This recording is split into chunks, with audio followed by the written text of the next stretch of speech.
Hello,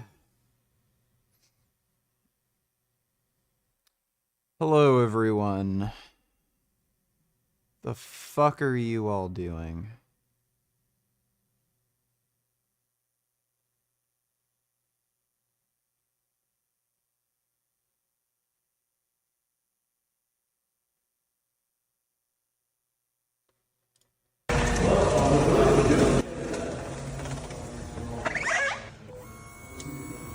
That is a nice bike. Chris Redfield. Barry Burton.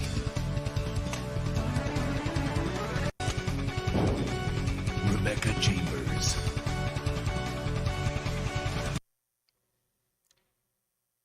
How does she look that old now? What was she, 10 when this was fucking made? Albert Wesker. Residents of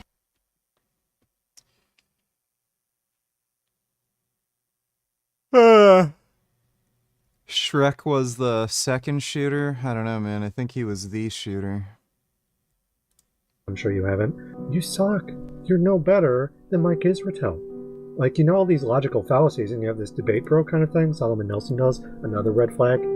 God, you're a Nazi. No wonder you're debating Nazis. You're one of them. In this video, I'll respond to a critique from Persephone Vanderwood, whose video White Moderates Debating Nazis, Aussie Man Reviews, and Solomon Nelson, that's me, contends that I'm complicit in spreading Nazism. Solomon Nelson is complicit in. If you debate Nazis, then you're complicit, because you're breaking bread with them. Now, as much as I disagree, I still welcome the criticism. On Persephone's video, Okay, gay, liberal, retard, cuck shit. Not interested.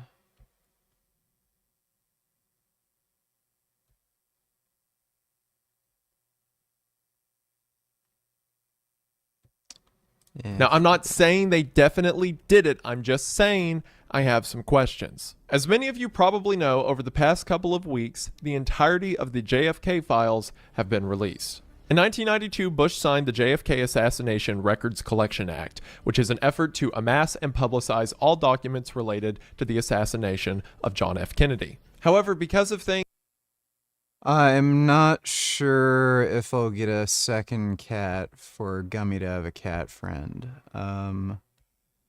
He's a bit of a jackass. When Jasmine was living with me, we already had BMO, and he doesn't really know how to play with other cats, and he'd basically just rough BMO up like crazy. So I don't know if it's a great idea. If I got him a cat friend, it'd have to be another big, strong cat that could beat his ass if he gets out of line. Favorite Resident Evil monster? I don't know. Like, I find Resident Evil's most fun when you're just dealing with zombies. All the other monsters, like lickers and stuff, they're kind of cheap and bullshit. At least when you're talking about, like, the older games. The older games, the controls kind of sucked and you moved around slow and you didn't have much ammo, so a lot of the bigger monsters, I thought they were just kind of cheap and horseshit. Like, later games, like, some of the dogs are fun, like the wolves in RE4 were fun to deal with. Really didn't like the insect monsters in RE4. Those were fucking annoying. Same with RE5. They were pretty fucking annoying too. So yeah, the wolves. What else was there? There's a bunch. I can't really fucking remember. Frank Tufano made a video.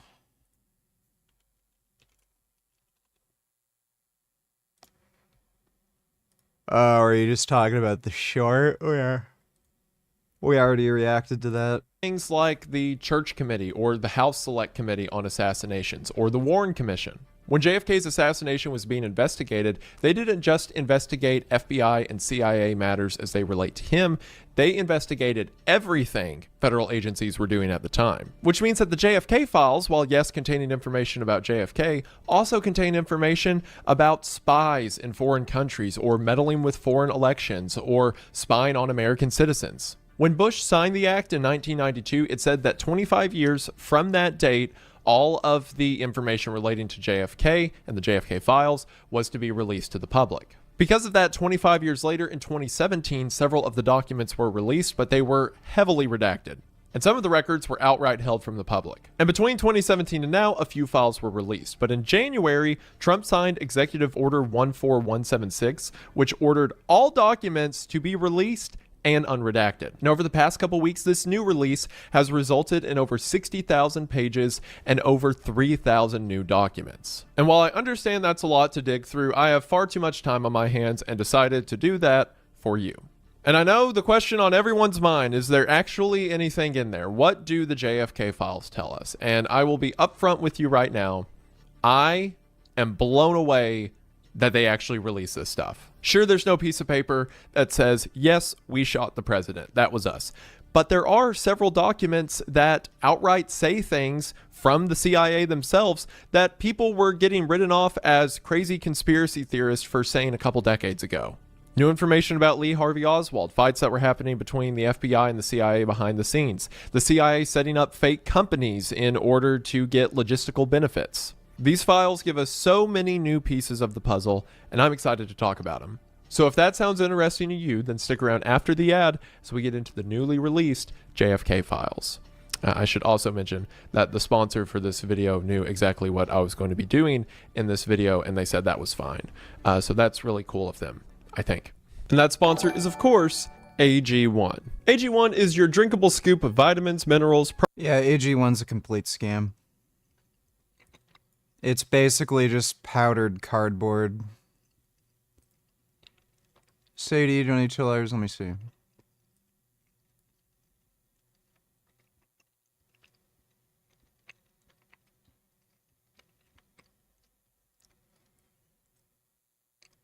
Yeah.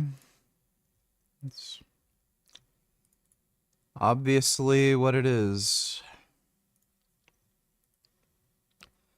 I think Avi, to this day, still denies that it's a Nazi salute.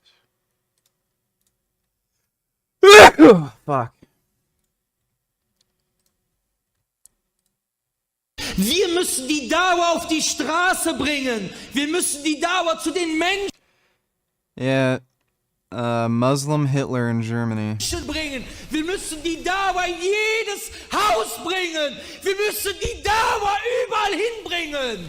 Wir können keine Blockhütte im Wald bauen, wo wir Dauer draufschreiben und dann warten, bis irgendeiner sich verläuft.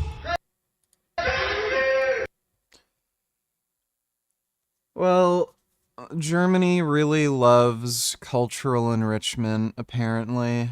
Brilliant idea letting these people in.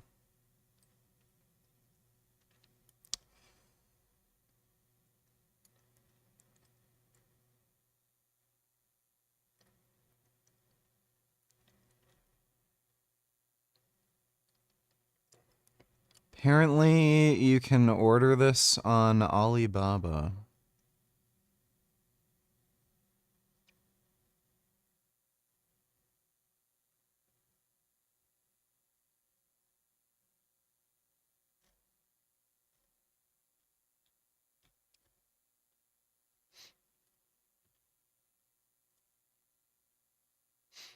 It's hilarious that Candace Owens was plucked out of obscurity and made into a media star largely by Jewish individuals, conservative Christian Zionist Shapiro, boring, Charlie Kirk, Dennis Prager, Steven Crowder, Glenn Beck, etc. She was pro-Israel until she decided to follow Kanye West into Black Hebrew Israelism, which pegs Jews as Caucasoid imposters who stole the Jewish identity of black. She literally bit the hand that fed her for so long. What could care less, because I don't like any of these characters, neither the Israel First Zionists or the Palestine First Anti-Zionists, both of whom could care less about Europa.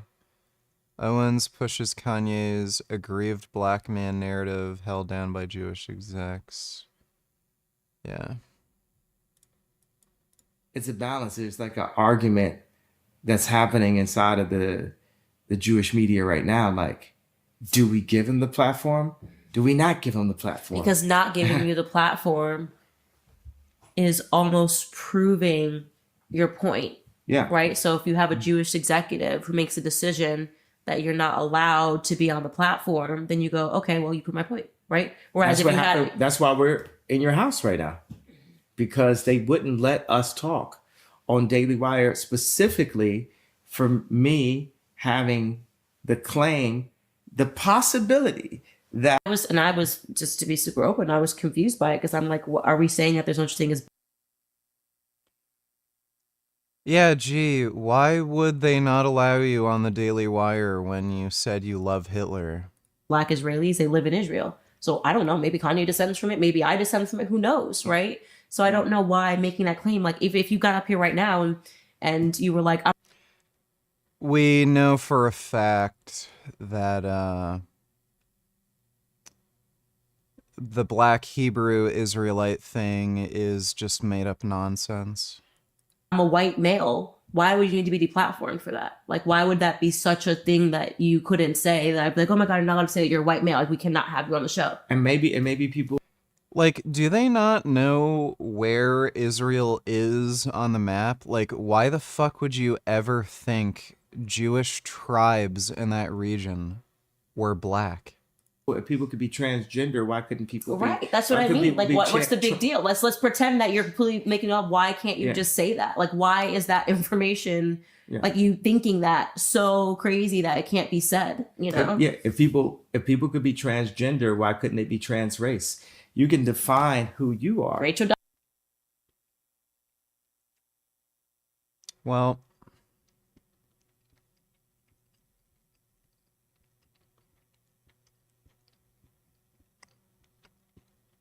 her days on social media are numbered. You can only do that sort of grift for so long. Thanks for the donation, Sadie. High-profile supporters of Russia should be put in a wood chipper and their children sterilized. Type 1 if you agree. I definitely agree with that. So, yes, let's do that. Thanks for the donation, retard. Probiotics and whole food sourced ingredients in your body, the things that you think, ag.com/winner, and I promise I have done my best. 60,000 pages is a lot, and it got into several moments where I was just reading stuff I had no idea what it concerned. Because a lot of these documents are out of order and just put together in one report. So it may be mentioning names or dates that mean nothing to me, that in reality I would need 10 other documents across the CIA records to figure out what it's talking about. So I used a combination of documents that I found to be the most interesting or pertinent, as well as several people online who were talking about interesting things that they found, and then figuring out what file they were talking about, then finding that original file, then figuring out how that connected to the whole. In other words, let this video serve as bullet points for interesting things in the files, but someone who is far more educated than I can come along and do a much better job connecting a lot of the threads, and this should really be viewed as a starting point for people who are looking to dive into this mess. And in the spirit of that, all of the records are housed at the National Archives website. So for all of the excerpts I'm reading, I'm going to display on screen the National Archives database number for that document. So if you want to read more about something or learn the context of something I'm talking about, you can just type it in and see it for yourself. So after wasting enough of your time, let's get into some of the information that I find interesting. Starting with the thing everyone's wanting to know about, Oswald. So the main question surrounding Lee Harvey Oswald is, was he acting alone? Because a lot of his movements, especially right before the assassination, seem pretty suspicious. I mean, if he was a supposed madman with a rifle, what's with him traveling to Cuba and Mexico and trying to get back into Russia? And throughout the assassination investigations, the CIA denied any hard knowledge of what Oswald supposedly did in Mexico or Cuba or what his travels were before the assassination. They had briefly mentioned that Oswald was a person of interest, but they never examined him too closely. Well, as we know now, that was a lie. In this CIA letter, we see a report on someone named Valery Kostakov who worked at the Soviet embassy in Mexico City. Specifically, it says, in September or October of 1963, Lee Harvey Oswald approached the Soviet embassy in Mexico City in an attempt to get a visa allowing him to return to the USSR. Kostakov, as a consular officer, handled this visa request. We have no information which indicates any relationship between these individuals other than for the purpose of Oswald's making his visa request. This raises an interesting question. If the narrative around Oswald is to be believed and he was simply acting alone, why was he trying to get back into the USSR a month before he shot the president? Also, while the document says it doesn't seem that Kostakov knew Oswald outside of this event, that Kostakov was just the agent Oswald so happened to talk to, they go on later into the report to kind of dog the guy a little bit when they say, while in Mexico, he was considered by some to be the most effective and dangerous of intelligence officers in Mexico. He has been described as being without morals, education, and manners. Shortly after his arrival in Mexico in 1968, he was arrested in front of a house of prostitution after becoming involved in a fistfight with some locals. Also, to clarify the timeline, in other parts of the report, it says that he arrived in Mexico in 1961, left in 1963, and then returned in 1968. So that's why it said shortly after arriving. There's also a ton of other leads concerning Oswald that were investigated and are now public. Like, for example, there's a letter from a guy named Sergei Kazornono. And in a letter that he wrote on March 15th of 1978 to the British Embassy, he says, on July 18th, 1963, I'm eating dinner now too, pasta, onions, soft carrots and like meat chicken with sauce. Do you know like meat, I'd kif they sell in Canada, it's tasty, made of soy, so much protein not much calories. I have not heard of that brand. So they likely don't sell in Canada, but I've never heard of that brand. Thanks for the donation, though, David. I like pasta, but I don't particularly like spaghetti. Spaghetti is just kind of boring. Thanks for the donation, though, dude.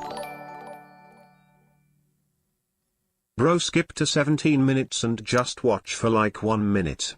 Kanye fumbling around his hotel room trying to do set design on the fly in a giant KKK costume is just funny and awkward as fuck. Yeah, yo, crate.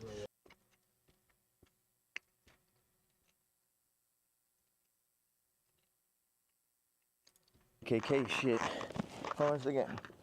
I think the best place for the photo. Can we move that to the side? Damn, can't move this shit up.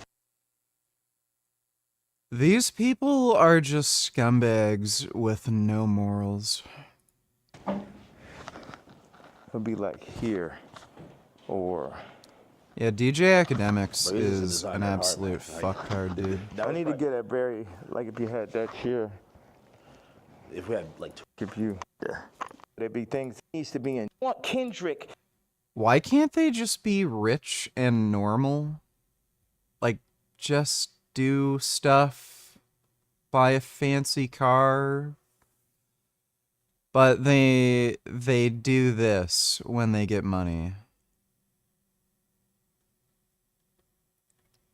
It really does prove that they're not wealthy because they're smart.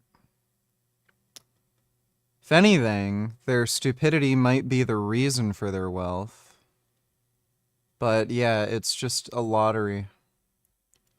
Thanks for the donation, retard. I was in London, England at the airport immigration office number 175. I had no visa immigration, placed me under house arrest. Mr. Smith in police uniform, Secret Service, brought me steak dinner and police officer interrogated me. He asked me what the embassy of USSR say. What did you heard in Vienna, Austria? I said, I have heard that one American defector, Mr. Lee Harvey Oswald, to Russia, and he returned to United States of America. This man, he preparing to kill, to assassinate President John F. Kennedy. Now, the reason for the grammar being the way that it is because this guy's Russian, so English is a second language. And he goes on through the rest of the letter to say that he was also told that Martin Luther King Jr. would be killed and that the person that is supposed to kill him, James Earl Ray, is in prison at that time. He also then says that he offered to take the truth drug to tell the truth and that he was tortured with mind drugs. And all of that information could be really cool or effective if it wasn't written a decade after all. Game donated $2. Let me see.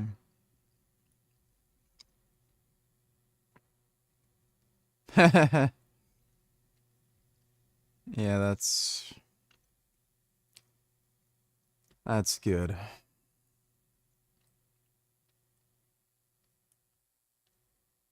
Three-year-old woman woke up in the middle of the night to see a tall, slender figure at the foot of her bed.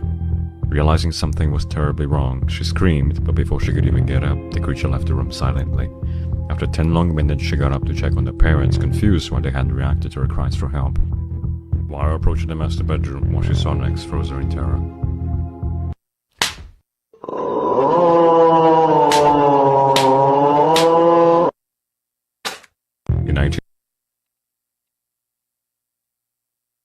That is terrifying. Thanks for the donation, KM. All those things happened. If you want to know how 60,000 pages got released, it's because the majority of them are that. A lot of this information has been redacted or kept out of the public's eye up until this point because it includes individuals who, like, no wrongdoing was found, or private information like addresses or social security numbers. Things that, by the way, are all public now. Like, any one of these people, if they were still alive, you could just drive to their house. But for every bit of good data, you have to wade through tenfold of the bad, which I guess is how the real investigation probably went. What's funny is this guy got a letter back that was pretty much just like, wow, that sucks. Anyway, also a ton of the files are just things like this, effectively paperwork. Like, this document is the Australian CIA messaging the American CIA to ask if America could withhold some of the information regarding Australia whenever this information goes public. There are, no joke, several files in here that are just the piece of paper that says the file is being moved somewhere else. But again, if it was related to the JFK files, it got released. Now, this document related to Oswald raises an actually interesting point. It says that in 1991, a United States professor named E.B. Smith had several conversations with a man named Nikonov. Nikonov is deputy to the KGB director. The KGB is effectively Russia's CIA. In this internal CIA communication, which, by the way, not to be lame, but seeing words like temporary working copy, destroy after use, and secret on something you're reading feels kind of cool. According to this internal CIA communication, Smith said in section 5, quote, Nikonov's first assignment from Bakutin, he's the director of the KGB, was making arrangements for the KGB-CIA liaison relationship, which has now come into being, which that sentence alone opens a whole can of worms. But anyway, in preparation for one possible question which might be raised, Nikonov personally reviewed KGB files to determine if Lee Harvey Oswald had been a KGB agent. He reviewed 5 thick volumes of files on Oswald.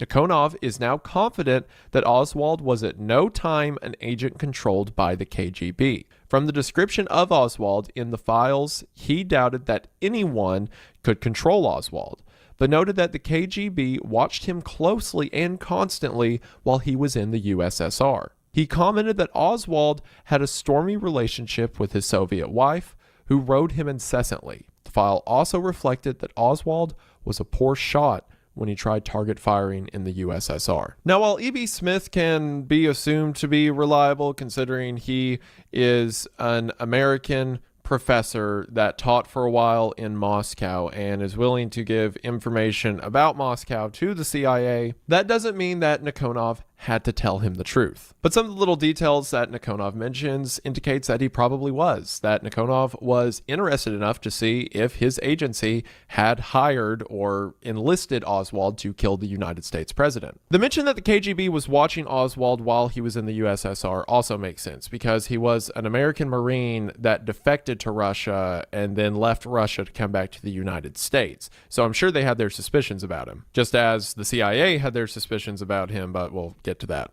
The mention that the details of the file indicate Oswald would be hard to control makes sense, considering he kind of seemed to be erratic, at least through a lot of the stories we know about him now. And of course, the mention of being a poor shot is kind of telling.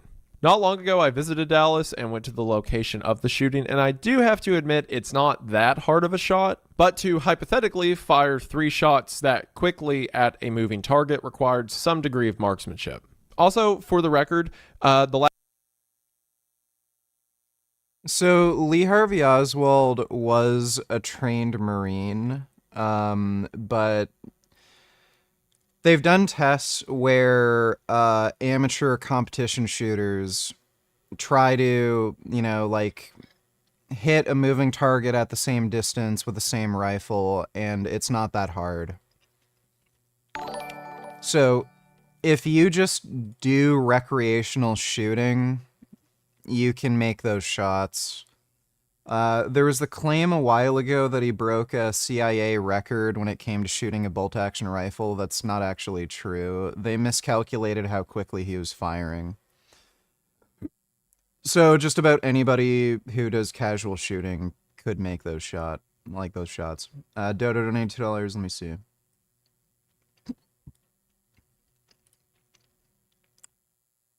Oh, this is good. Yeah, that's what we like to see here in Canada.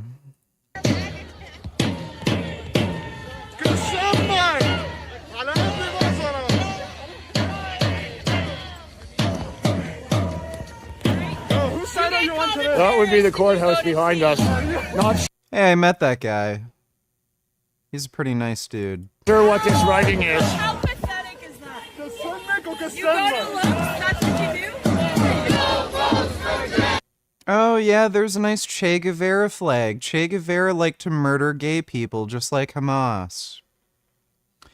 Yeah, you're getting a sense of their political ideology here.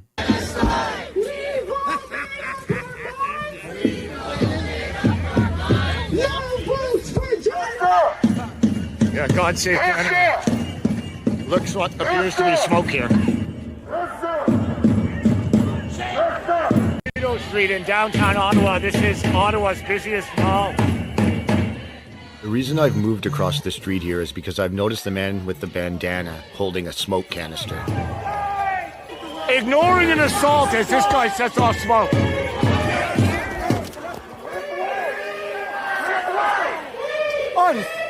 By the way, when I did that whole thing in Ottawa where I was wearing that Death to Hamas shirt, nobody fucking touched me. None of them did shit.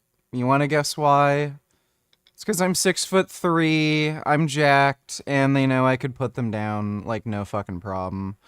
So these fucking cowards will only mess with people that they think can't fight back or that they think they can just have a chance against. Unbelievable! Don't touch me. Where are That's great. Thank you, Trudeau, for the cultural enrichment. We really need that.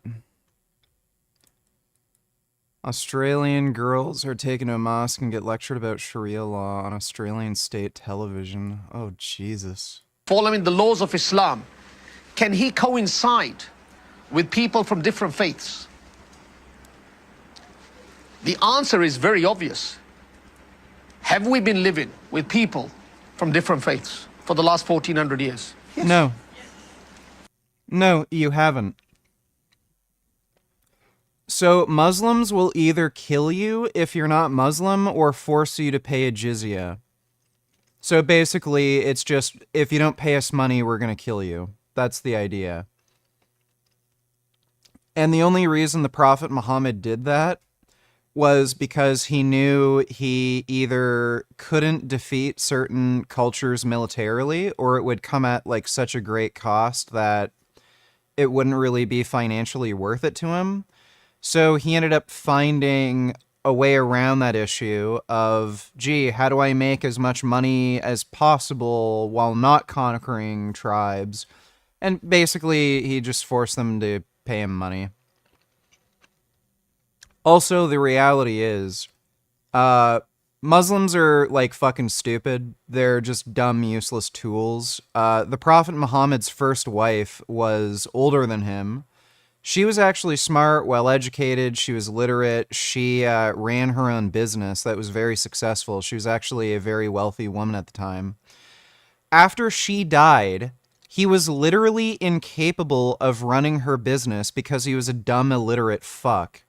So the way he figured out how to make money was just by stealing shit. Like, that's it. That's all he could do. And that's pretty much all his followers could do. They're just dumb, fucking useless, fucktards who couldn't do jack shit. So the only way they could make money was by stealing shit. So there's obviously an issue here where if you're going to try to steal other people's wealth, and their wealth is based off of, them figuring out how to do things with their, superior Jewish brain or something, well, it doesn't really make sense to kill them when you'd make more money letting them live and then forcing them to pay a tax. So those are basically the two main reasons. But no, Muslims have never coexisted with any culture of people ever in history. They either kill them or force them to pay a jizya. That's the answer. A part of Islamic Sharia is that if you go to a foreign land that basically is not a Muslim land, you abide by the laws, as long as they don't force... Dude. The look on her face, like, what the fuck am I doing here? How the fuck is this crazy whack job in this country? Why in the fuck is this on the news? Force you to give up your faith. No Muslim is out there lobbying for Australia to adopt Sharia law because there are Muslims living in Australia who live by Sharia. And there's nothing in Australian law which stops us from following our fundamentally important religious aspects. Well, that's completely untrue. You can't keep sex slaves. You can't rape your wife. You can't murder people who disagree with you. You can't murder anybody who leaves Islam. So that's not true. The Australian Australian legal doctrine is in complete defiance of Sharia. And there's nothing in Sharia which forces us to break Australian law. People that have shallow knowledge of not only Islam but about world religions, they have used this one word to create fear amongst people. Dude, if I was in this class, I'd ask him what he thinks about adult men having sex with 9-year-old girls. Bro, I would start so much shit. Why is everyone here such a bitch? You've got to, like, you're forced to go on a school field trip and have it televised, and then you have this bearded jackass yelling at you. Yeah, ask him what he thinks about 9-year-olds. And then, sadly to say, there are many Muslims, they use this word incorrectly as well. Now, keep in mind, there's 1.6 billion Muslims in the world. So you're going to find a few people that are... Oh, this is a girls' school. Yeah, there's a reason for this, by the way. If they got a boys' school, somebody would have asked, yeah, so why does Islam let you rape 9-year-old girls? Nonsensible. All right. Dude, you just, like, look at the guy's beard. Like, he has this gross fucking clump of pubic hair on his chin. Like, you have to be mentally ill to walk around outside like this. Why was he even allowed into the country looking like this? Like, you can just tell by the way the guy looks. He's an unhinged fucking retard. Like I know it's, like, oh, you can't judge people by how they look. Yes, you fucking can. This guy has disgusting pubes on his fucking chin, and he's a fucking insane whack job. I'm dead on. I could have told you before he even opened his mouth, he's a fucking crazy son of a bitch.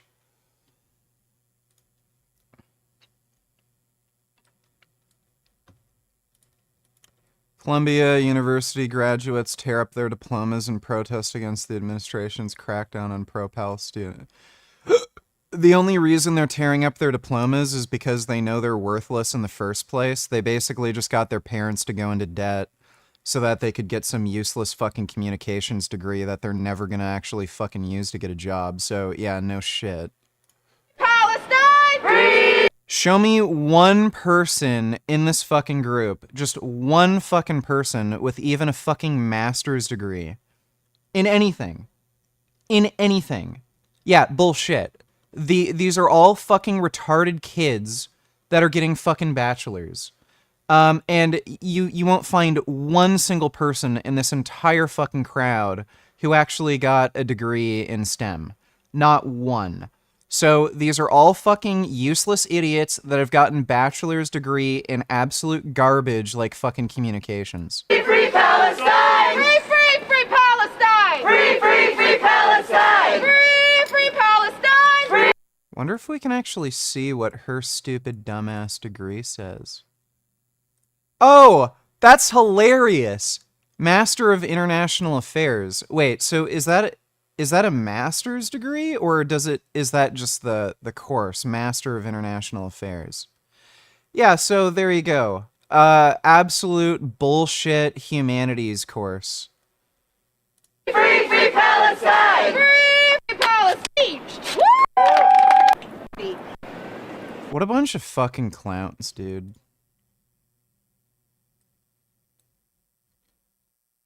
Holy crap, Democrats did give millions of illegal social security numbers they're registering to vote. Elon Musk has confirmed they did vote. Democrats qualified illegals for max social security benefits. Oh my god. These people are so fucking stupid. Yeah, I'm going to assume this is entirely made up because the only way for you to get a social security number is if you have like a birth certificate and shit. Like you actually have to provide documentation that you're an American citizen. How are they getting social security numbers without an American birth certificate?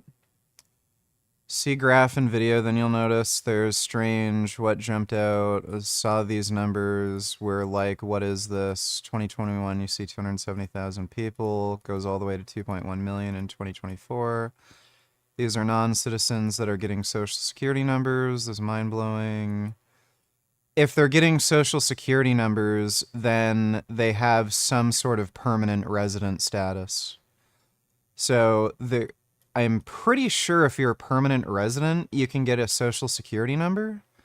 So they've either gotten citizenship or they've gotten permanent resident status. Let's see this stupid shit. Where how many social security numbers were issued? Do you want to? Yeah. So let me tell you what happened here. We started at the top of the system. You want to talk about a lot of maybe? We started at the top of the system, mapping the whole system of Social Security to understand where all the fraud was. And there's a lot of great people there that showed us really a lot of waste. And so that came up with a big list of stuff they're working on. You've heard some of that already. But this is what jumped out at us. When we saw these numbers, we were like, what is this? In 21, you see 270,000 people, goes all the way to 2.1 million in 24. These are non-citizens that are getting Social Security numbers. Yeah, this is a mind-blowing chart. Yeah, just this literally blew us away. Like, we went there to find fraud, and we found this by accident. And this isn't political, by the way. My parents are immigrants. yeah, this country's been great to us. My brother and sister all born in Spain. I'm pro-legal immigration. This is not political. This is not political. This is about America. So they didn't actually provide any evidence that these are illegal immigrants getting social security numbers. What this could very easily be is just a generational thing. So you have a new group of young people coming to the age where they're working, getting a social security number. So it rises, falls, just because of a generational gap. This is a mind and people to social way to do a deal at 1,000 children. So they new non-citizen social security numbers.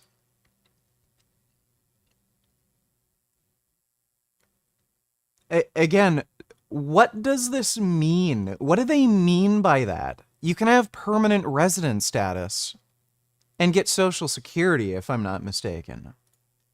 Is that a problem?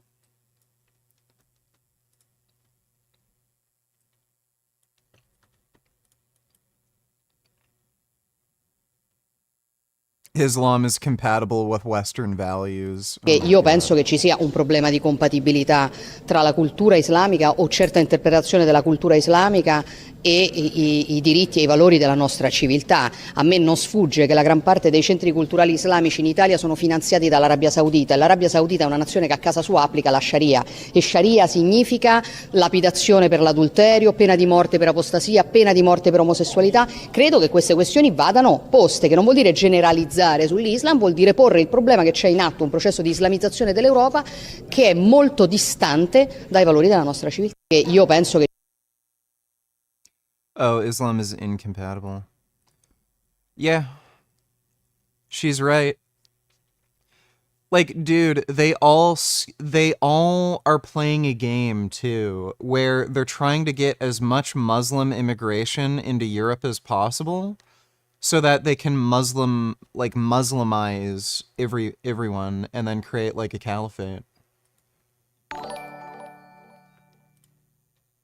Good, hopefully they will never get a job and they all starve to death in the street.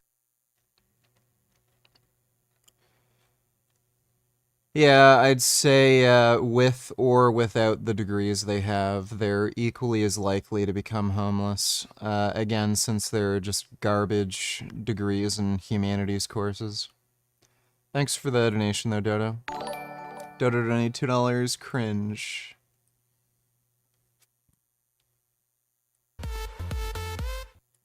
That is very cringe indeed.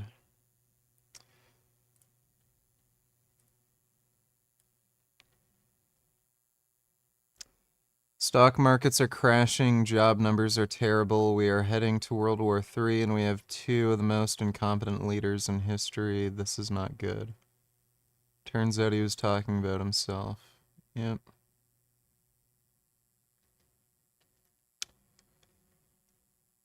What a dumbass. He said this in August 5th, 2024. When in the fuck in that time period were stock markets crashing? Or job numbers be terrible? I just hate how he's allowed to lie like this.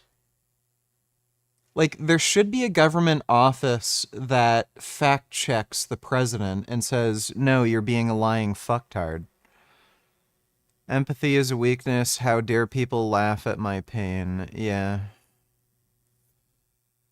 He just says things that he thinks sound smart or makes him look cool or something, but he's just a weenie little crybaby.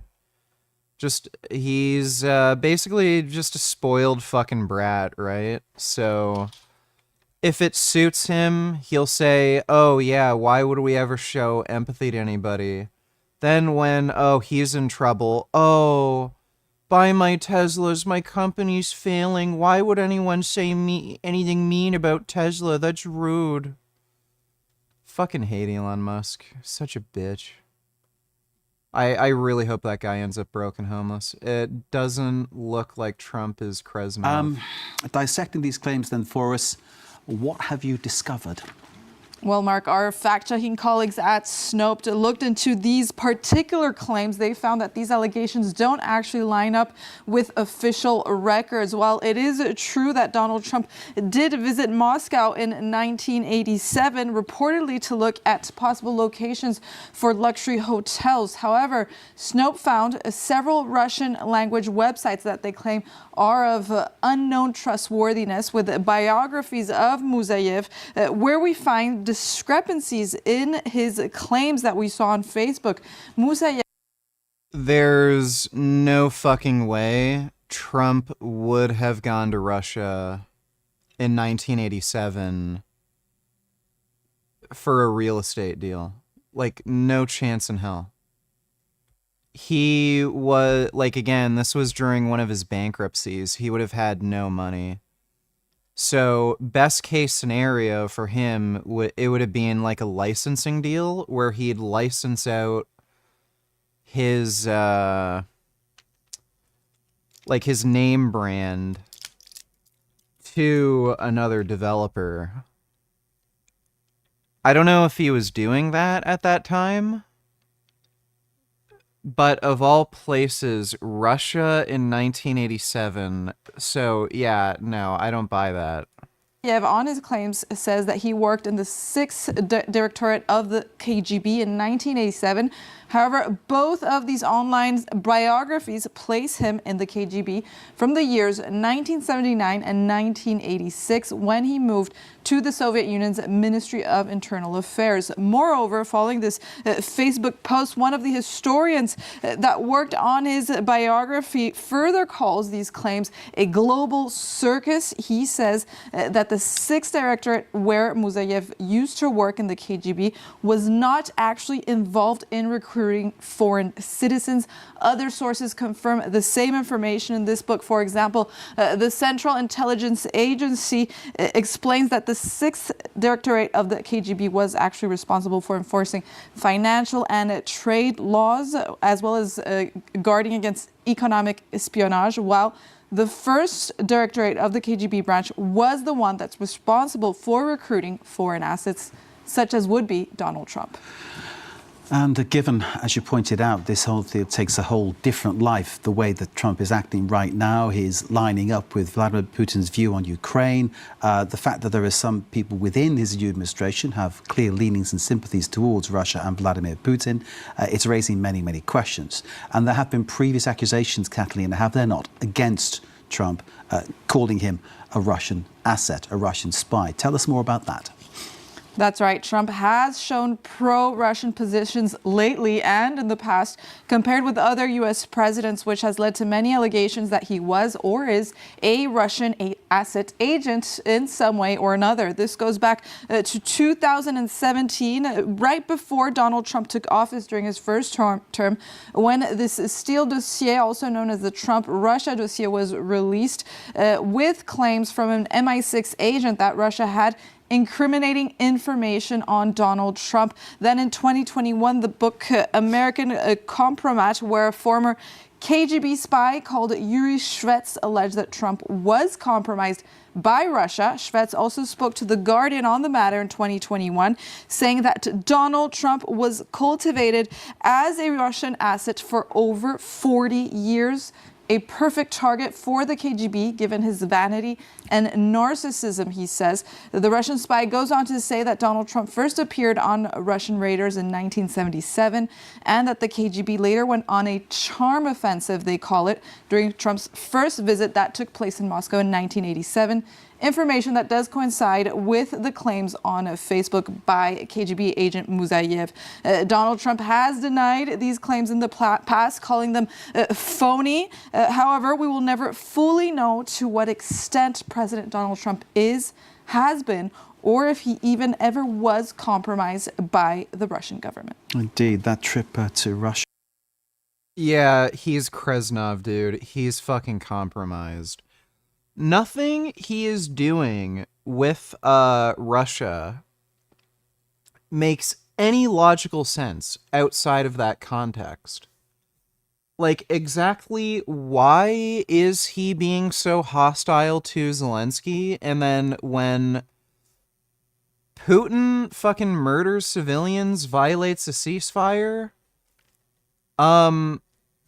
he doesn't call Putin, a warmonger, a dictator, never accused Putin of starting the war, but he accuses Zelensky of the, like, it doesn't, there's no rationalizing it outside of him being,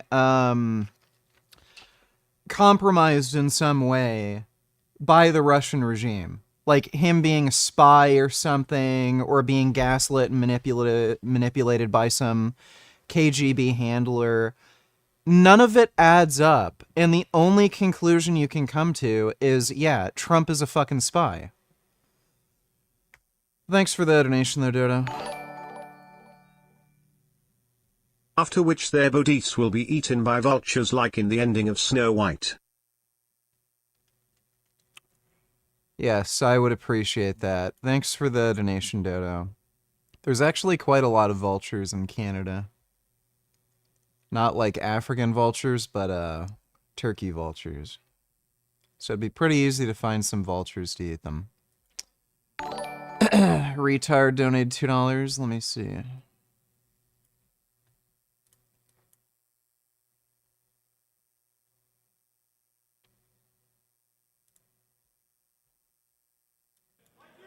It's the federal government. Like, shocking, really. It's insane. Yeah. It's really wild. So,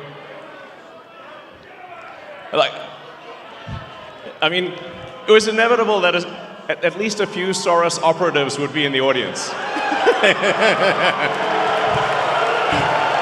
Give my regards to George. Say hi to George from me. It was inevitable.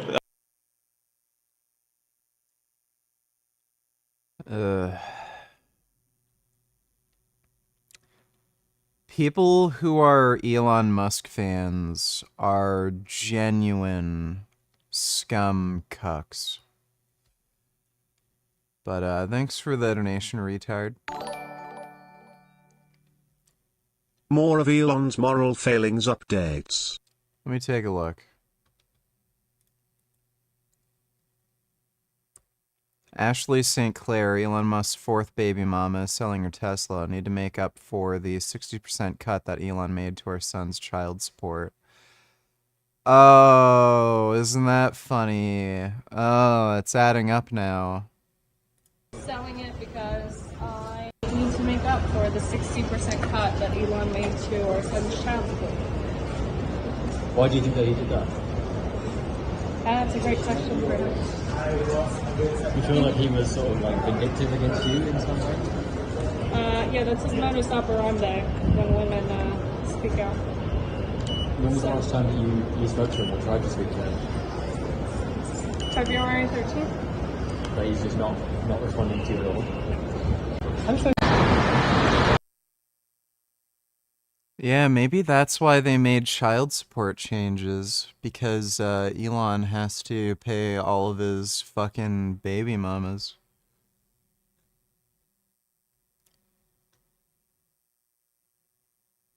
Oh, Laura Loomer, gold digger, professional gaslighter, caught camera. Yeah. I don't know if the child is mine or not, but am not against finding out. No court order is needed, despite not knowing for sure. I have given Ashley $2.5 million and I'm sending her $500K per year. Right. I can fucking guarantee you this guy is lying. Every single woman he has had a kid with, they've used some form of artificial fertilization. So, what are the fucking chances that Elon Musk wouldn't know if this kid is his when every other woman he's had a kid with, they've used artificial fertilization. Secondly, he would have had to have put his name on the birth certificate. Otherwise, why would he give her any money, right? Like, if you're fucking some chick and then she gets pregnant, you're not sure if you're the father. Are you just going to give her money? So, yeah, bullshit. This guy, at the very fucking least, put his name on the kid's birth certificate because he's pretty goddamn sure it's his. Otherwise, again, he could have just easily ordered a paternity test. And again, like this kid was probably like some sort of IVF or something. Like, again, every one of his partners, he's used artificial fertilization. Elon, we asked you to confirm paternity through a test before our child, who you named, was even born. You refused, and you weren't sending me money. You were sending support for your child that you thought was necessary until you withdrew most of it to maintain control and punish me for disobedience. But you're really only punishing your son. It's ironic that your last effort in court was to try to gag me while you use a social media channel you literally own to distribute derogatory messages about me and our child to the entire world. It's all about control with you, and everyone can see it. America needs you to grow up, you petulant man-child. He got fucking wrecked, dude. So this kid might not have been through IVF since she's not pointing out, you know, it was an IVF thing. So he's the one who refused the paternity test.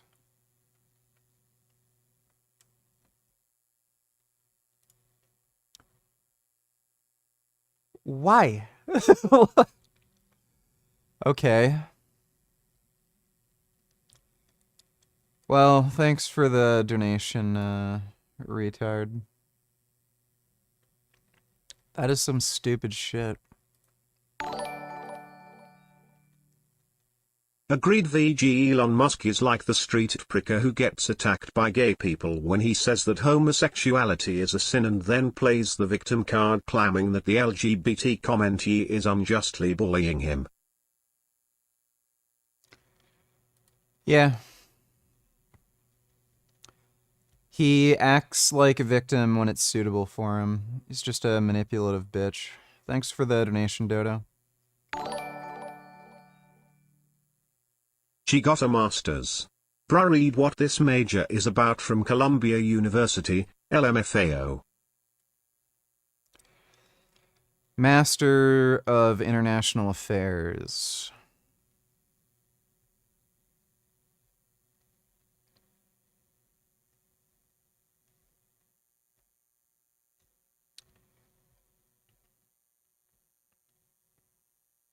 MIA focused on international cooperation and strategic solutions. The restructured Master of International Affairs at Columbia builds on legacy of excellence while addressing the complexities of today's global challenges. That means absolutely nothing. Program offers a choice between two distinctive tracks, each designed to cultivate expertise in key areas such as leadership, international law, and cross-cultural communication. That still means practically nothing. The only thing that makes sense to me whatsoever is international law. Immersive global learning experiences, advanced language study, opportunities for international internships. Okay. So basically, you're gonna pump gas or flip burgers after you get this degree.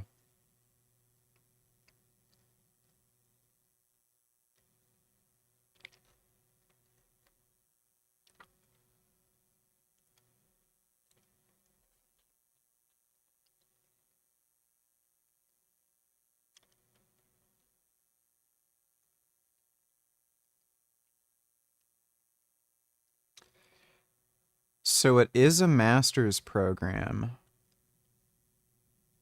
It's less than 2 years, though, which is a little strange. So, yeah, this is basically just bullshit. Like, again, the woman tearing up her degree there, she knows full well she's not going to do jack shit with this bullshit fucking degree. Show me one person in that whole crowd that has even a bachelor's in a STEM field. There's not going to be a single one. Thanks for the donation, though, Trash. Two of the stupidest things Joe has said all within the first 40 seconds. Also, I'm playing Ratchet & Clank right now. What do you like about the game? Well, she's too busy with the Macron thing. I watched 2 hours of that today. Me too. Have you seen her? Macron's a man. It's a fact. Yeah, Bridget Macron's a man. She got you. Yeah, she got me. Candace got me. She got me hook, line, sinker. Dude, I was eating breakfast today. By the way, this is the same guy who admitted to believing in moon landing conspiracies. Yeah, I do the same shit. I was eating elk steaks, Same watching Candace Owens on my YouTube. I love her. Did you I was see? like, this is crazy. Have you dived into her Harvey Weinstein shit? Yes, I watched the first episode of that. Bro, Crazy. It's crazy. So you can't believe I'm on Harvey Weinstein's side. Right? Crazy. Like, I thought he was like guilty of like heinous crimes, and then you listen to it and you're like, wait, what? What is going on? When they go through the actual affidavit and like what the girls accuse him for, you're like, what? Yeah. the fuck? Also, the He didn't have emails back testicles. and forth with the girl. Yeah, she was talking about his testicles. He doesn't have them. Like, there's all these like things that should have been that should have like completely thrown out a lot of her claims. Like, she was talking about he made me like hold his balls or something like He that. doesn't have balls. He doesn't have balls. His balls are like literally like inside of his thigh. When he's like 30 years old, they had to get rid of him. He's got a terrible disease. It's like gangrene of the.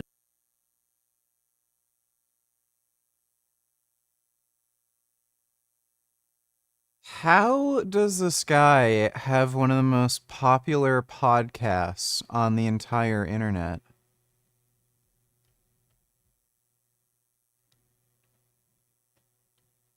We're literally living in idiocracy. Idiocracy has come true. Like, we're living in it right now. Playing Ratchet and Clank. Which Ratchet and Clank? You mean the original? I wasn't a big fan of the original. Going Commando and Up Your Arsenal were much, much better. And the latest one was pretty good too. But thanks for the donation, Gummy Gum. But hey, at least Trump was smart enough to call the jerks who bombed that Ariana Grande concert evil losers.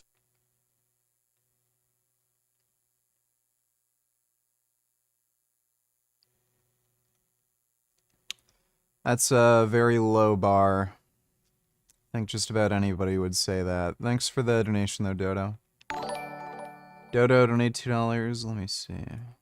This animation zooms out by a factor of 10 every 3 seconds. It was made by my collaborator Paul Danstep as part of a pair of videos on how we know the distances to various objects in the cosmos. And on the one hand, I think it does it very well. Notice, for example, how as we depart the solar system, we pass through these many seemingly blank orders of magnitude before we even see the first star.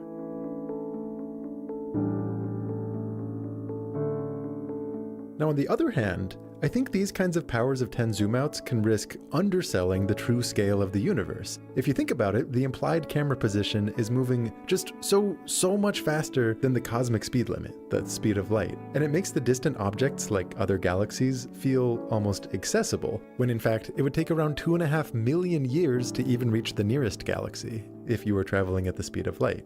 I'll also be honest with you, we struggled a lot with how exactly to end this zoom out, because we wanted to remain scientifically accurate without falling too deep into that trap of doing artists' renditions of the universe. Ultimately, what I settled on was doing a simple point cloud, representing data pulled from the Sloan Galactic Survey, which essentially maps the distances to various galaxies at many different directions you could point in the sky. I find it a mind-boggling testament to the powers of science and deduction that this is even possible, that despite the fact that all these galaxies are so many millions and billions of light years away from each other that they are completely beyond our grasp, we can nevertheless map them and study patterns like the clusters and strands. Well, that's pretty cool.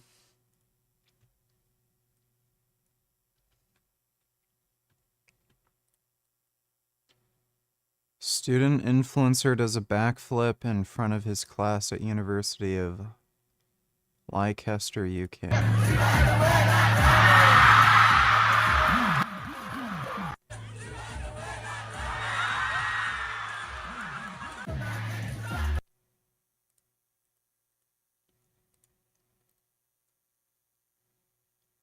What fucking class is this? Dude, these are the most, like, hood, ratchet-ass black people. What fucking course is this?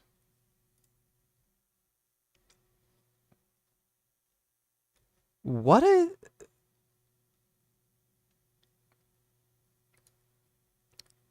Demographics of Leicester. 43% of Leicester's population is Asian. Yeah, we know what that means.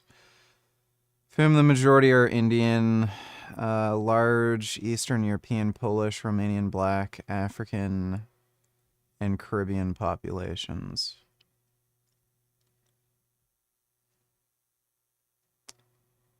Um, 43% of the population's Black in Leicester. That's still weird. Every single person in the entire class is not only black, but they're like ratchet-ass black people. That has to be some like bullshit, like again, another bullshit communications course or something.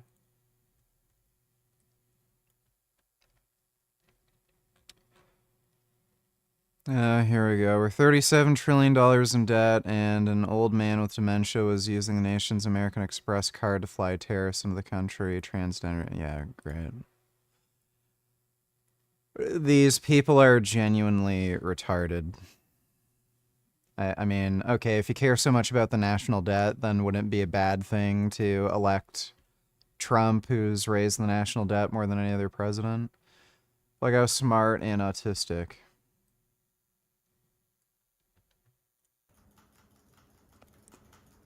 Oh yes, Elon Musk, who doesn't know how to play video games. Thanks for the donation, Dodo. I know you will love this video. If I'm wrong, call me a jackass.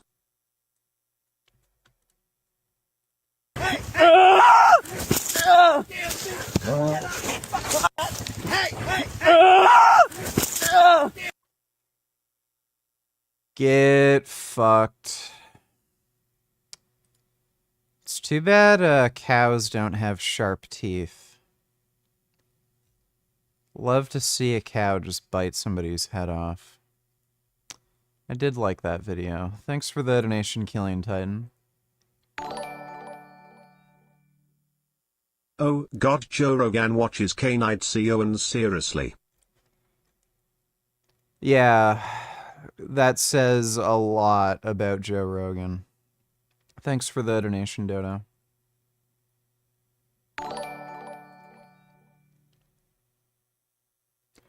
Dodo donators Billy Mitchell with a worst haircut.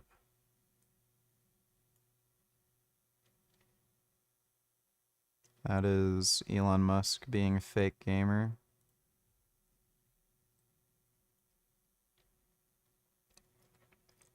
Anti-fishing protests break out in Tel Aviv. Guess there aren't any bigger issues to be protesting. Yeah, great. I guess, like, this is coming from the person making a post on Twitter complaining about an anti-fish protest. I guess there's nothing more important to talk about, huh, dipshit? Would you wake up at 4 a.m. to be more productive? People are just such retarded dumbasses. Me neither. But in it, feel like it did anything correctly? Verse 731 aspects of this routine. I don't care. That guy is a lying drug addict retard, and apparently he's going broke, and he's being evicted from his apartment. Tonight, Utah taking a side in the renewed debate over fluoride in drinking water. On Thursday, Governor Spencer Station. The Centers for Disease Control and Prevention included it as one of its 10 great public health achievements. None of these politicians know jack shit about public health, and they're just banning fluoridated water because they think it's a politically popular thing to do. So if their voter base thinks it's a good idea, they'll do it because they know it's going to secure, a seat for them next election. So they're not doing this with any actual public interest in mind. They're doing this for completely self-interested reasons. People will vote for me if I do something stupid? Well, I guess I'll do something stupid. Thanks for the donation, though, Dodo. Dodo donators have a lot of Menti videos pent up, VG. Alright, well, we'll take a look.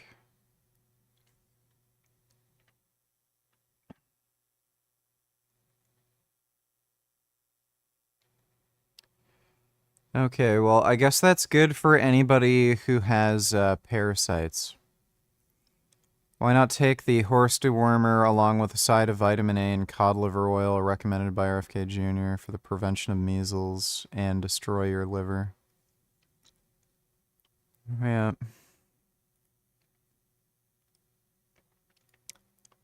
Wait, did I already... Am I going insane? Did two... You already... No, you already gave me this. Or did I click on the wrong link? Meanwhile... China has an automated cruise missile factory that can produce over 1,000... Yeah, my god. Buddy, like, the stupid nonsense that people try to, like, peddle about China being the super advanced civilization with technology that annihilates ours. They're broke. They have no fucking money. They literally won't let people withdraw money from their fucking bank accounts right now because they've collapsed their own fucking real estate industry. And their real estate industry is responsible for 30% of their GDP and 70% of your average population, like your average person's net worth. So they allowed their fucking real estate industries to over leverage themselves with crazy stupid fucking loans. They planned to build real estate properties for a population that doesn't exist. They overcounted their youth by 100 million. They're broke. So who the fuck cares if they're building some stupid fucking shitty missiles that aren't as good as American missiles? They're broke. They're poor. Okay? Are we worried about poor people shooting missiles at us? What are they gonna do? Like, it's just so stupid.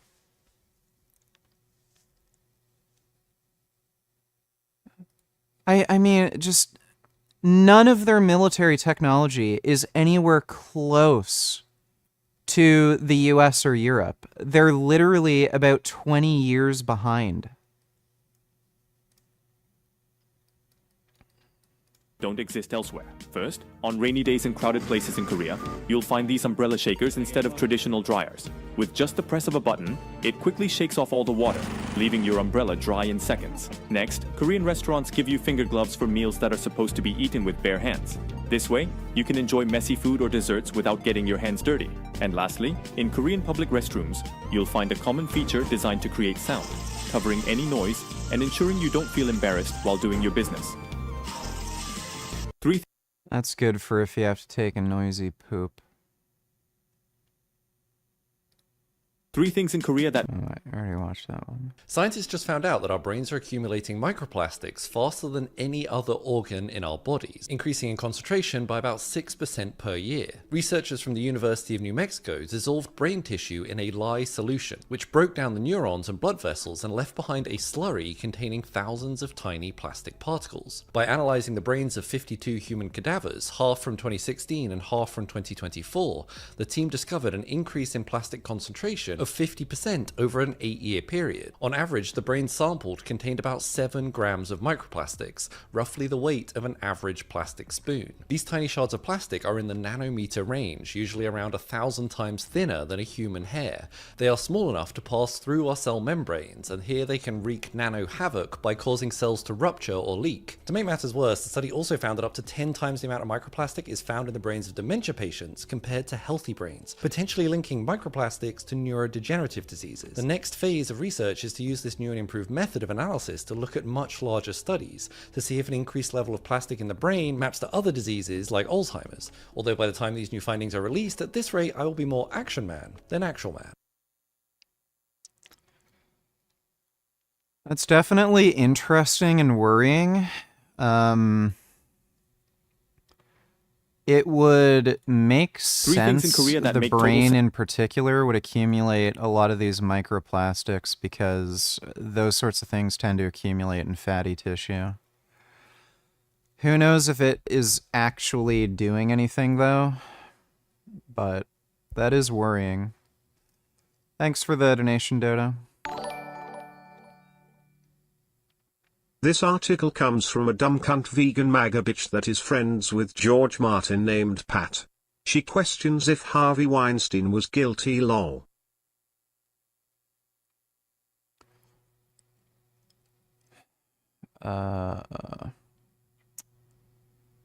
Oh, Patricia Nonis?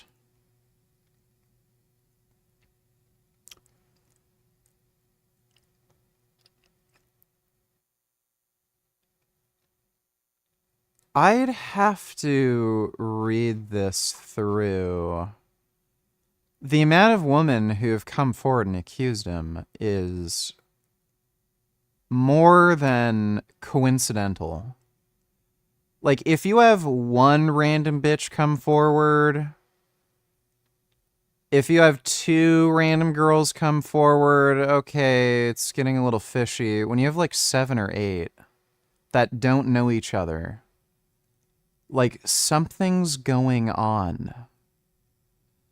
Me Too movement, taking people's stories as fact, blah, blah.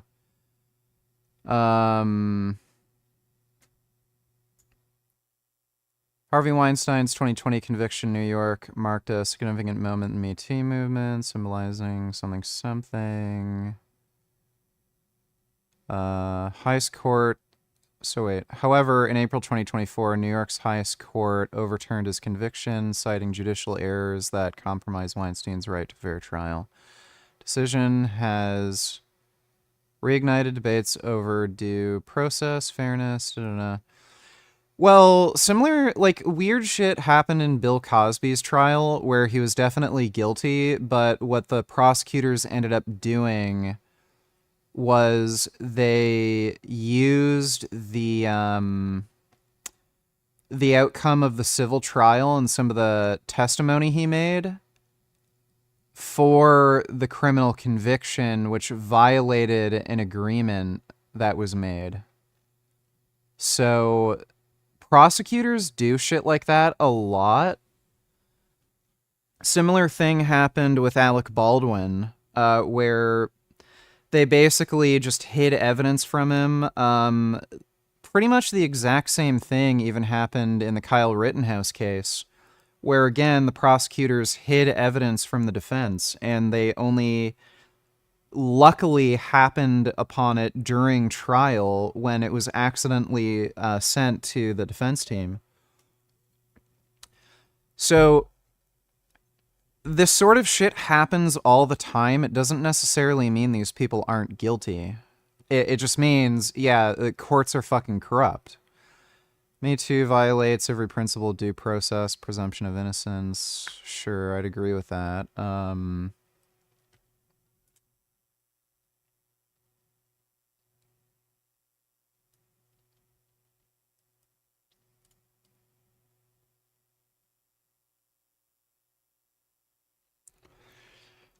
Inconsistencies in witness testimony and evidence.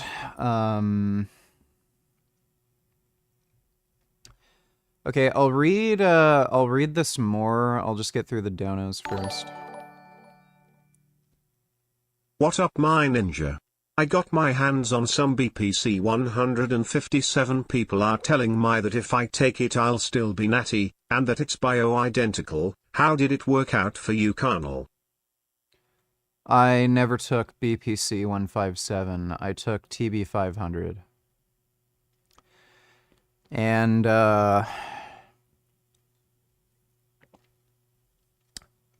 I perceived it to work.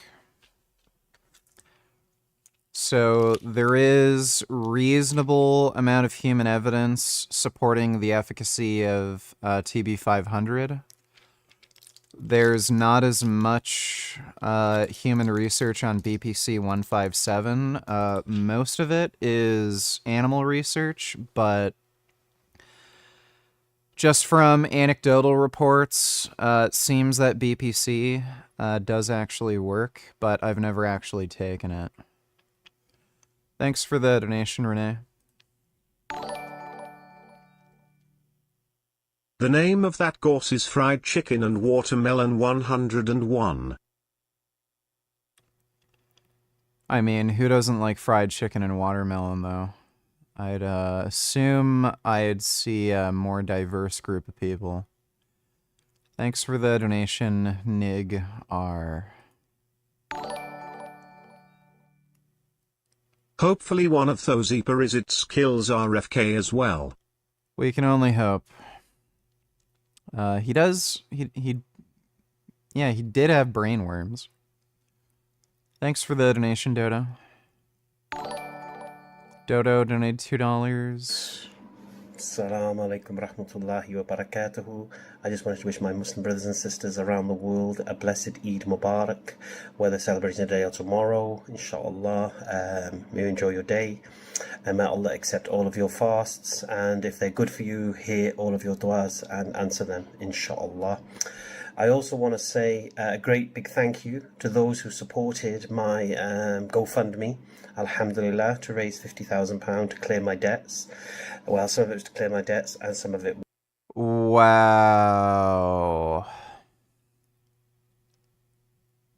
That is, like, actually pathetic. Where's his GoFundMe?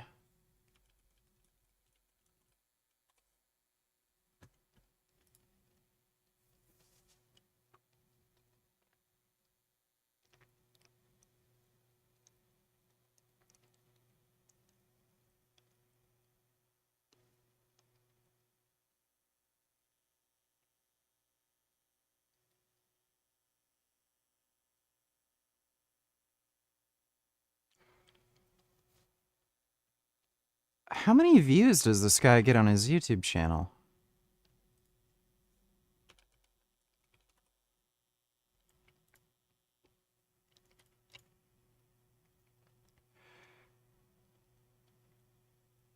Doesn't this guy have a store? He works, does he not? And he has a Patreon. Okay, dude. Bro, give me a break. 430 members on Patreon. Minimum is $6. He's making 2,580 from Patreon alone. Let me see his social blade.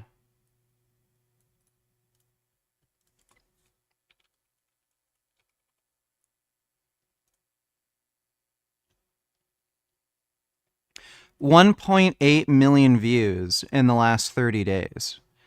That would roughly translate to about $8,000 a month. It'll vary depending on the month, but yeah, if you're talking about big earning months like November, December, that's probably in the 10 to 12, maybe a little more range. And then like January is the worst. That usually stands out as a shitty month. You might make like 6K in January. But if he's averaging like 1.8 million views, and he's gaining subscribers pretty quickly, 6K.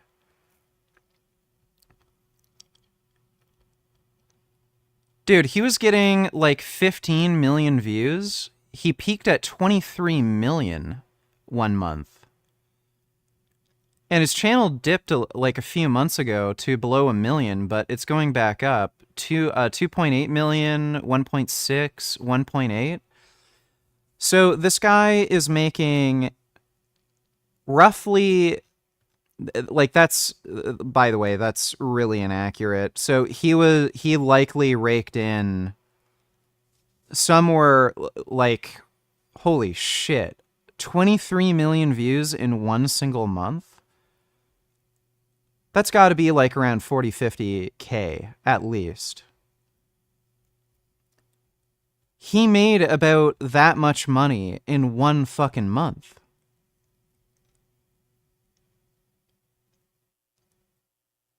This guy is a fucking scammer. So he's making bank. You're talking like at least 100K per year off of his YouTube channel. Add on his Patreon, what, at least 2.5K per month on his fucking Patreon per month? And as far as I understand, he runs a hijab store. Hey, what's up?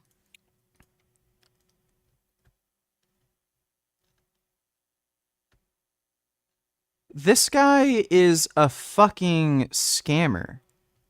He did something weird and stupid where he gambled or something and he needed to pay that debt off really quickly. Bro, that is some scamming retardation.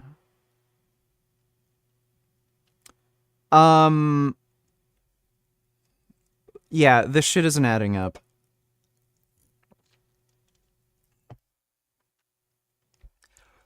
I've never been like 50K in debt, but I've charged like 15,000 to my credit card, but I've paid that off in like a couple months. And he probably makes more money than me. How in the fuck does this guy have to start a GoFundMe to pay off that kind of money when I could pay this money off in only a few months, but he needs to make a Patreon? Like, what? That makes no sense. Was to work my way out of the debt. I just want to say thank you. We've hit the target, mashallah. I've paid off some acute debt that needed to be dealt with, and alhamdulillah, I'll be working my way through the rest. So I want to say a big thank you to all the brothers and sisters who supported me in this cause and have enabled me now to, inshallah, achieve self-sufficiency. So jazakallah khairan. Assalamu alaikum, everybody. That is super fishy. Super fishy. And like, what type of debt is he talking about? That sounds to me like this guy did something fucking stupid. Like he has a gambling problem or something. or he's just really, really foolish and irresponsible with his money. Because making the kind of money he's making and then having to beg for money like that, that makes no fucking sense.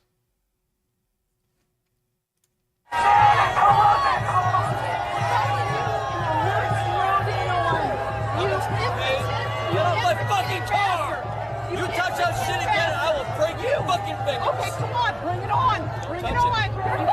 I love how he thinks these people are getting paid by George Soros. Like, no, they just hate you, dude. Fuck you, Nazi! Fuck you, Nazi!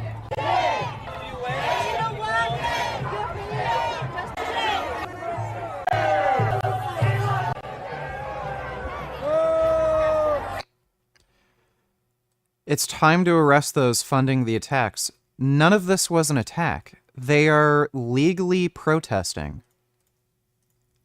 And somebody just came up to his car to tell him to go fuck himself. No one attacked anybody. And then he's saying, oh yeah, let's arrest all these people. Like, Elon Musk is such a fucking asshole. Imagine being this much of a loser to crash a Tesla protest. Ted the atheist knocks Lefty down. Can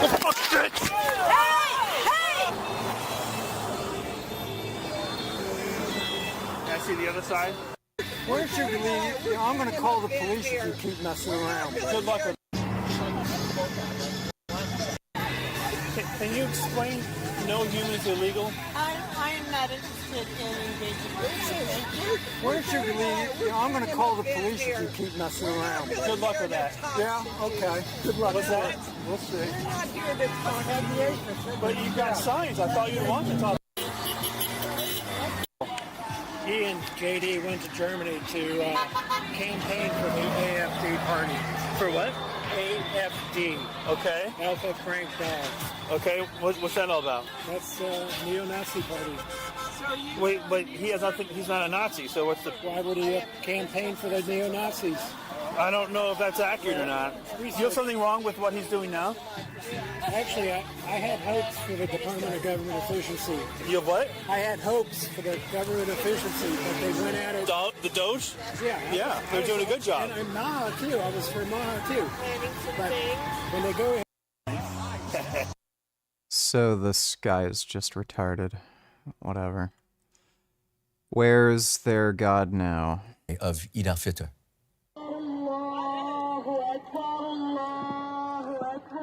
Tradition is alive with these Palestinians praying among the ruins of Gaza. The start of the Eid al-Fitr holiday has been marred by renewed Israeli... Wait, what?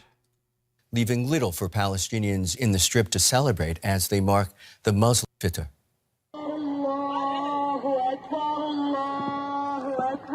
Tradition is alive with these Palestinians praying among the ruins of Gaza. The start of the Eid al-Fitr holiday has been marred by... Did he say Adolf Hitler holiday? Has been marred by renewed holiday. Part of the Eid al-Fitr holiday. The start of the Eid al-Fitr holiday... Yeah, did he say Adolf Hitler holiday? Has been marred by renewed Israeli airstrikes and ground operations. It's an Eid of sadness. We lost our loved ones, we lost our children, our lives, and our futures. And Hamas blame it. So is Hamas actually trying to create another ceasefire proposal? After mass fucking protests against them? Each other for the collapse of the fragile ceasefire, which only lasted for 2 months. The Hamas-run health ministry in Gaza says more than 900 people have been killed since Israeli airstrikes resumed last week. Brothers in Egypt and Qatar. The Israeli government says it received the plan and submitted a counter-proposal coordinated with the US. But with no deal yet in place, Israel is pushing ahead with its renewed offensive in Gaza. These images published by the Israeli army on Saturday claim to show strikes in the south. The military says Israeli troops are now working to expand the buffer zone along the borders of the territory. In Gaza, I'm here today because, like every day, I'm calling for a ceasefire. Palestinian prisoners. Well, Moss are stupid. Thanks for the donation, Dodo. Pancakes and Tillers, one day you should start the stream with no explanation where you are sitting down in a field with sheep. Yeah, I should do that. Oh my god. Oh my god, they're so beautiful. Oh, look at those fuzzy guys. Oh my god. Oh, they're so beautiful. Oh, sheep are so nice. Oh my god, I love sheep. Oh my goodness, they're having a nap. Oh, they're having a nice afternoon nap. Look at them, just napping like good little sheep. Oh my goodness. Oh, they're so nice. Sheep are actually really nice. They're like, they're a lot like dogs. They just come up and say hi and they like getting petted. Oh. Oh my god, that's a nice Hyrax. Oh my god. So sentient. Oh. Oh, they're so sentient. Oh my goodness. Look at that sentient Chungawungus. Oh my goodness. So nice and sentient. Jesus Christ. Oh, that's good. No on here. Stay woke. You go for a girls trip, he tell you go ahead. He chilling, ain't no pressure, he trust you. He trusts you so much now you stop trusting him. Girl, fuck that man. I ain't going, y'all go ahead. I'm finna sit right over here with him for the weekend. He think he got me, he think he slick, he got me fucked up. That shit crazy, ain't it? Is this like an AI or is this like the blackest sounding white dude ever? Thanks for the donation, Pancakes. 2 donated $2. Let me see. What is the solution for transgender individuals who are passionate about sports and want to compete at the highest level? Wouldn't allowing a biological male who identifies as a... If you're transgender, you do not have an interest in competing in sports at the highest level, period. Those two things are diametrically opposed to one another. It's like claiming, I want to be as fat as possible and just be the fattest, heaviest person on earth. But I'm also passionate about sports and I want to compete at the highest level. Like, that just isn't a thing. So, especially if you're a male transitioning into a woman, you're clearly not interested in competing in sports at the highest level. Not only are you objectively worsening your physical performance, but there are known roadblocks to competing with other women. So that just isn't your primary interest. So if that's not your primary interest, I don't know why we would be particularly concerned with trans inclusion when it's clearly not their main interest. It's totally fine on like an elementary school or even high school level to allow, trans women to compete with women, but yeah, once you get into professional sports, there's a clear issue with fairness. When it comes to female to male transgenders, they can't compete anyway. They're biologically female. They have a huge disadvantage. I think there is one female to male trans boxer who competes professionally, but they're not very good. Like, they're not winning a world title or anything. So, yeah. As a women to participate in women's category be unfair and unjust for female participants? I think the only solution that addresses the issue of fairness and justice is that men should compete with men, women should compete with women, and transgender individuals should compete with other transgender individuals. This is the dumbest idea imaginable. Anybody who says this is just a fucking idiot. So I think at the elementary, high school level, it's totally fine to allow trans people to compete with whatever gender they identify with. And for just amateur recreational sports. But yeah, on a professional level where actual money is on the line, no. Money management, what is it? Yeah, Dallas is screwed. A friend of ours, family 4, are leaving because they can't afford to live here on a $165,000 salary. They were comfortable pre-COVID on a salary of $120,000. Now they can't survive in Frisco any longer. I could understand in San Francisco having issues with a 4-person family on $165,000 a year because San Francisco is ridiculous, especially if they're renting and they don't actually own a home now. But yeah, if you're a single person, you can certainly get by. Notice how she is less disabled around this retard. Hands are arms. These ones are the hands. And they just stick on kind of like that. What a sight to see. Oh, see, I like that better. And then I did a nose, and then these ones are teeth to go on top. But then here's the problem. What do we do with the eyes? Yeah, I know, because it won't stick. I put it on, and then it just falls off. Colby, what do you think of Kevin's school? I don't forget a tail. I got it. Yeah, you got it, and then you stick the tail on. You gotta stick it to the sticky. Yeah, that works too. When did the poop makes honey tree? Is there squirrels underneath the poop?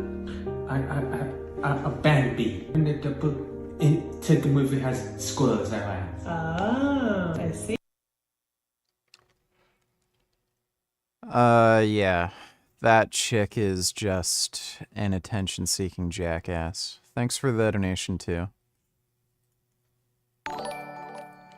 N-word donated $3. The real author of that article.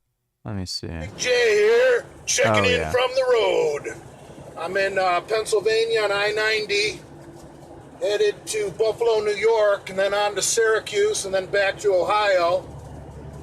I got something to say about this Harvey Weinstein bullshit. That guy was so fucking ugly that his so-called victims would have never been alone with him if he was a fucking construction worker or a truck driver or a fucking waiter in a restaurant. His so-called fucking victims are nothing but fucking predators in their own right.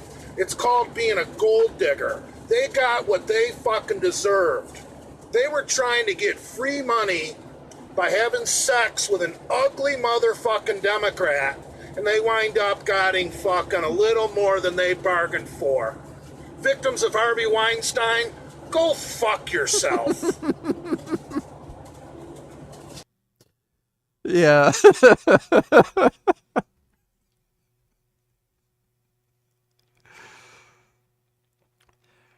Jay Masters is hilarious. Thanks for the donation, dude. My younger brother randomly texted me at 10 p.m. that he loves me even though we don't talk a lot. I think I'm autistic or retarded cause I don't know what to say. So I just sent him this. What do you think? Okay? Gay! That is pretty gay. I think that's appropriate. Thanks for the donation. Every day is a phase. Let's say you had some would take BPC 157. Would I not be a natty daddy? I would consider somebody natty if they took BPC 157. That would be the case for most peptides. But yeah, I'd consider somebody natty if they took BPC. Thanks for the donation, Renee. Have you seen this by the way? Is this real? Don't worry, it's not porn.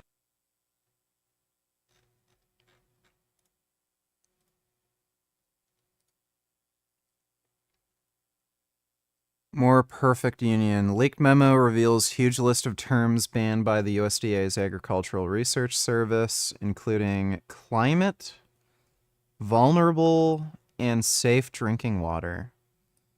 The department is responsible for monitoring crops to make sure they are not diseased and can be used for food.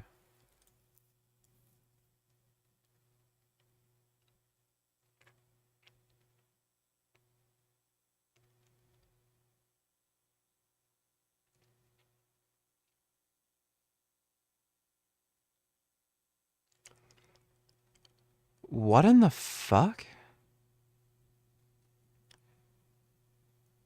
Climate.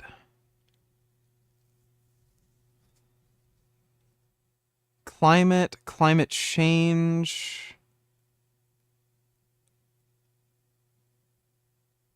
Climate or climate change or climate change or changing climate.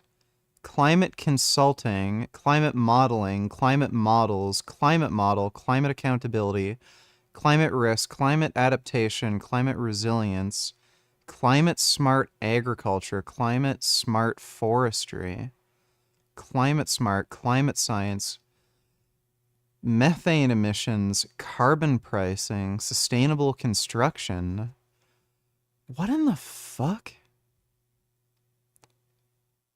By the way, isn't this like the administration that says they're pro? Whoa, this is even worse. Environmental housing, clean energy or clean power, clean fuel, alternative energy, hydro energy, geothermal, solar energy, solar power, photovoltaic, agrovoltaic, wind power, nuclear energy, nuclear power, bioenergy, biofuel, biogas, biomethane, ethanol. They can't say diesel or aviation fuel. What? They also can't say electric vehicle. They can't say affordable housing. They can't even say prefabricated housing. Pollution remediation, runoff, membrane filtration, microplastics. For one thing, there's no way that's legal. Why in the fuck would they... Didn't Trump say he wanted to do some, like, big research thing into finding out why kids have autism, and then they're literally not allowed to use terms like microplastics or anything related to safe drinking water? That is fucking bizarre. Thanks for the donation, Tyler. Dodo donated $2. He says you can lie to your wife, though. Do you agree with that? I have no issue lying to my wife, no? Okay. What? So you just tried to accuse the God of the Bible for lying, which he never did that. No. And you just said you have no problem lying to your wife. No. If my wife makes food... So your God allows... Is that a sin? No. The point here is this. If my wife makes food and it doesn't taste nice, and she's spent all day cooking this food, and she asks me, what do you think? I'm permitted to tell her it tastes good? I can say it's all right. Yeah, it was nice. Even if I thought it was disgusting. I'll be honest with you, that was a bad example because I'm a proper food critic. I give it a straight. You're going to be like, nah, this ain't it. Proper. It's funny how he'll debate a retard like God Logic 2.0, but will not debate me. Not bad for someone in serious debt. 55,000 pound flight, 7-day apartment, Hamzaden exposed. Oh yeah, we'll definitely watch that one. Thanks for the donation, Dodo. Kanye donated $2. Skip to 105.30. This is how Kanye answered a Q about being jealous. I've never actually seen a Christian admit this. LMAO, he's not wrong. Life is full of distractions, like this clarinet solo. But you don't have to put up with distractions in your photos. With distraction removal, Adobe Photoshop can automatically delete unwanted elements like wires and people. We're working on the clarinet. Try it at Photoshop.com. I can't mute this. We're probably going to get another ad too. 105.30. This is probably not going to be worth watching. Man, I ain't like him on Cardi's album. He got too many verses. Like, yeah, he could rap, but we ain't want to hear this shit. Y'all don't go to church? God is an angry God. God is a jealous God. What are you talking about? I'm the closest thing to God on earth, and I act just like how God acts. Like, I go up when people, whatever interview you did previous to the interview of this interview, I guarantee you it's going to be more of a blessing than the previous interview. So what does God do? Bless. God has used me to bless. John Legend, boom. Amber Rose, Kim. I think you need to be a narcissist like Kanye in order to admit something like that. Thanks for the donation, Kanye. China has a lot of problems, mostly due to their fucked centralized political bureaucracy. But they do have smart motherfuckers that they prop up, particularly in engineering. It really doesn't matter. All the smartest people leave China. So, they all go to the United States or Europe. They get the people who are left over. And again, all of their technology is about 20 years behind the US. Some of their automated factories are pretty up to date, but that's just because US companies have moved to China and they've stolen technology from the US in that regard. Any US company that's going to build a factory in China, the Chinese government has to own a significant portion of it. And that includes some intellectual properties and stuff like that. And yeah, some of the automation technology in the US is in China, but most of everything else, they're like 20 years behind. Like, look at the Boston Dynamics robots. Look at the stupid robots in China that they were showing off at that one parade thing. They're garbage. So, no. All the smart Chinese people just fucking leave. They go to the US or Europe. And then they have less talented people who kind of stay behind, and they're way behind on practically everything. The only way they really catch up to the US is literally by just stealing. Thanks for the donation, though, retard. Blue Anon donates $2. Can you fact check this Democrat Blue Anon Facebook bitch? She's claiming Trump stole the election. He won about 49%. There's no evidence of that. Of the popular vote. Obviously, go watch Joy's whole video because she breaks down a bunch of statistics that have come out around the last election, including the fact that 36% of eligible voters, that's about 89 million people, didn't vote at all in the last election, didn't vote. But this point here, I think, is really important for us to keep reminding each other of. That's not evidence of a stolen election. That's just evidence of people not voting. Need to keep speaking truth to each other. The decrepit Cheeto did not get a majority of votes from U.S. voters. He got a little over 49%. He does not have a mandate from the American people. And we have already seen in the first 3 days, his approval ratings have essentially fallen over 2%. Someone in my comment. So this idiot just doesn't like the idea of like the Electoral College. Even with the even if you got rid of the Electoral College and you used a first to the post voting system, just a popular vote, Trump, I'm pretty sure, still would have won. Because Kamala Harris didn't get 50%.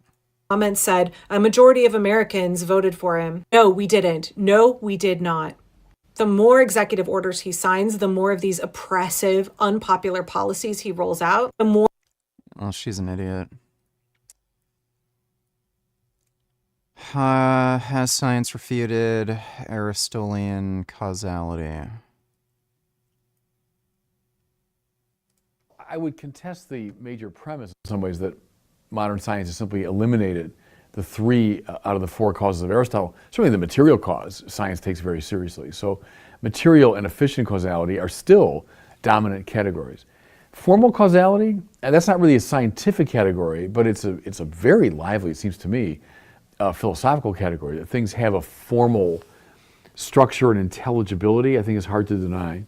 Final causality is maybe the most controversial, but as I read postmodern science, there's a recovery of final causality. There's no such thing as postmodern science. It's just science. And the thing about final causality is every time you exercise your mind, as I'm doing now, as that questioner did, you're dealing with final causality. I mean, minds are all about ends and purposes, aren't they? Here's what I want to do. What are you aiming for? What do you want? So final causality certainly exists. I mean, unless you're an absolute devotee of scientism and you deny that the mind is anything but an epiphenomenon of matter, the minute you hold to mind, you're holding to some kind of final causality. Now, I don't know what the fuck he means by any of this. Now, if you hold to God, that there's a great mind that has given rise to the whole world, then you begin to see final causality everywhere, because you see something like purpose within the very structure of being. As I say, postmodern science, a lot of the quantum kind of stuff, is moving in that direction. So I think you can still use Aristotle as a philosophical matrix for looking at even some of these scientific questions. Now, the church in relation to all that, the church uses what it can in its work of apologetics, its work of explaining itself to a given culture.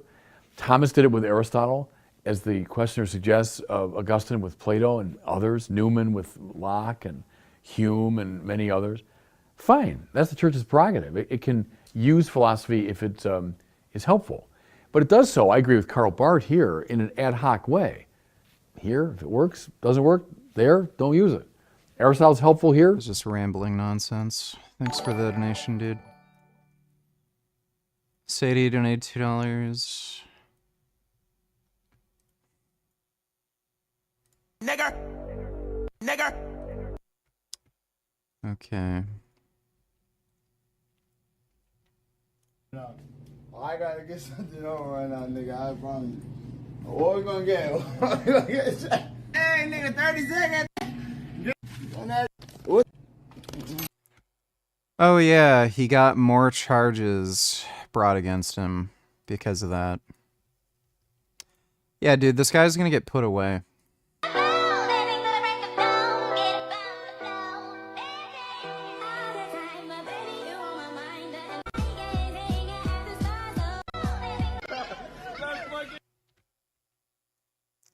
I hope he just gets the absolute shit beaten out of him in Korean jail. Digger, digger, digger, digger, digger, digger, digger, digger, digger, digger, digger, digger, digger. You. That's not Johnny Somali. Why? Why? Why? Say it to my face. Okay, you My face it. Okay. Say it to my face. Okay. You're lucky cop. Just like a let go. You're lucky. Digger, digger, digger. That's not okay. That's not. Alright, well thanks for the donation, Sadie. Anyway, how is everybody? This is my new home for today. Well, for the next season. This is my living room. Q donated $2. Let me see. Stoicism is characterized by a rejection of pleasure as the standard of human happiness and human felicity. Stoicism takes the position that the wise man, the good man, the philosopher, is a man who lives in accordance with nature. He fears only abdicating his moral responsibility. He is not afraid of pain. He is not afraid of death. He is not afraid of poverty. He is not afraid of any of the vicissitudes of the human condition. He fears only that he should let himself down and that he should be less than a complete human being. According to the Stoics, and there are a number of Stoics, 2 or 3 or 4 or 5 that actually develop the doctrine, but all the doctrines are quite similar. The only matter of concern to a wise and philosophic individual is the things completely under your control. You can't control the movements of the sun and the planets. You can't control whether a leaky ship sinks or makes it to port. You can't control the weather. You can't control other people. You can't control the society around you. There's only one thing, and one thing only, that you are in control of, and that is you. Your will, your intentions, yourself. In other words, the wise man, the truly philosophical man, is the man who is entirely in control of his own soul, who takes utter and complete moral responsibility for his actions, and is indifferent to everything else, not because he doesn't care about other people, not because he doesn't care about the felicity of the entire human species, but because it's not under his control. There's no use wondering or worrying about what tomorrow will bring, since tomorrow isn't under your control. Do what's right today, and let tomorrow take care of itself. The Stoic philosopher is the man who has liberated himself from fear. He's not afraid of death. He's not afraid of pain. He's not afraid of other people's dismissal as a fool. The only thing he cares about is that he should meet his moral obligations. Ralph Waldo Emerson once said that greatness is the perception that virtue is enough, which is an elegant and beautiful line. And he might well have stolen that from one of the Stoics, because all of the Stoics basically believe that. Virtue, moral virtue, an organized soul which pursues rationally the ends which are good for all human beings. That's the Stoic conception of virtue.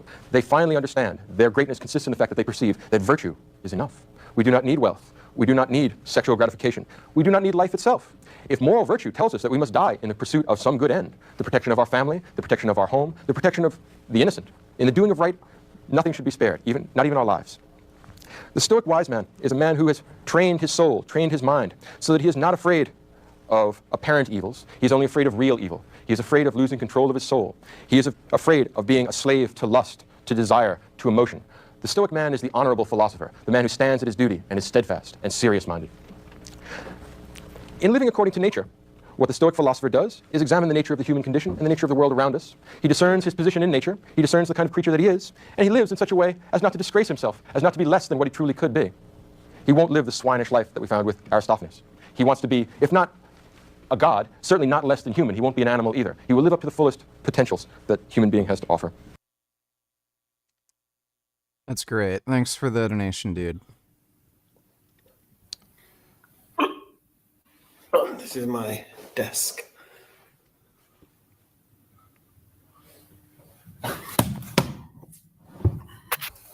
See, this is just my living room. And then it's my messy bedroom. And this is my walk-in closet. And then beautiful. It's like having my own apartment.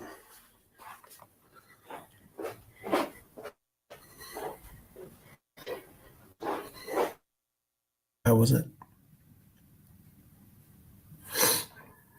There seems some cool places to go here in Malaysia, like Crocodile Adventureland and some nice places. Someone says Cameron Island or something, or some tea plantation. So I thought I'd do a quick live, just let you know I've arrived safely. And let's see what's going on.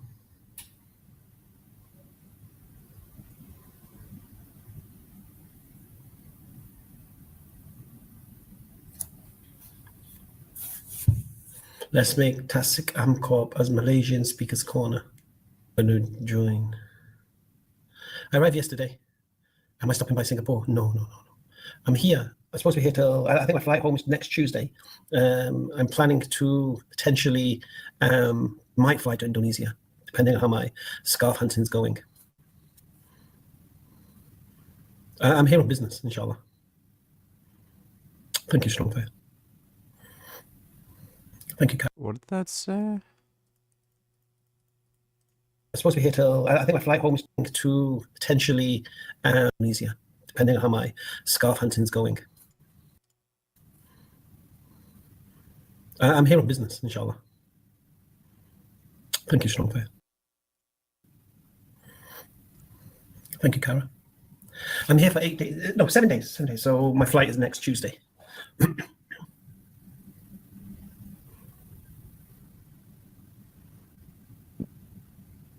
MashaAllah, Waleed.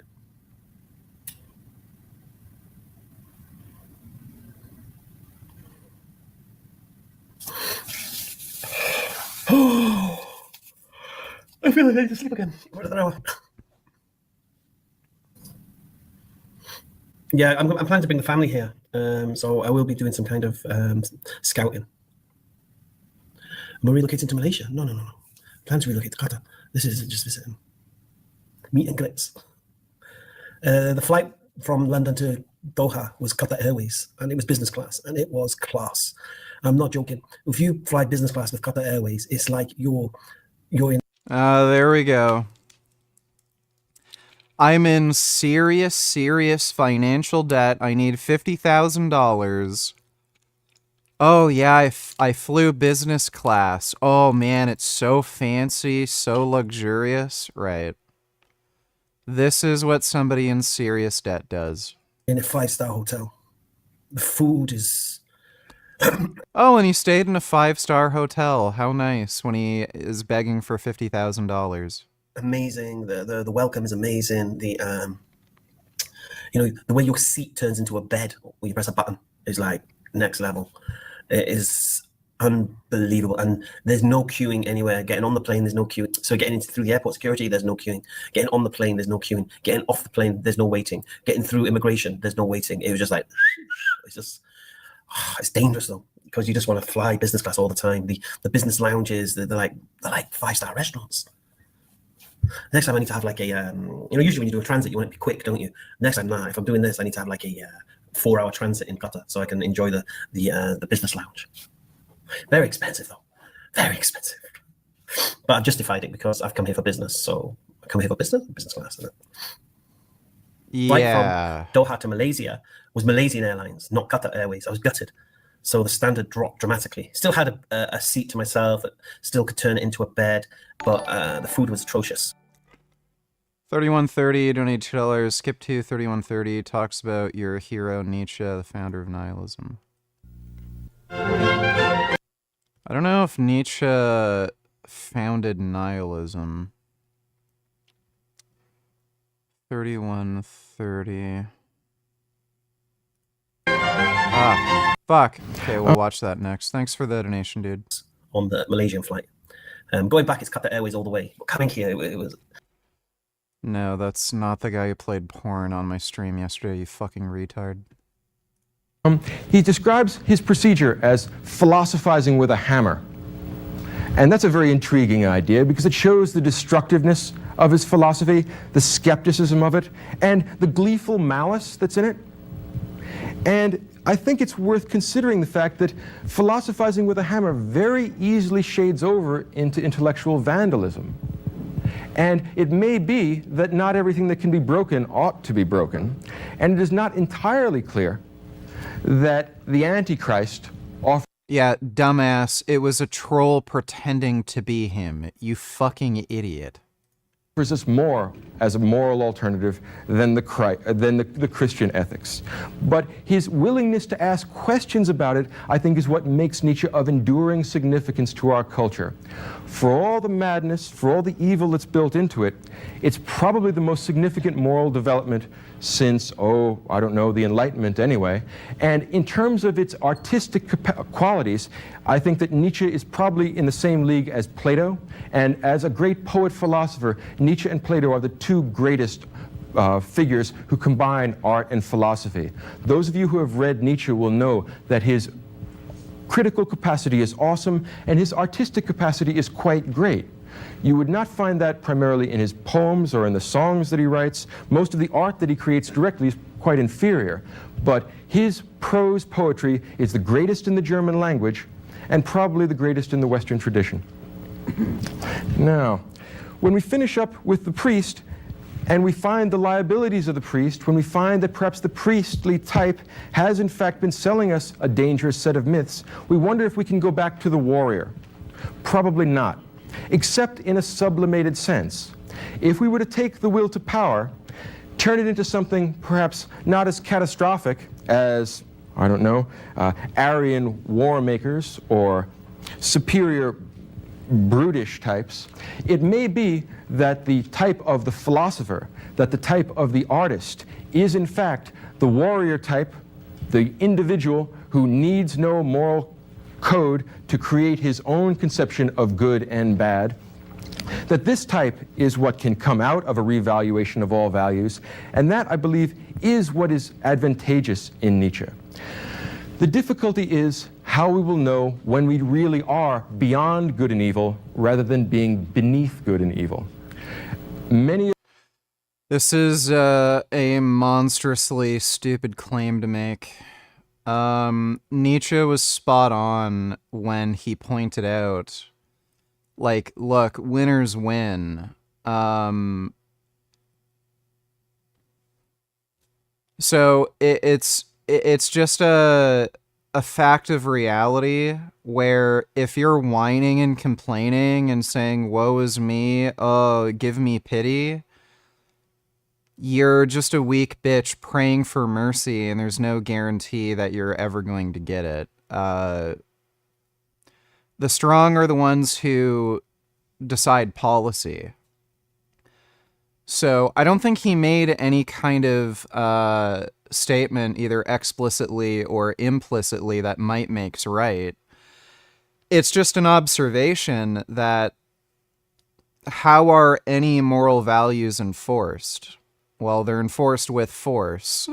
So if you can't produce any force, physical or otherwise, well, then you have nothing.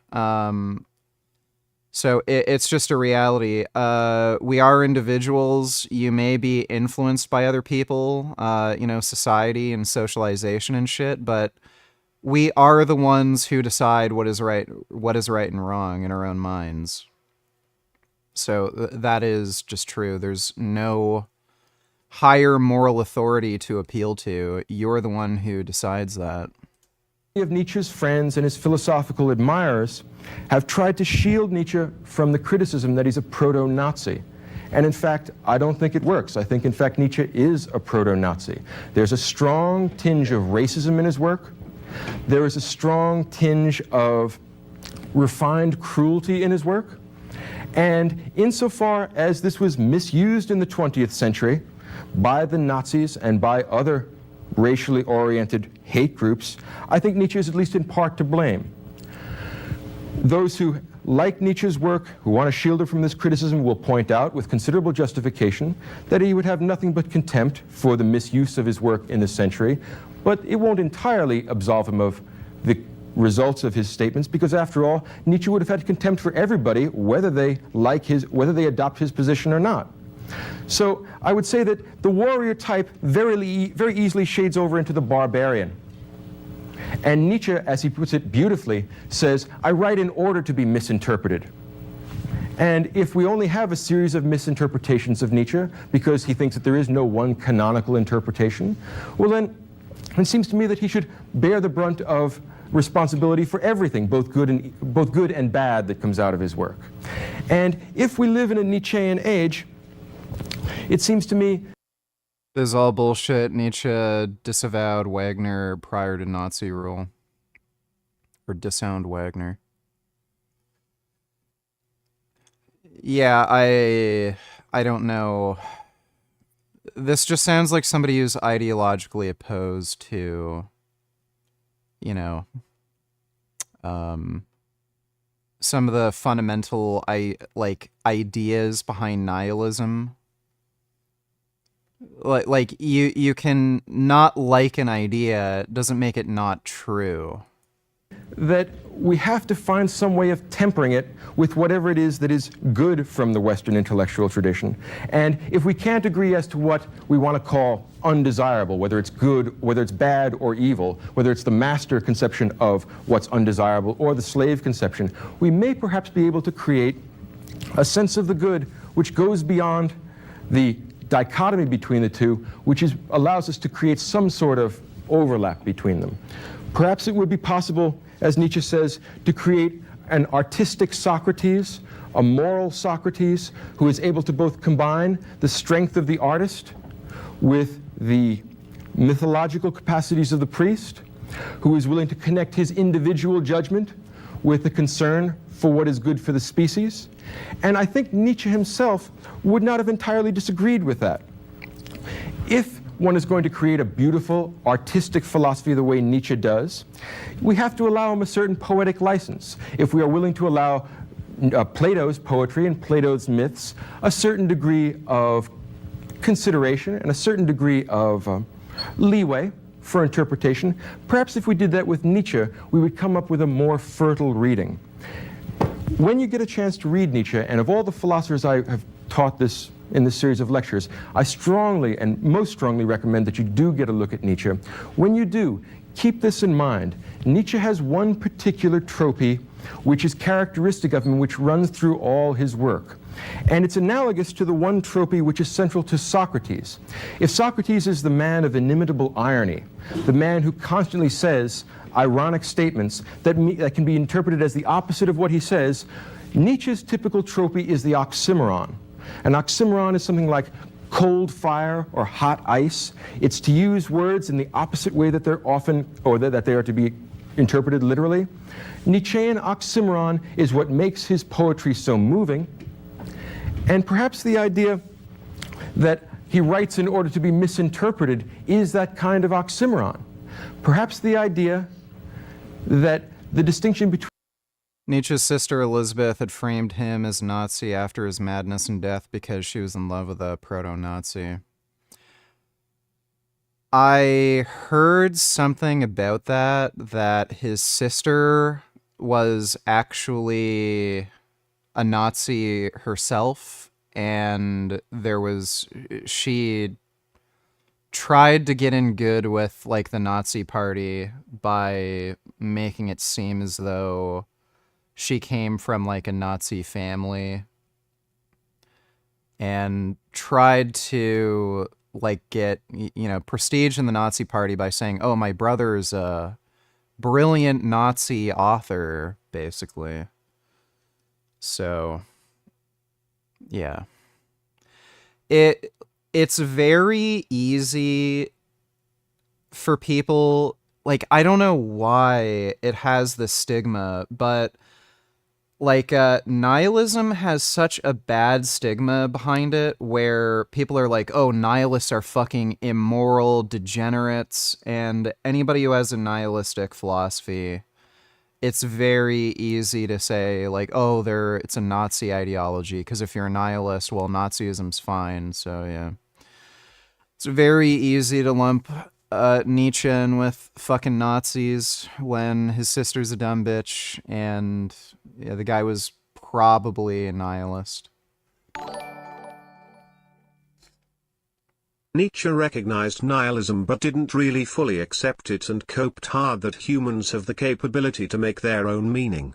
Basically, after all his reading and teachings, he frantically tried to make the case that meaning exists without God. Well, that is a position that falls entirely within nihilism, and I think the point he was trying to make is that this idea that you need a god or, some powerful entity to give you meaning is just a weak idea. Why would you not have the power to produce meaning in your own mind? So the idea that he was trying to get across, in my opinion, is that there is no need for this fucking God idea. This God idea is just for weak-minded people, and you can produce your own meaning. It's like he was obsessed with this idea of like an Ubermensch and everything. Like he was trying to fucking tell people, like, strength is what is going to ultimately matter to you. And this God idea is just a weak idea because it takes away from you your ability to just produce, your own sense of meaning. So, yeah, that doesn't conflict with the idea of nihilism. You're still recognizing, like, there's no objective meaning. There's nothing you can point to in the sky and say, oh, see, meaning exists right there. but it's an idea that's produced by your own mind, and you don't require some other thing to tell you this is meaning, go do that. You can just produce it for yourself and say this is meaning. Same with anything else. Same with like morality. And I think he would have been disgusted by the rise of Nazism because he would have just seen that as a weak bitch-made idea, rather than people just standing up for what they actually believe in and telling this retarded meth addict, like just dimwit, who is a broke-ass bitch until he just gaslit people into thinking, oh, see, the Jews are the evil ones. He would have just had the idea, like, he would have just recognized that, like, these are just dumb people being manipulated by another idiot. So rather than just listening to some, you know, cult of personality or somebody claiming that they know what God wants, oh, we need to kill the Jews, oh, we need to listen to Hitler, like, no, the idea is you make up your own morals in your own head. Don't listen to other people. It's a weak idea. So I highly, highly fucking doubt Nietzsche would have ever had any sympathy towards Nazi ideology. He would have just seen it as another weak idea. Thanks for the donation, though, retard. T donated $2. Let me see. Metaphysics of Gender. Okay, we'll watch that later. Thanks for the donation, dude. Between good and evil and good and bad is an unbridgeable distinction, can also be seen as an oxymoronic construction.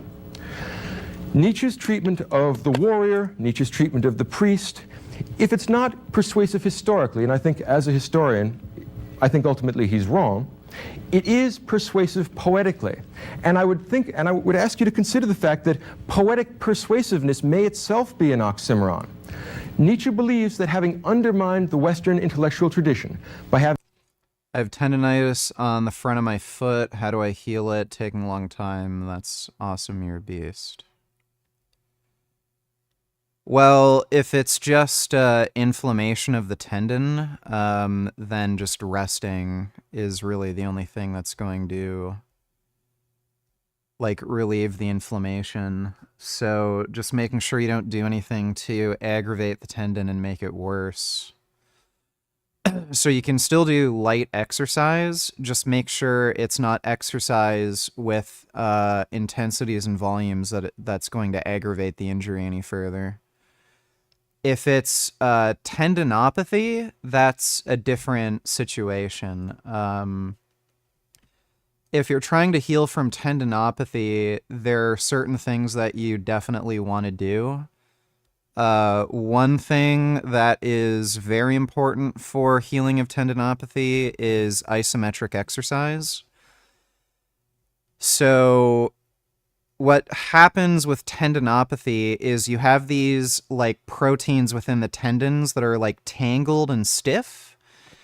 And whenever you do exercise, it causes pain because these tangled, stiff proteins, they don't stretch with the rest of the tendon. Isometric exercise, when held for about 30 seconds, it starts to lengthen and unravel those proteins and makes them more in line with the rest of the tendon structure. And then afterwards, you can do moderate intensity training, so around 60-70% intensity, but yeah, if you're just healing tendinopathy, again, just light exercise and rest. Having abolished metaphysics, by having abolished the plausibility of Christianity, what he's done is created a new blank slate for us. And if the slate isn't entirely blank, well, then let's not hold Nietzsche entirely responsible for that.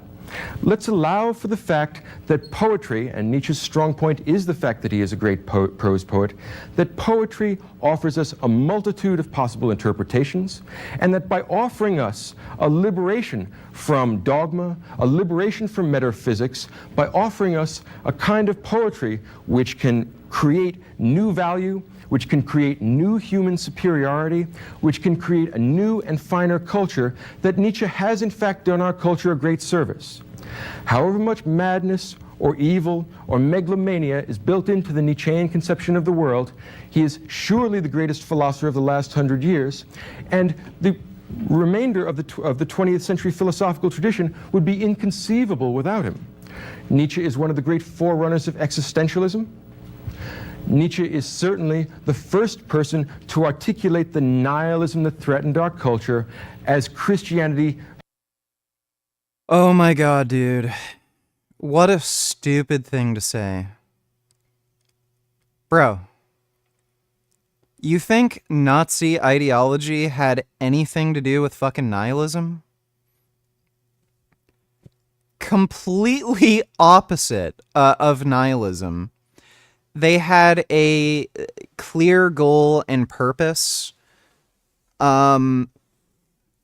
Same with communism, which was arguably an even more destructive ideology in some ways. Like, what, roughly 60, 80 million people worldwide died under communism.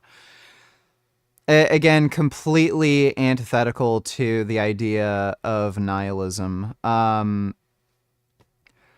If we like started things off from the framework that all roads lead to nowhere, no matter what we do, we die, make money, die, get famous, die, live modestly, die, fuck bitches, die, celibacy, die, everything is pointless, all roads lead to nowhere, what are you left with? You're just left with a choice of, why would I bother continuing my existence? And the only rational, like, conclusion you can make is, if I'm going to continue my existence, the only thing that really makes sense is to benefit from existing. And how do you do that?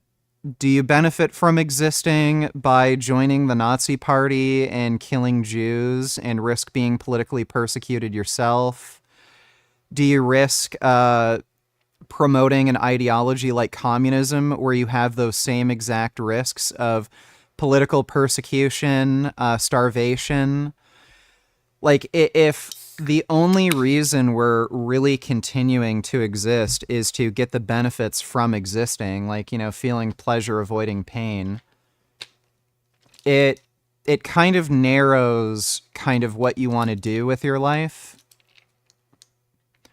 So, yeah, I think the idea of purpose is far more deadly and damaging than the idea of lack of purpose.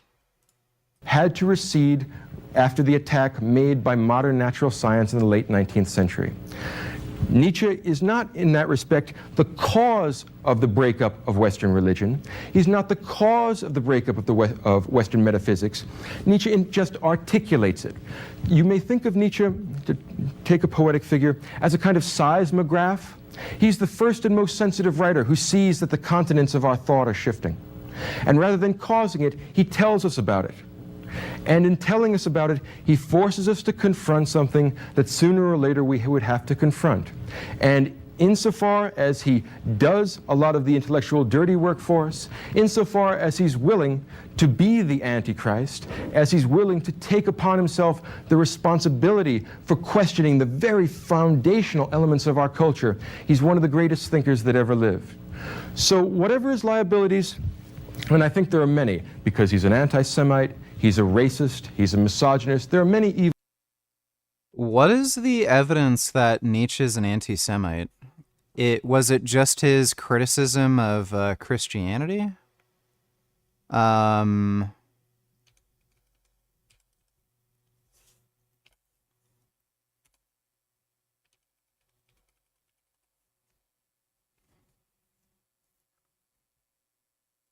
What's the argument for him being an anti-Semite?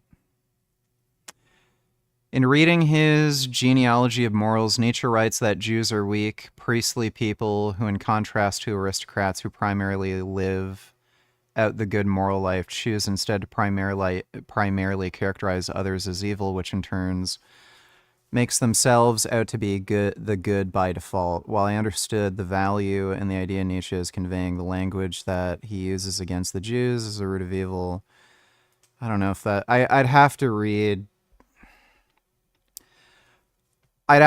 more into that.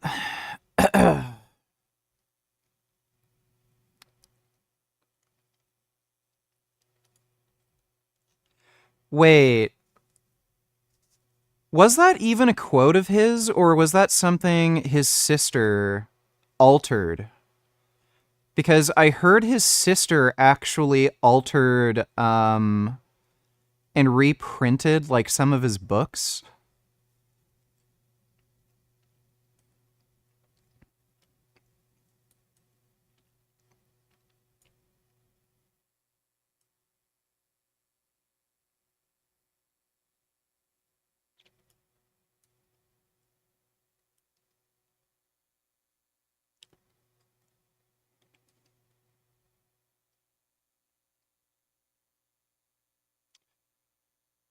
Careful consideration of all the evidence from Nietzsche's published and unpublished writings and letters reveals that he harbored anti-Jewish prejudices throughout his life.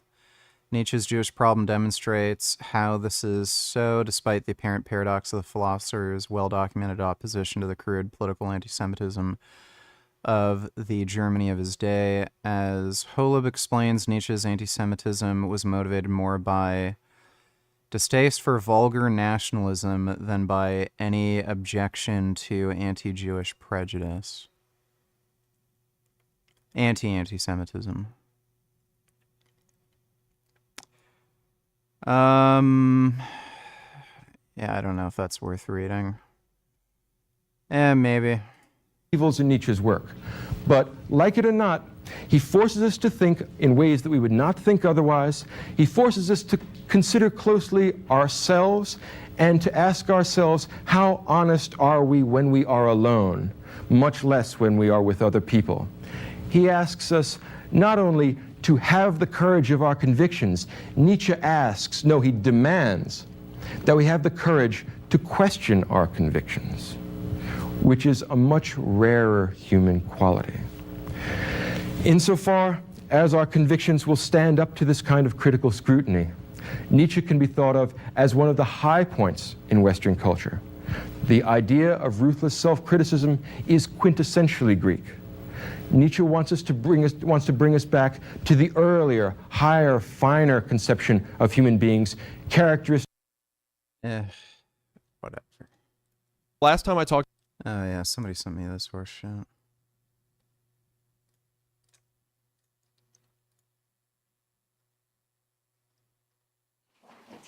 As you know, Father Richard has themed a series of talks, aspects of Aquinas' anthropology. Not gonna bother watching this, the audio sucks. VG, do dermarolers work? Trying to grow my beard and I don't know if my minoxidil twice a day is working. Also, what video games coming out this year you looking forward to? Minoxidil takes months to really notice any benefit. So I would give it at least like 6 months of daily use until you can really determine if it's actually doing anything or not. I have no idea if a derma roller would do anything for facial hair. There's some efficacy shown for hair of the scalp. I have no idea if it would do anything for facial hair. And video games, Last of Us Part 2 is coming out on PC in a few days. Doom, Dark Ages, Metal Gear Remake. I don't know if Grand Theft Auto or Ghost of Yotai are coming out on PC this year, but they're going to come out eventually.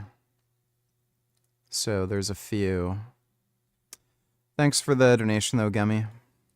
talked about the JFK assassination to this degree was in one of the earliest videos on the channel. I proved the JFK conspiracy with a whiteboard, and I'm glad that you guys liked that video and it grew the channel. That means a lot. But to be honest, my standards for research then are nothing compared to what they are now. I've changed a lot of my opinions regarding the case and a lot of the logistics of it. I do think now firmly that Oswald was a shooter. My question is, was he the only shooter? And if he was a trigger man, who was he pulling that trigger? He was absolutely the only shooter.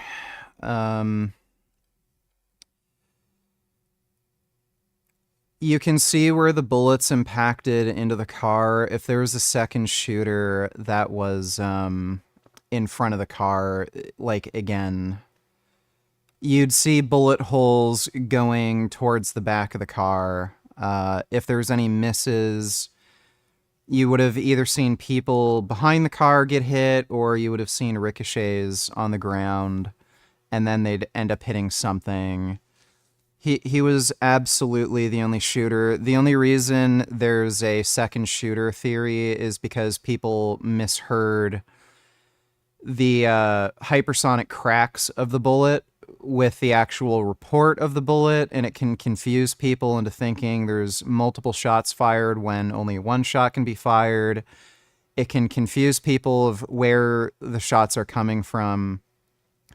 So, no, he was absolutely the only shooter. There would have actually been physical evidence indicating there was a second shooter. Trigger on the behalf of? Was it himself or something else? So I don't read this last sentence saying that Oswald was a poor shot to mean Oswald wasn't a shooter. I read that to mean either himself or someone else invested to get him better. There's other things in the files that relate to Oswald and the JFK assassination, but you're going to need more context from other things mentioned in the You don't need to be a particularly good shooter to make the shots he made.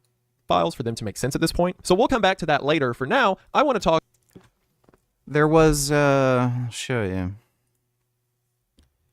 JFK shooting test. I think this was in the 70s or 80s.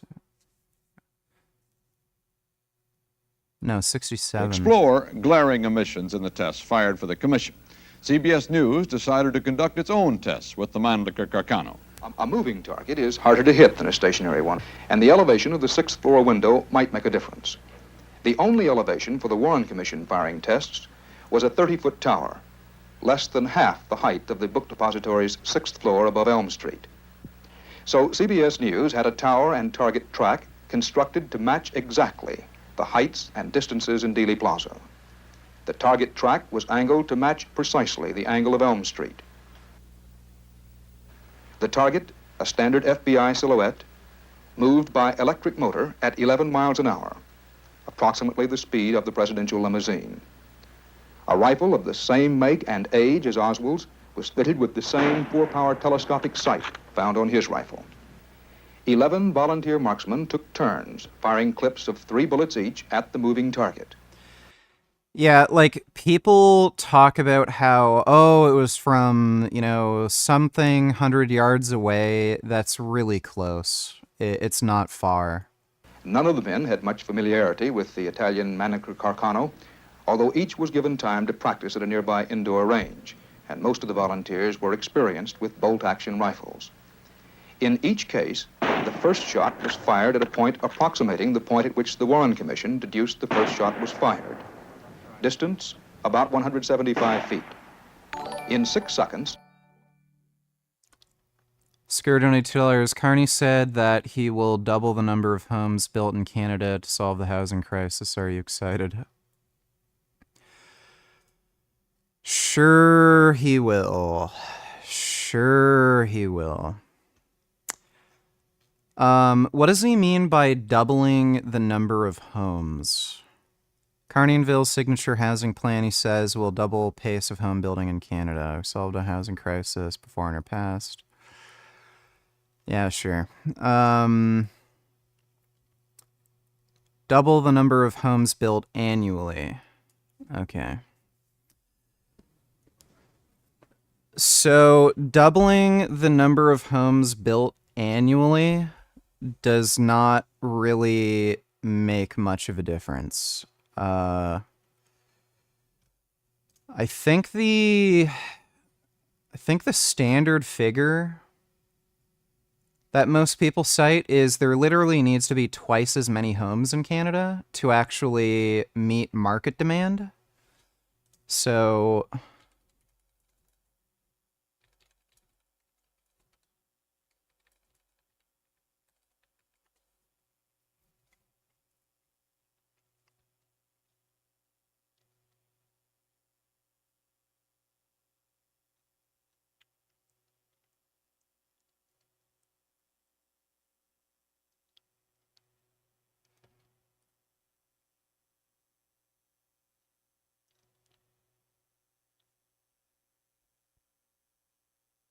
under construction,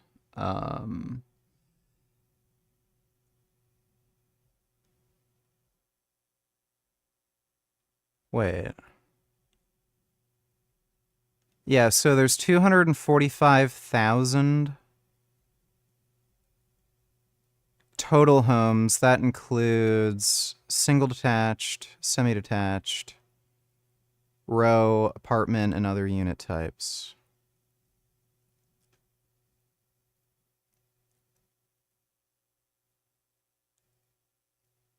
Housing starts, under construction, housing completions.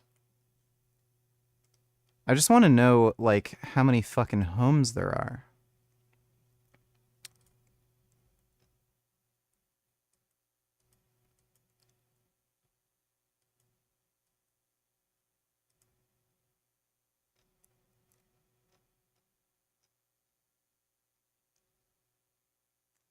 So there's 14 million private occupied dwellings.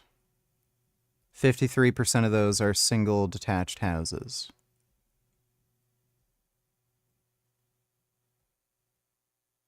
Or no, wait. Yeah.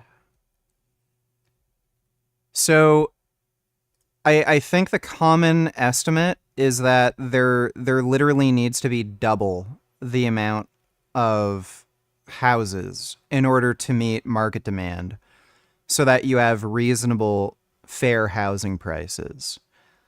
So you need to build literally 14 million more homes. If he's claiming he's going to start building 500,000 new homes annually, and let's say each of those projects are completed in the year, that would take about 28 years, assuming no change in population, in order to actually meet the current housing demand. It's like dropping it's like pissing in the ocean, you know? Drop in the bucket. So, yeah, that's a lot of big talk. It's not really going to do anything. If he really had an interest in lowering housing costs, he would make it illegal for foreign buyers to purchase homes. So you either have to have permanent resident status or be a citizen to actually purchase a home.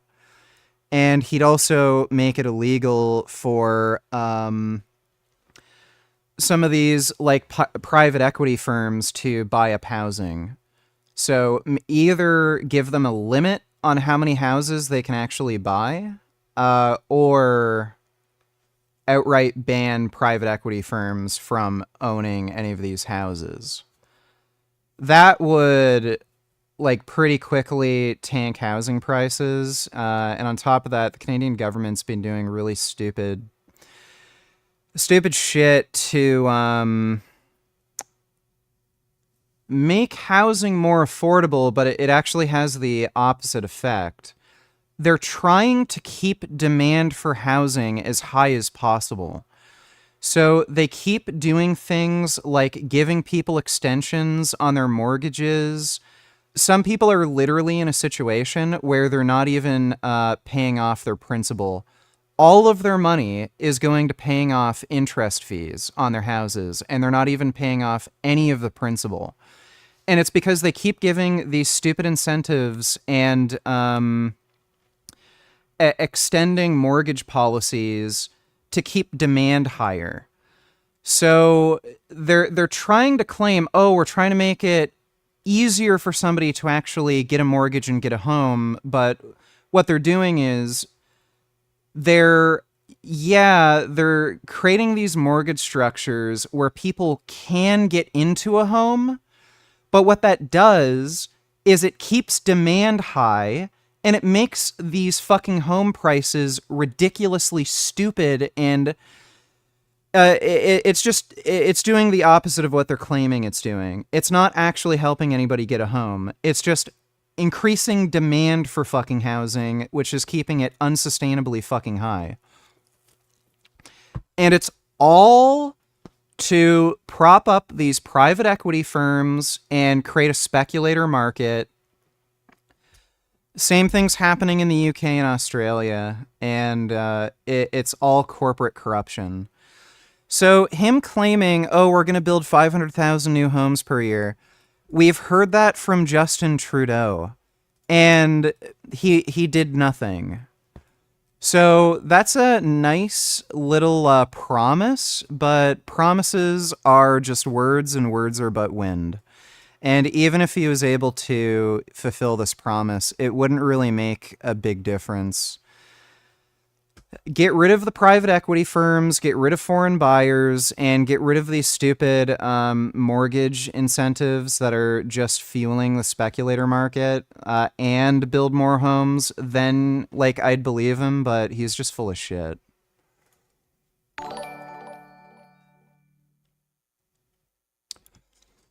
Thanks for the donation, though, Skur. W donated $2. Friedrich Nietzsche once referred to Christianity as Platonism for the masses. He meant that Christianity, like Plato's philosophy, is a form of idealism that offered a transcendent and otherworldly vision of reality. But whereas Plato's philosophy was accessible only to the educated elite, Christianity could be understood by a simple peasant. We should note that Nietzsche wasn't complimenting Christianity or Platonism, as he considered both to be life-denying philosophies more concerned with the afterlife than real life.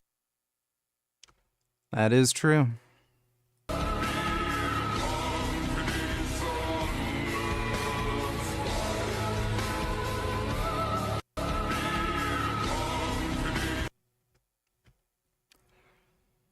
is a very strange video.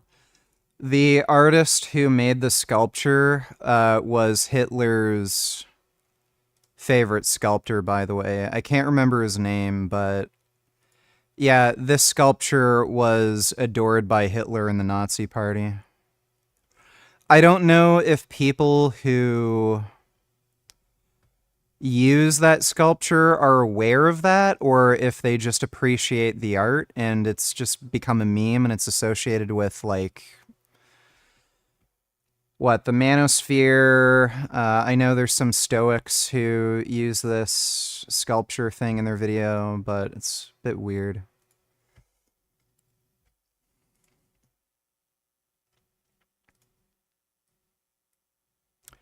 Famous philosopher, tier list maker. I don't think yeah, would Plato even be considered pagan?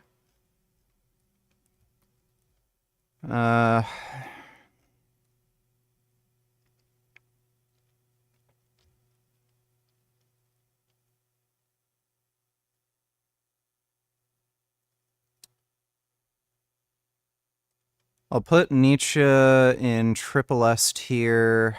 Epicurus, definitely S tier.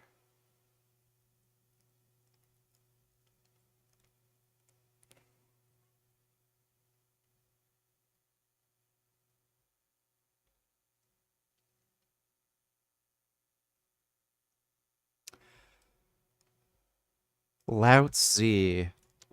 I don't know if I'm confusing him with someone else.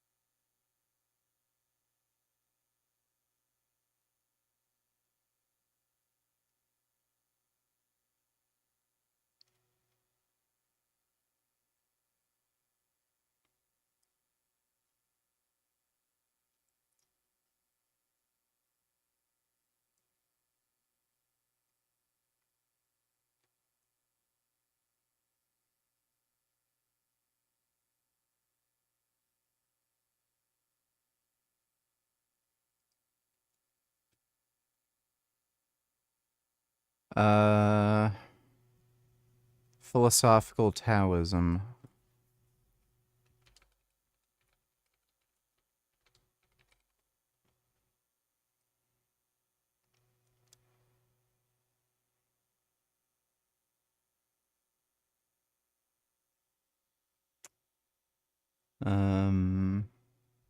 Yeah, that's gay.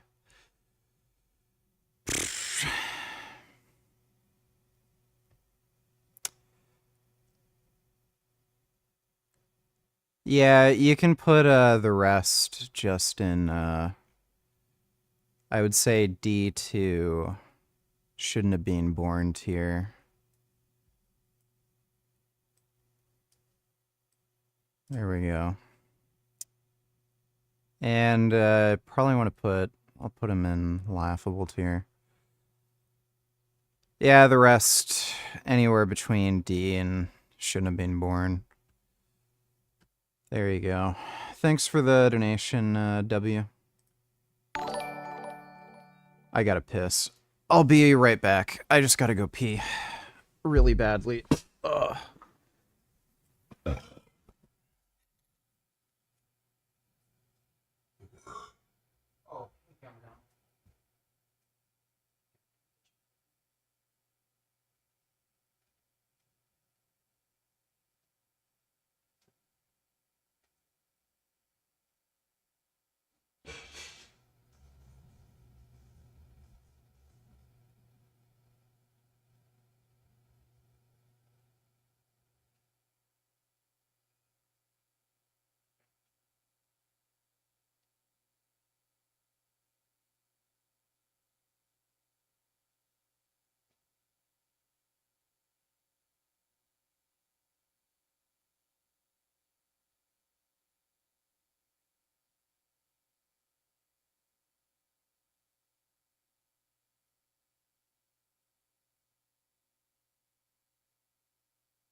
Okay. Oh, I lied. I also had to poop.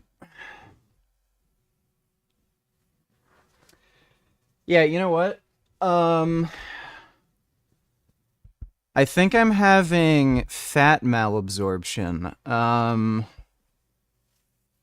My poops are very light in color, sometimes almost like white, and they float. So for some reason, I'm not absorbing any fat that I'm eating, which is very weird. I don't know why I'm having that. Going Andrews, $22, listen with audio.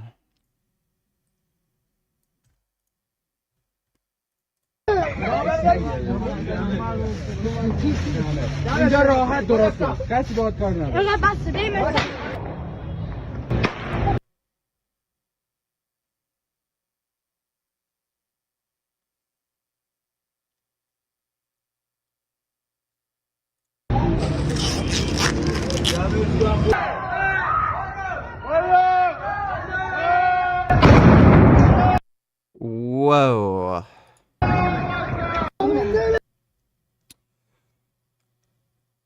What in the fuck is in that bag? Holy shit. Yeah, that's so explosive you can literally just have it hit the ground and it blows up. What the fuck is that?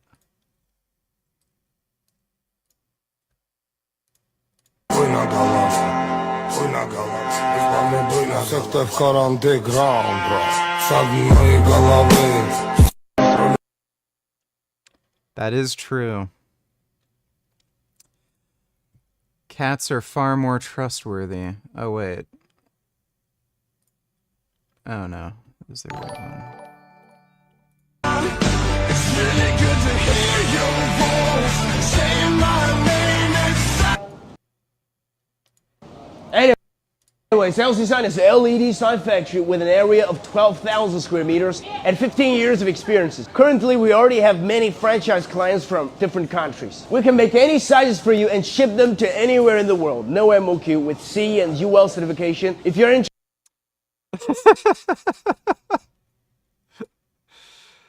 That's gotta be the weirdest advertisement I've ever fucking seen.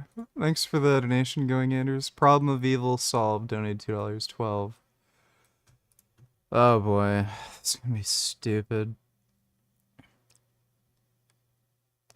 Let me see if I can guess. If you're accurate about the topic he's covering. He's either going to say, God is all good, so anything he does is therefore good. So that could include horrible things, in which case you're really not talking about good and evil, you're just talking about just whatever God does. It's just a semantic argument where you're changing what somebody means by good and evil. Or it's just some stupid bullshit about, oh, well, God sorts it out in the end, which doesn't really resolve problem of evil. We'll return to that, but first I want to talk about a slightly different subject, which is to say, the problem of good and evil. Augustine says that God is inherently good. Therefore, God's creation is inherently good. And again, that's sort of a cosmic optimism, but it's also a statement that since God is omniscient and omnipotent, there's no reason he would create anything that wasn't good. Well, then the question is, what's evil? If everything God created is good, then what in and of itself is evil? And Augustine argues, quite logically, that it's nothing. Evil is simply the lack of good. It's the absence of good. Makes sense, right? If health is good, then we call disease evil because it's the absence of health. But since the ultimate good is God, then what is evil? Right? It's turning away from God. It's when you don't contemplate God. Hence the title of the work, City of God. The point is not that there's some ethereal city of God. He says a city is the basis of affections. That's what constitutes a city. The city of man is the community of people whose affections are drawn towards material things. The city of God is the community of people whose affections are drawn. So I was basically right. This guy isn't really talking about good or evil. He's just ignoring the concept of good and evil, and he's just saying whatever God wants is good. On toward the ultimate cosmic principle, God. And of course, it's not very hard to imagine where one would find such a city. Go into any church. That's what goes on in a church. That is the city of God. Well, the problem is, if everything God created is good and perfect, and evil is turning away from God, or just the absence of it, how did evil ever occur? And, as I'm sure most of you know, that is the doctrine of original sin.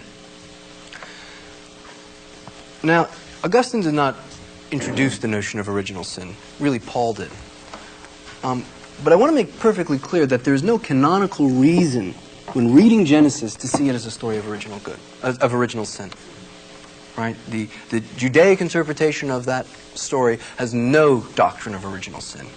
It entered for cosmological, really theodistic purposes. Bro, this guy is high. This dude is on drugs. Explaining evil. Okay, so how does this original sin work? Well, you remember at one point that atoms in the... Yeah, so... didn't resolve the problem of evil. The distance grows to 270 feet. Results varied. A Maryland state trooper made 2 hits in the silhouette. 1 near miss in slightly less than 5 seconds. Another state trooper's best time was 5.4 seconds.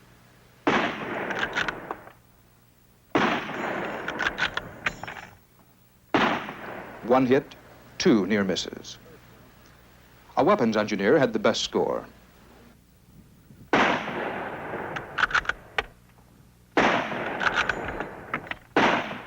Three hits in 5.2 seconds.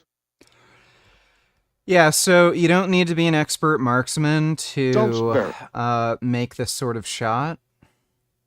You're talking about relatively close distances when you're talking about shooting with a rifle.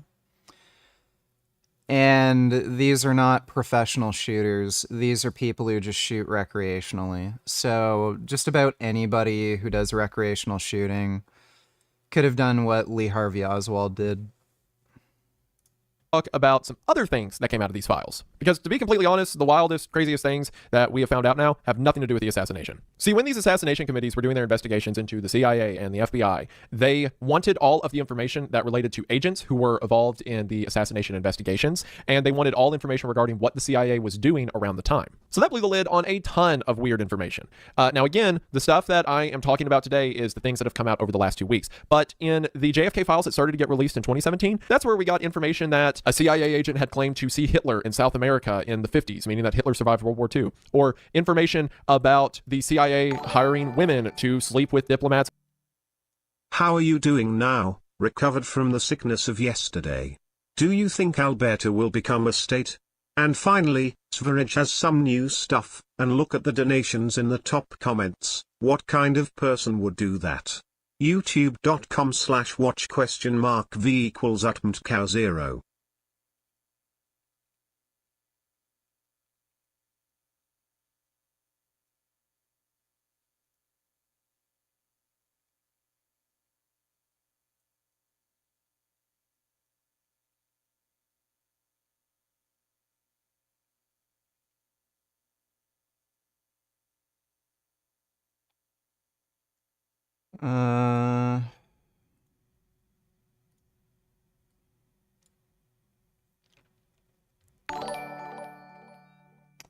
Alberta is not going to become a state.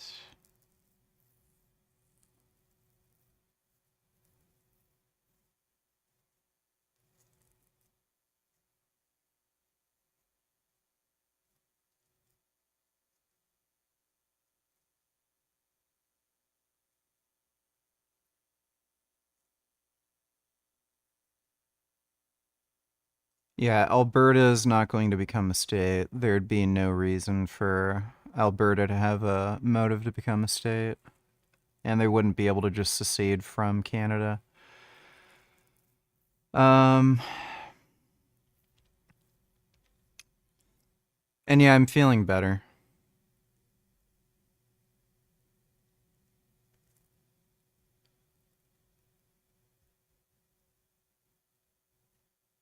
Look at the donations in the top comments. Thanks for everything. You changed my life. I've convinced multiple friends that are younger and can get great results to also follow your teachings and will spread your message until I die. Been waiting to give you back something, but not much. Donated 59 euros? These people are fucking retarded. Supporting the greatest channel on YouTube.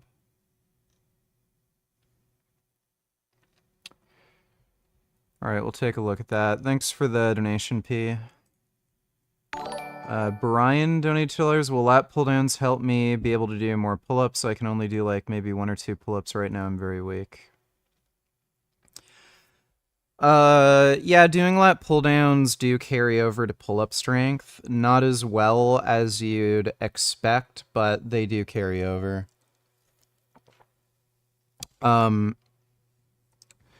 The biggest thing that's going to affect how many pull-ups you do is going to be just body weight. So if you have a lot of excess body fat, it's going to be way, way fucking harder doing pull-ups. So, if you do have excess body fat, lowering your body fat percentage and just having more lean mass is going to help massively. And even if you can only do 1 or 2 pull-ups,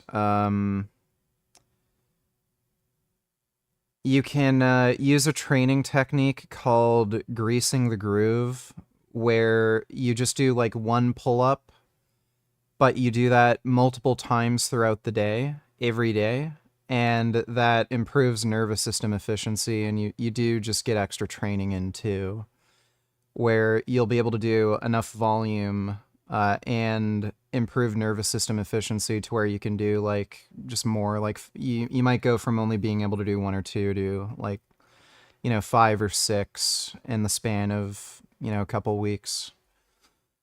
But thanks for the donation, Brian. Sadie N-word donated $2. Let's see this. Breaking news! The Luigi Mangione Access to Healthcare Act has been proposed in California. The bill would make it illegal for health insurers to deny, delay, or modify medical procedures or medications. The bill was inspired by Luigi Mangione, who is facing criminal charges over the death of insurance CEO Brian Thompson. Breaking news! The Luigi Mangione Access to Healthcare Act has been proposed in California. The bill would make it illegal for health insurers to deny, delay, or modify medical procedures or medications. The bill was inspired by Luigi Mangione, who is facing criminal charges over the death of insurance CEO Brian Thompson.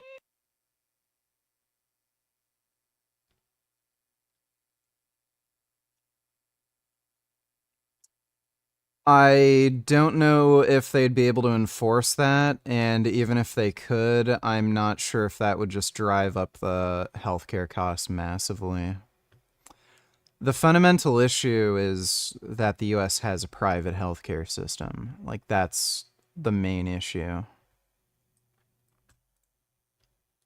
Breaking news! The Abolish TSA Act has been introduced by Senator Tommy Tuberville. The bill would replace the TSA in favor of private airport security companies. The TSA was created in November 2001 in response to the 9/11 terrorist attack involving plane hijackers. The TSA are all fucking scumbags. The amount of TSA employees that have, like, flat out just stolen shit from people is crazy. They steal people's, like, phones, iPads, laptops, just left and fucking right, dude.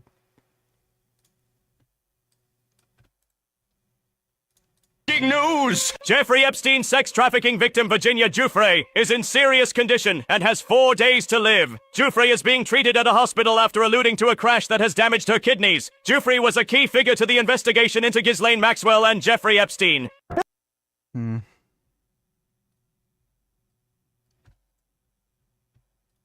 News! Over 100 cats and their owner died in a fire at the Happy Cat Sanctuary in Long Island, New York.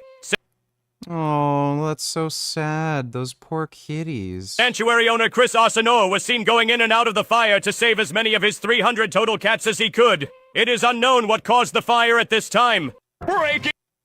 Oh, but so sad. Those poor cats. I love kitties. Hope you saved a good number of them. Thanks for the donation, Sadie. Get lectured by a cunt, donate $2. Don't care.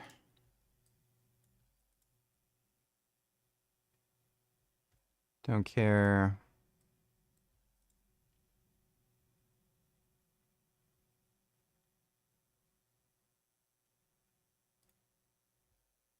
The Hunger Games. So I'm at the park with some of my kids, and we were talking about this whole issue of Democrats who think that the children of MAGA should suffer.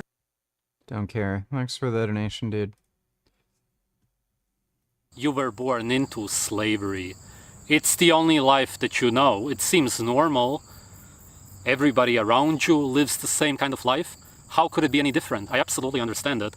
I grew up the same way. It's just that I always felt as if something isn't quite right. Deep down, you know exactly what I'm talking about. 99% of people today grow up as slaves. For some, this feeling is very weak. These people will most likely never snap out of it. Whereas for others, it's pretty strong. These people want to look for the so-called truth. This feeling is your natural self that wants to break out of the cage, and the cage is made out of these beliefs and ideas which were implanted in your brain, especially when you were a child. Some people live in a cage with very thick bars, so to speak. They feel too weak to ever break out of this cage, whereas other people live in a cage with a lot thinner bars. They can already see the light. They feel like they can almost bend the bars, but they don't feel strong enough yet. They are afraid to take the last step. Do you want to be lied to every day of your life? Do you want to be told what you are allowed to do? As a natural being? Do you want to be told by other people what's good for you, even though only you can know what's good for you? After this video, I'm gonna make sure that you take the last step. I'm getting you out of that fucking cage. I'm gonna make sure of that. You were born with a natural program, so to speak, and this program tells you exactly what you are supposed to do in this life. Because of this program, you know exactly what's good for you, what's bad for you. You know about your deepest desires and needs. This can never be taken away from you. It's impossible. But what can be done, and this has been done to you, is that they can suppress it. And they can suppress it so severely, especially in your childhood, that you almost forget what you're actually supposed to do in this life. And this started with your parents. There were no bad intentions behind what they did to you. They grew up the same way as you. They were brainwashed by their parents. Then, of course, your teachers did even more damage. Again, mostly without any bad intentions. They were also brainwashed. And then the media did the rest. And of course, the media did actually have conscious intentions behind what they did to you, unlike your parents and teachers. And this is how you were reprogrammed. As I said, your natural program is still there. It's intact. But you can hardly even connect to it anymore. And what controls your life now, and even worse than that, you believe that it is really your life, is this new man-made program. That's what tells you what you're supposed to do in your life. What's good for you, what's bad for you, what you need to do to be happy and healthy. This is hell. There are people who actually say that we are in hell and that paradise comes afterwards, or that life is a test. These are not only religious people. A lot of people feel incredibly miserable. And that is actually 99% of people on Earth, for some. Every accusation is an admission. Sv3rige is incredibly miserable. That's why he tried to kill his ex-girlfriend. 21st Savage $20. Trump needs to use this as a reason for leaving NATO. Why are we in NATO? We're losing soldiers' lives, losing money to protect Europe. It's absolutely zero benefit for the US and NATO. It took nearly a week, but 3 of You're a literal retard. the 4 soldiers have been found. So we should get out of NATO because some idiots drove a car into a peat bog. Okay, gotcha. Thanks for the donation, 21st Savage. It's worse than for others, but most people feel like they are in hell. I hear this constantly. That's why they start doing drugs. They don't care about their health anymore. What's the best area of Canada? Depends on what criteria you're talking about, but the best province is almost certainly Ontario. BC can be nice, but British Columbia is a little bit like California. In Vancouver, there's literally areas of the city that are identical to Skid Row in California.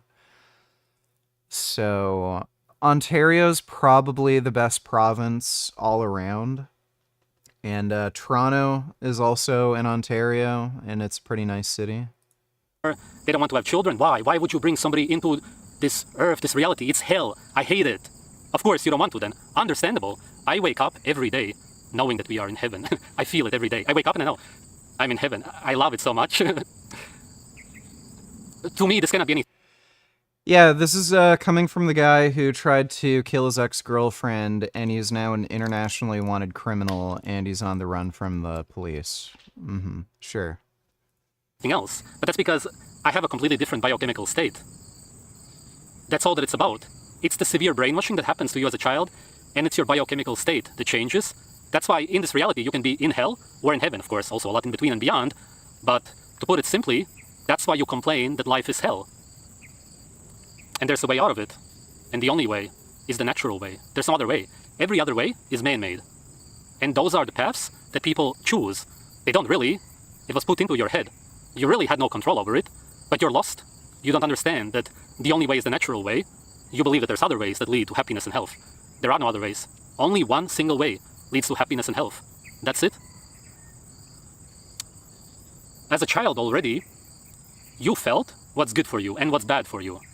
And what feels good for you and what feels bad for you is what's good for you and what's bad for you.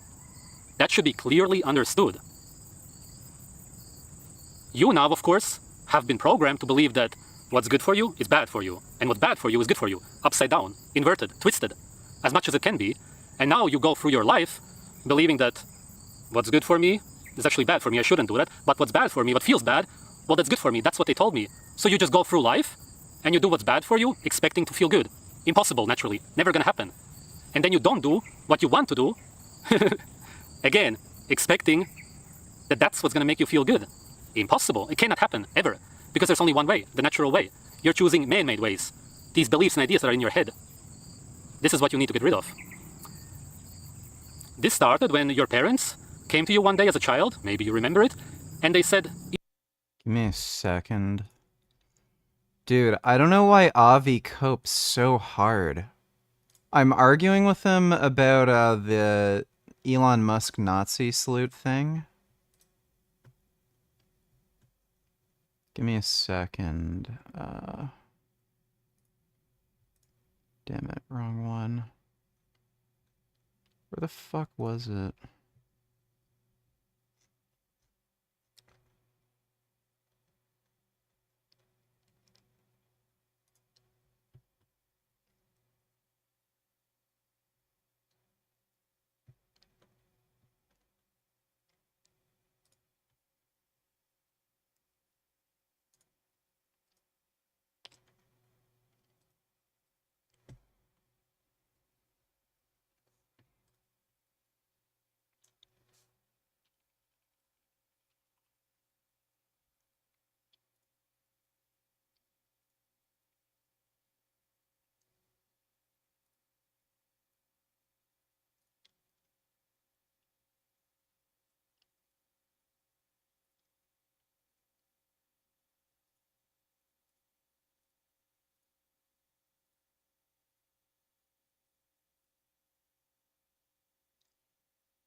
So in most of his speeches, he does the, you know, Heil Hitler thing, but a few times he does that.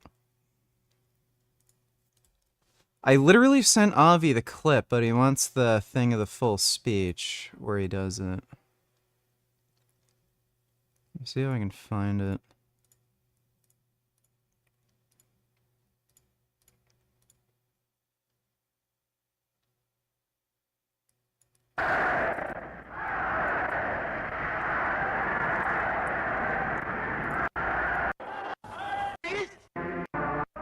No, not it.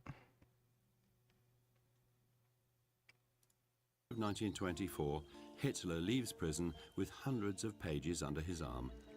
And he doesn't have any difficulty publishing his text. Said version of the text would be released in French. Let me see.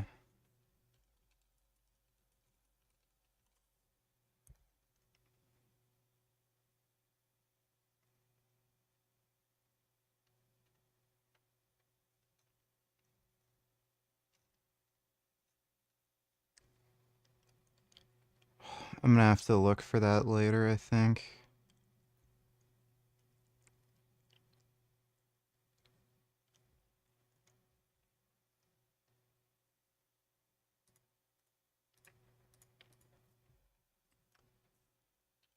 Hitler televised speeches. Du meine Arbeit für richtig hältst, ob du glaubst, dass ich fleißig gewesen bin, dass ich gearbeitet habe, verwendet habe.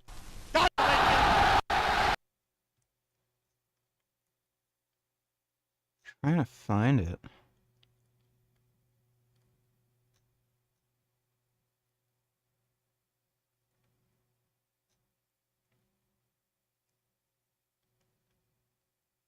What's the one guy's name? Mark Felton. Maybe Mark Felton made a video about it.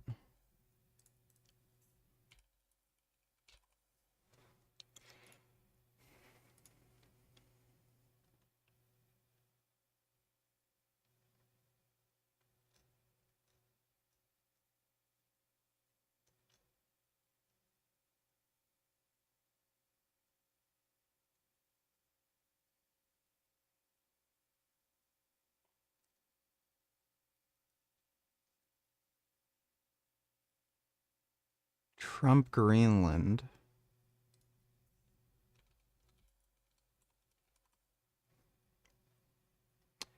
Nah, it doesn't look like he made a video about it. Eat broccoli. You smelled it, you already didn't like it, and then you maybe put it to your tongue, and you right away tasted that it's poisonous. Broccoli is a very poisonous green flower. It's one of the unhealthiest foods on earth. They said, we are going to take away your PlayStation. You're not going to be able to watch TV anymore. They pressured you, manipulated you, and forced you over and over again to eat it. Maybe they put cheese over it so that it tastes good, and eventually you started doing something that's bad for you, believing that it's good for you. This is where it started. And then, of course, what happened also later on is, let's say that your grandpa was preparing food, he was making something out of ground meat. You saw the ground meat on the table, fresh, juicy, red, the way it's naturally supposed to be, and you wanted to take it. And your grandpa slapped your hand and said, no, that's unhealthy, that's dangerous, that's disgusting. Bacteria, parasites, you're not supposed to eat the way every natural animal eats meat. No, no. We are going to cook it to death, make it dry, unappetizing, but then we will put a red sauce over it to make it red again, because that's what we actually naturally want. And then you start believing, oh, so what's good for me, it's bad for me. You see? Everything was twisted. And now it's all the other way around, and you went on living like this. And after decades, you believe that that's how it actually is. And not only do you believe that what's good for you is bad for you, what's bad for you is good for you, you also now start to try to Yes, this is why vegans live longer. replicate and imitate what you naturally want to do. You drink Red Bull. Why? Because there's synthetic taurine inside, just like in blood. That's why it's called Red Blood Bull. And then is this guy mixing up like U and L? Bull, blood. Like what?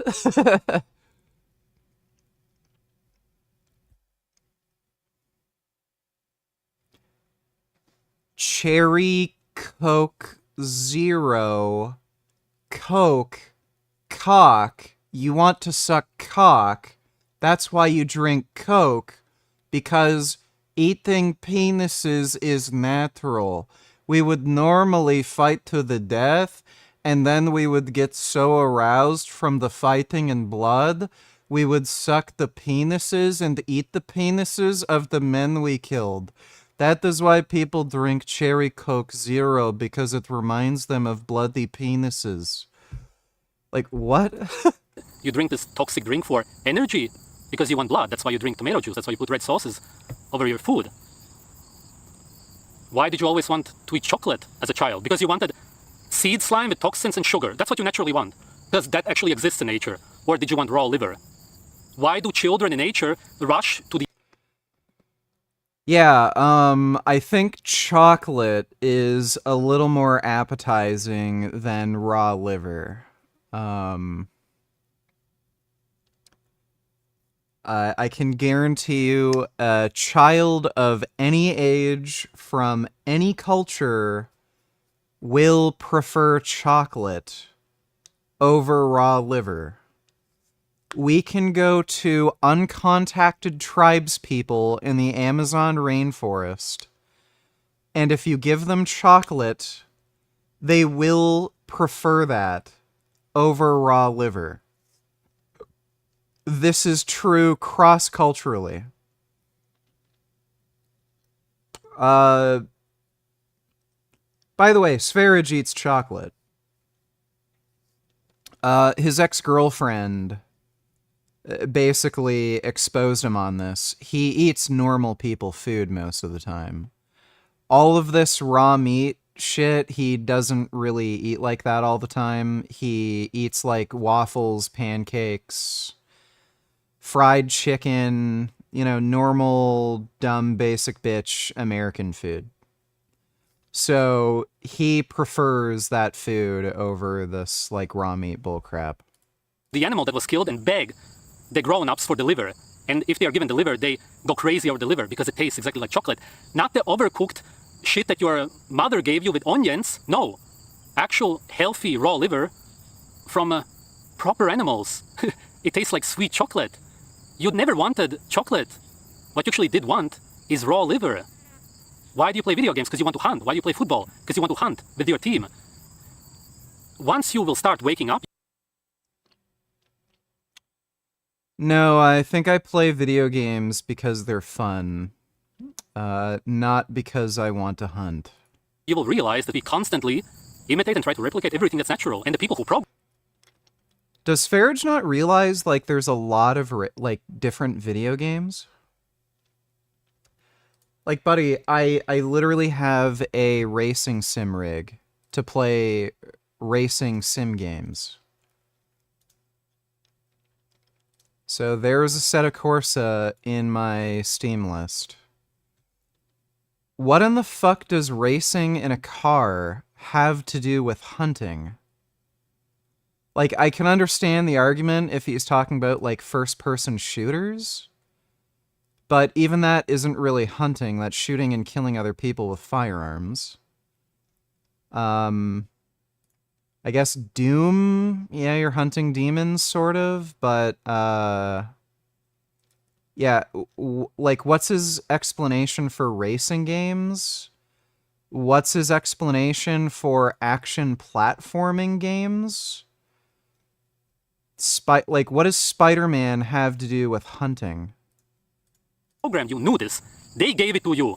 Because that's what you're supposed to do as a slave. You're not allowed to do what you're naturally supposed to do. You're allowed to look at imitations. By the way, this guy was the #1 ranked, what's that shitty fucking game? The RPG that's online? He was the #1 ranked player in, like, the crappiest game ever made. Somebody help me out here. Fuck, what? All my stupid-ass friends tried to get me to play this game, and it was so terrible and stupid. RuneScape. Yeah. He was the #1 ranked player in fucking RuneScape. And do what's socially acceptable, what people around you see as right. You cannot do what's wrong. So this guy has openly claimed that we should partake in pedophilia. He openly advocates for having sex with children, just so you know. There's only one way that you will be able to snap out of this. And the number one way is by eating naturally, because this is where it starts. This is what opens the door.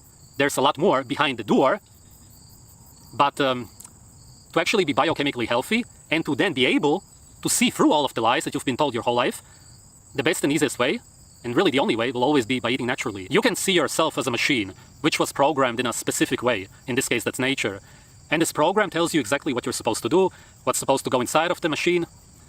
If you go against the program and you follow a man-made program instead, then the machine will malfunction. It has to, because this machine can only function well if it follows the original, natural program. There is no other way. And if you don't do that, then you will be unhappy and unhealthy. And that's why when you believe that what's good for you is bad for you, and what's bad for you is good for you, when you believe the opposite of the truth, then of course, you will never feel happy and healthy. It's impossible. Of course, it's also very hard to admit that you were wrong to people. You may be somebody who promotes going to the gym, jogging, and then you realize, wait, I've never once in my life actually smiled or showed any kind of joy when I exercised. Fuck, it's actually bad for me, but I've been told that it was good for me. I love exercising. That's why I do it every day. I train on an almost daily basis, and I enjoy it. So this is all just him thinking because I don't enjoy it, everyone else doesn't enjoy it. And I told so many people that it's good for me. What can I do now? Admit that I was wrong? Not only to other people, but to myself also? That's scary. I understand that. Maybe you promoted a plant-based diet. And then you realize that none of the foods that you ate actually ever tasted good. Your natural senses, the real program, the original one, always told you that it's bad for you. And now you will go and promote pretty much the opposite of that, eating raw organs, drinking blood, what actually makes you feel euphoric, completely changes your biochemical state. No, scary, I get it. And of course you were told your whole life that food doesn't even influence your mood. What does diet have to do with the way I feel? Nothing. I could go on and on telling you how wrong you were your whole life, how you didn't listen to your natural intuition. You went to sushi restaurants, you ate carpaccio at restaurants, you loved it, but then you went back home and said, no, they prepare it in a safe way. I can't eat that at home. It's my favorite dishes. I crave them so much. But no, there's no point. You will have to come to these realizations yourself. And once you do, your whole life will fall apart. And that's a good thing. Actually, you should take a hammer. So there is such a thing as sushi grade fish.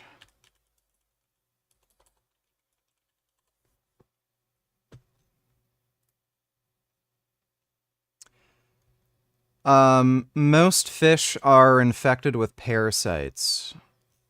And I think the grading system has to do with,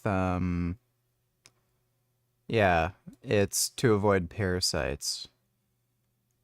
Officially, the terms sashimi grade or sushi grade mean precisely nothing, blah, blah, blah. Fish shop specializing in sashimi or calls them, using them for marketing purposes.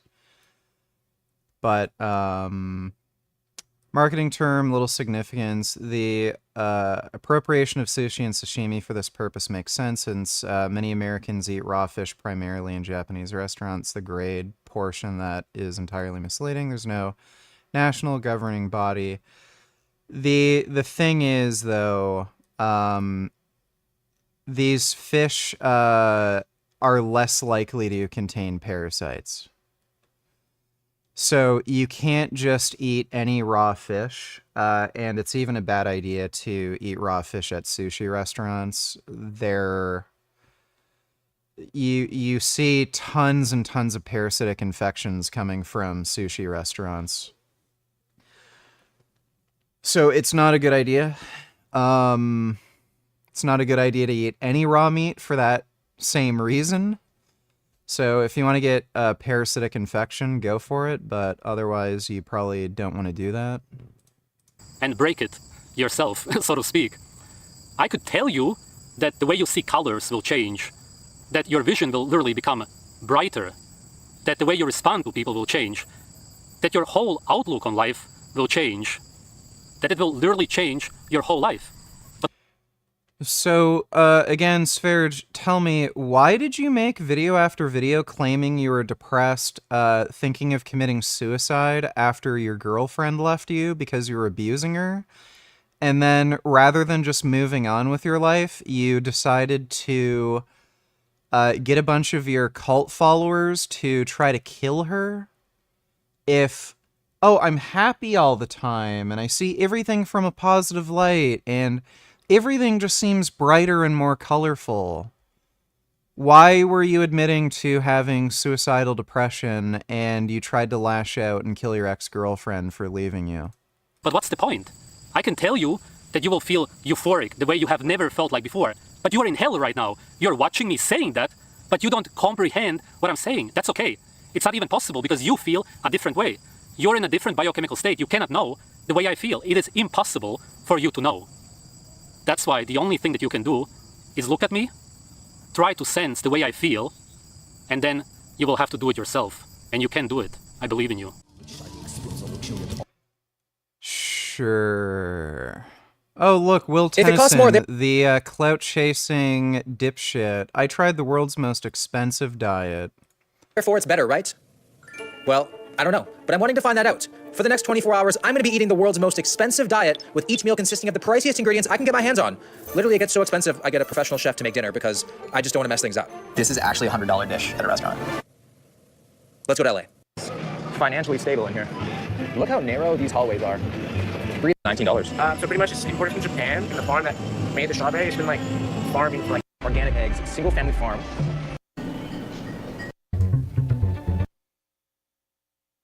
Who watches this fucking garbage? So basically, he just got the most expensive foods. This isn't even a diet. He just arbitrarily decided to pick out the most expensive grocery items. Okay, at the gym, about to work out. I'm feeling really good right now. I feel like the fact that everything with me, getting looks, I pump. Any dips in performance, and my mind felt clear. Feeling very strong so far, able to really grind during the sets. Pump is already coming after just a few sets. Is it from the food? I'm not really sure. Also, on water. In the blood and people willingly dropping $20. High chance. Things like Molly's. Highly recommend you check out the Macarini. I've never even heard of this process. No, you just, wow. Really? That said, the only... What a dipshit. Of other countries in order to gain their favor and feed them information. So many weird shadow tactics have been revealed because of the JFK files as a whole, but again, we're just talking about the things that have come out over the last couple weeks. I had to put a lid on this video somewhere. If I have to look at one more memo, I'm going to scream. So some of the most interesting information that's come out over the past couple weeks is everything related to Cuba. See, the committees wanted information about what the CIA was doing, and in the early 1960s, the CIA's main concern was Cuba. From the Bay of Pigs invasion to the Cuban Missile Crisis, the CIA... Will does not have a hot girlfriend. Didn't he just get married? His wife looks like 10 years older than him. Yeah. Apparently that's his wife. She literally looks like 10 years older than he does. So, no.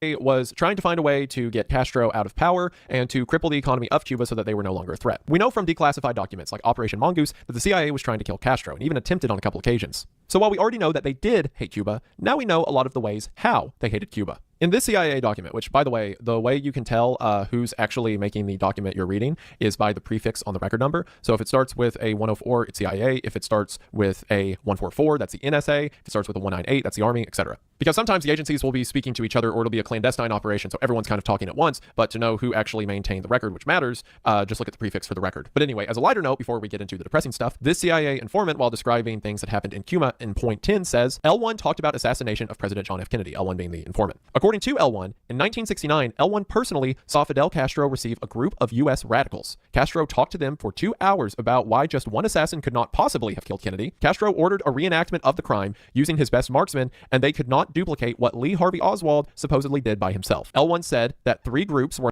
So again, we literally just saw a video where it's very easy to replicate. ...involved in killing the president. one group of Cubans, one group of mafiosos, and a third group of mercenaries. The third group included a man with a Greek name. For one, Castro saying that one of the groups was a group of Cubans doesn't explicitly mean that Castro was involved with the assassination, because there were a bunch of groups of Cubans he had no control over or even directly opposed him. But that being said, it is hilarious to me that Castro in 1969, 6 years after the assassination, is down in Cuba like, yeah, there's no way he did that.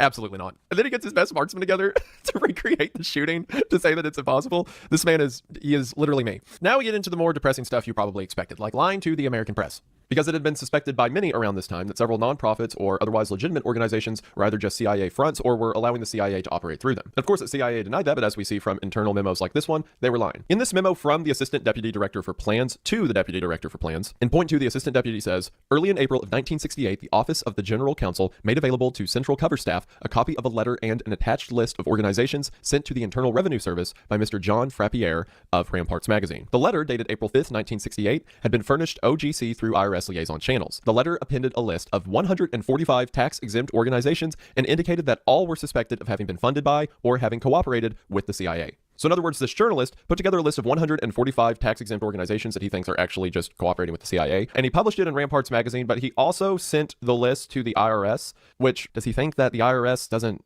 talk to the CIA? I don't know. Because sure enough, that's what happened. A liaison at the IRS sent it to the Office of General Counsel, who then sent it to the Central Intelligence Agency. It seems that the journalist wanted more information from the IRS so that he could confirm his suspicions on these groups being CIA operated. So what does the CIA say internally in this secret document? In point 4, they say, a review of available CIA data on the listed organizations has shown that 89 of them were at one time or another somehow associated with the CIA. It goes on to say only 2 of these are of current operational interest. These 2 activities and 45 organizations formerly of interest to CIA were mentioned in the American press during MH-DAL. Again, a lot of this stuff is internal code words that we don't have context for, so just pretend like you know what MH-DAL means. You can also see, and it's like this for a lot of the document, how MH-DAL is written in brackets. That means at one point it was redacted. It was cut through. So earlier versions of this document probably released, but they just had the redaction. 42 other listed organizations, which were in fact associated with CIA, were not exposed during MH-DAL. We have found no evidence that 55 organizations on the list were ever directly or indirectly associated with CIA. So, hey, 55 of them? Knock it off. Oh, and then in parentheses, he says, because 2 of the names on the list are successive names for the same organization, the actual total number of organizations listed is 144 rather than 145. So, but then they go on to even defeat that point, because in point 8, they say, we cannot say with complete assurance that all 55 of the apparently innocent organizations on the Ramparts list, in fact, never had any agency ties. It's like, look, you may have been right about 89 of them, but 55 we have nothing to do with. Probably, I think. Thankfully, the document doesn't suggest that they kill the journalist or whatever, at least not in this document. Just ends and says the headquarters that were responsible are now made aware, no further action is required. But again, we have early whistleblowers for government involvement in non-government agencies being proven correct. In our next memo within the CIA, we're given information about something known as truth tapes. In 1965, it seems that the CIA was producing these recordings that were supposed to be from independent parties, but were, again, the CIA. And they would distribute these recordings to be played at radio stations in Latin America and North America as a form of propaganda. And in this memo, we hear an update about an office that's conducting this in New Orleans. It says the current program of INCA, which is the Information Council of the Americas, is primarily concerned with the dissemination of taped recordings of anti-communist material called truth tapes to certain radio broadcasting stations in Latin America and North America for use as a weapon against communist penetration in the Americas. And the rest of the document goes on to give status updates regarding the organization, but this is more confirmation of the CIA pretending to be voices of the people. I should also mention that it's not letting me donate. It's loading just fine for me.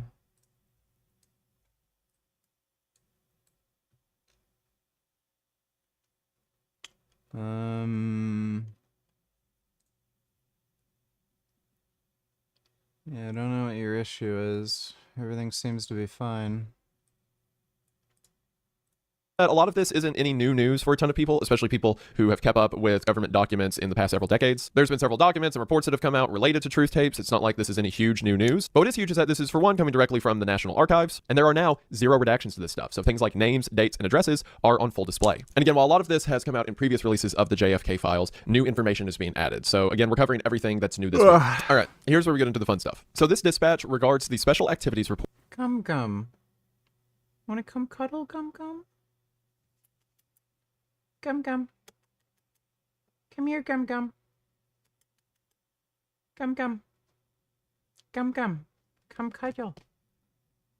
Come cuddle, Gum Gum. Oh my god. You're so handsome. Oh my god, you're beautiful. Oh, I can't get over how handsome you are. Yeah, I didn't realize I ordered food for Gummy, And they added in some wet food. So I thought the box that it came in was just the kibble I ordered.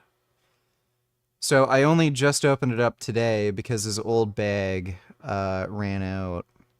So I gave him some wet food and he seemed to really enjoy it. Oh my god. He's so goddamn handsome. It's just amazing how you can be so fuzzy and handsome. I love you, Gum Gum. Report on J.M. Wave's relationship with Ann Carbon 1. J.M. Wave was a CIA post that was just south of the University of Miami in southern Florida. J.M. Wave comes up a ton of these documents because it was one of the closest CIA... So a bunch of people are having issues donating. That's been happening more often lately for some reason. It says my Stripe account is connected and my PayPal is connected. It must be just some stupid shit with a site. Who knows? VG and Tennyson live donuts. The hell do you mean by that? Did Will Tennyson do a video on fucking Turkesterone? I know he mentioned it recently. Oh.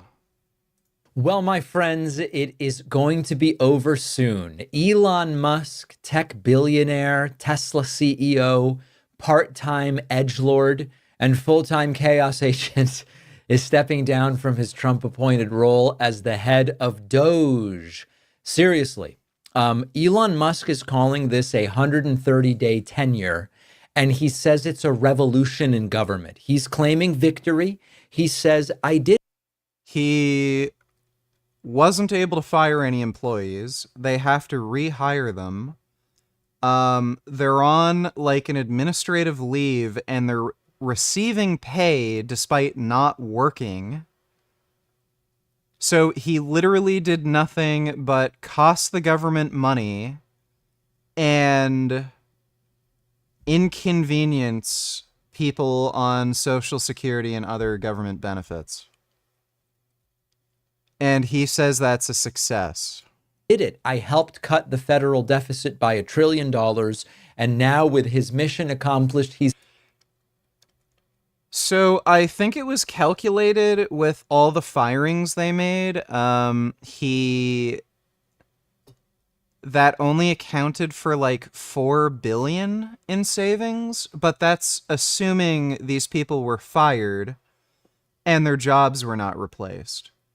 But we know now they're getting their jobs back because these were illegal firings. So he literally only cost the government money. He's heading for the exits. Now, if you believe that, I've got a bridge to sell you. Let's be very real. This is not a clean exit. This is not a victorious receding back to running his businesses. This is a very carefully staged retreat. Now, let's talk about the real numbers. The actual numbers that Elon Musk's department claims to have saved are $130 billion. That's not $1 trillion. That's 13% of what he claimed. Oh, hey, Gum Gum. Yes, come jump up. I love it when my Gum Gum cuddles with me. Yes. Oh, yes, this is my kitty. You see him? This is my kitty right here. This is my Gum Gum. Oh, this is my beautiful, sweet kitty. Look at his big white underbelly. Look at him. Look how fuzzy and beautiful. Oh my god. Oh, you are so wonderful. Oh, I love you. Oh, yes, you are the man of the house. You are so special. Oh, I love you, Gum Gum. Oh my god. Oh, the back of your head is so amazing. Oh my god. Oh, this is the most beautiful, special kitty. Oh, I love you so much. You are just so handsome. Yes, you are a handsome, special boy. Oh my god. You are just wonderful and perfect. Oh, he is such a good kitty. Oh my god. I love you, Gum Gum. You are so special. Yeah, you sleep and cuddle with me all day. That's right.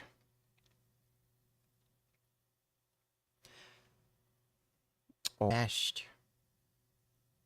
Oh, you are so nice. Yes, you are so nice.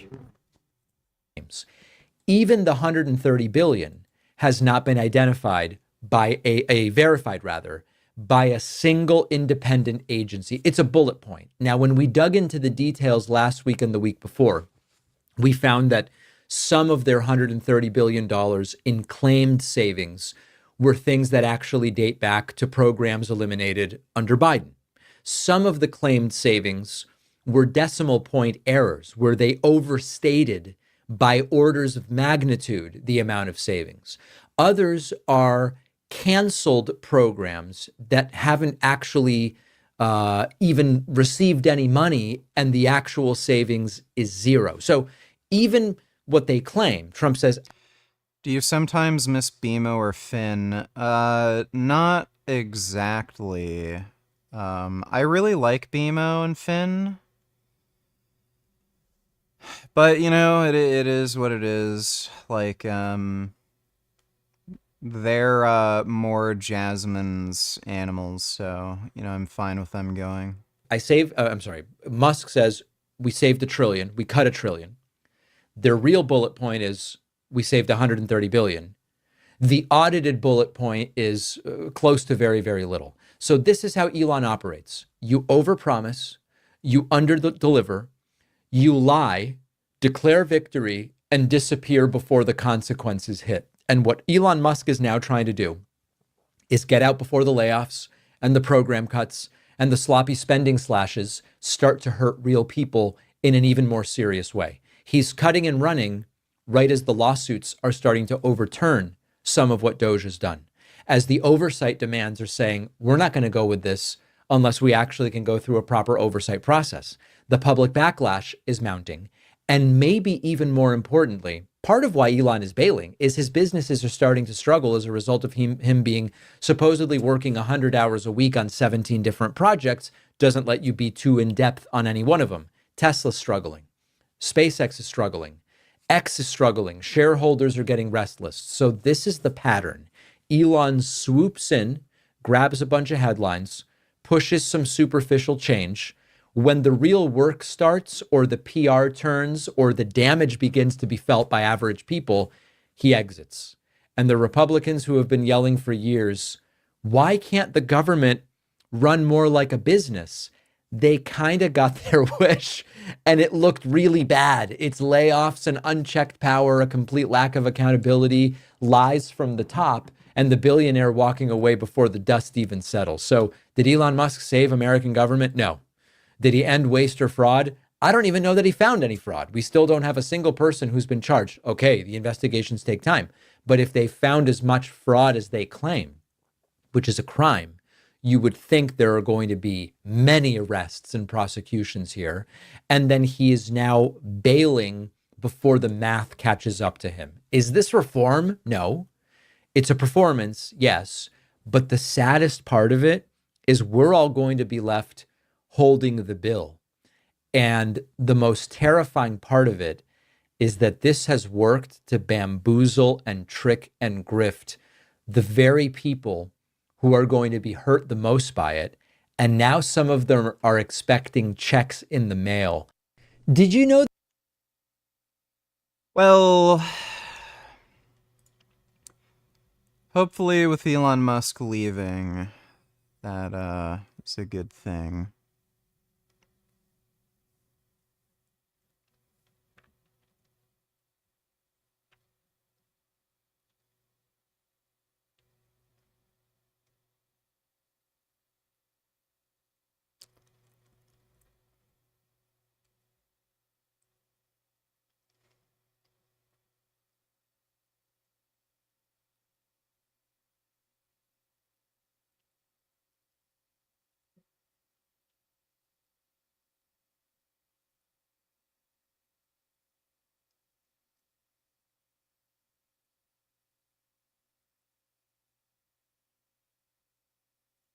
Everyone knows about creatine and pre-workout, but I wonder if he mentioned turkesterone in here. It's pretty no-brainer, I think. obviously you should never use nicotine. There are just tons of negative side effects from like this in my entire life. What do you think that I should expect for the first time taking nicotine? I don't think there's good literature as good as there is in caffeine showing its effects on like strength output, but sport, reaction time related activities, pretty no-brainer, I think.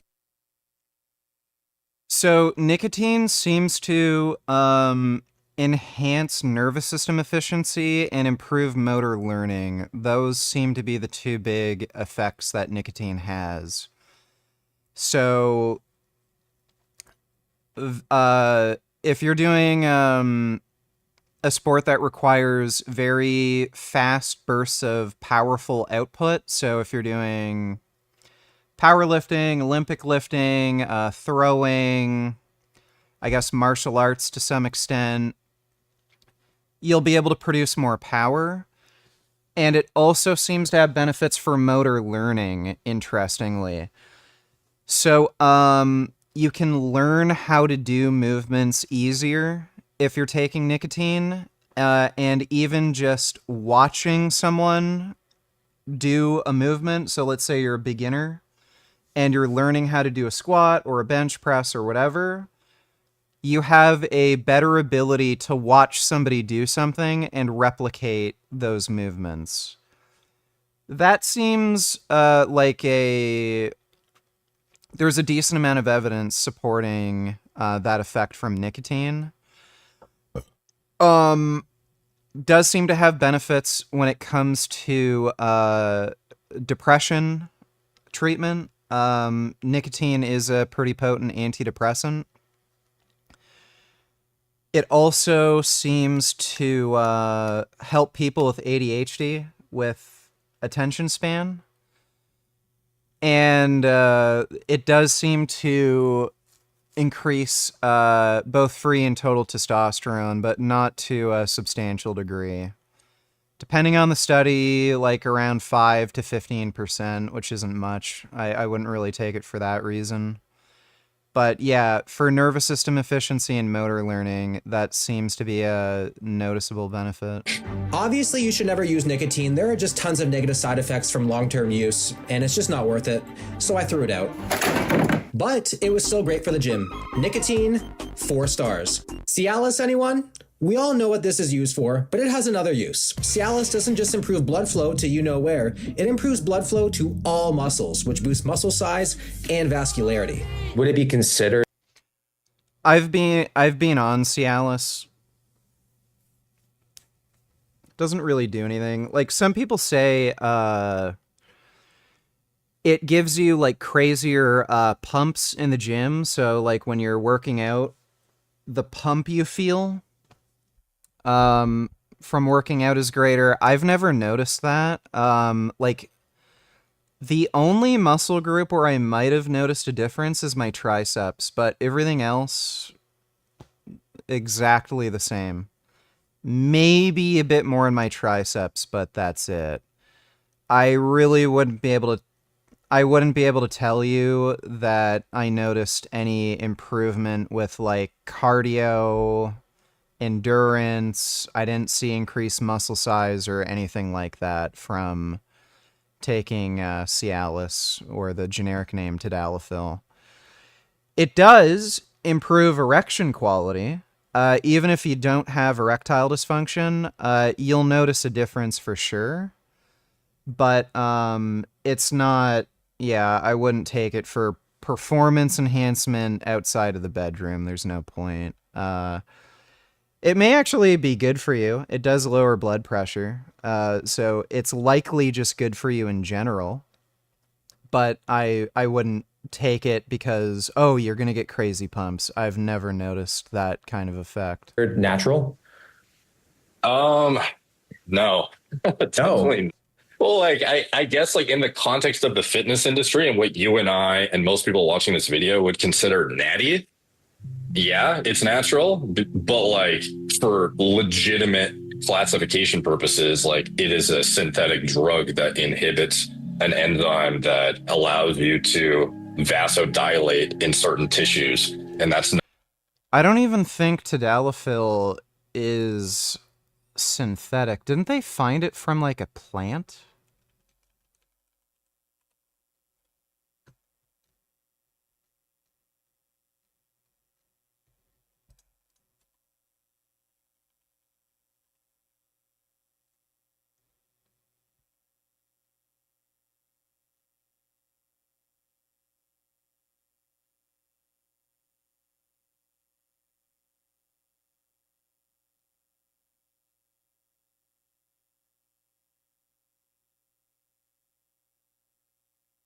Huh. In May 2005, U.S. FDA found that tadalafil, along with other PDE5 inhibitors, was associated with vision impairment related to non-arteritic anterior ischemic optic neuropathy.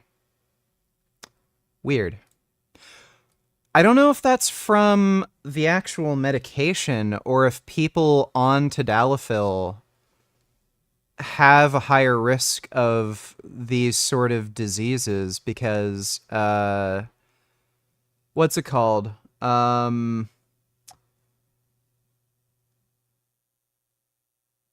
heart disease will increase your risk of erectile dysfunction.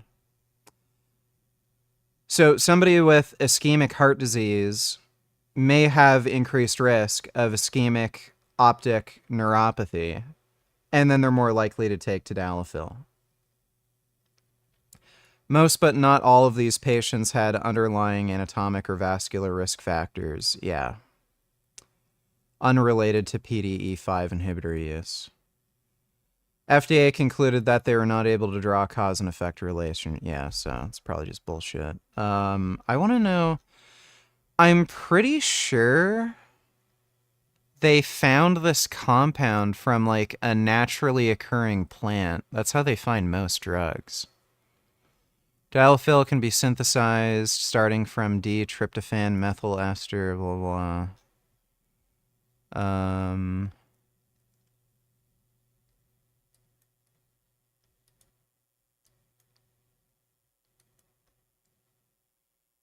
Tadalafil was discovered by Glaxo Wellcome under a partnership between Glaxo something.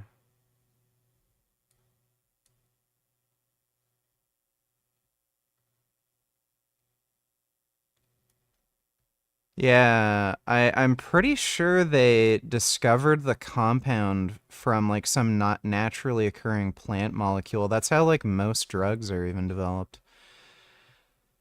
Fucking cares. Not something that you could ever achieve naturally without this drug. It might be a Well, I'm not taking Cialis right now. When I had really severe depression, the depression caused erectile dysfunction because I was feeling so shit and stressed out constantly. It made it really hard to have sex. So I took tadalafil, and I stayed on it even after even when my depression improved, just because it improved erection quality regardless. Right now I'm not on it because I'm not sexually active, so there's no point in taking it really. But yeah, if I become sexually active again, like get a girlfriend, I'll probably just go back on it because like why not? It just makes sex feel better. So you just have bigger, harder erections, and I feel like it improves my sensitivity, so, you know. jeans to the gym kind of day. Should probably also wear a shirt that says I'm a scientist and not actually a pervert. I'm also going to be thinking of my grandma. Ever been since I've joined it. It's kind of just too coincidental. I'm assuming you would take it and all of a sudden I'm just gonna be like rock hard. I should probably wear jeans to the gym that day. So does it not work like that? No. So if that was the case, then a ton of bodybuilders would just have like erections on stage all the time. it's contingent on you still being like aroused to get the erection. Going to be training chest, back, and biceps. So I did a measurement and my chest was 44.5 inches. But we're gonna see how much girthier I can get. Wow. 44.5.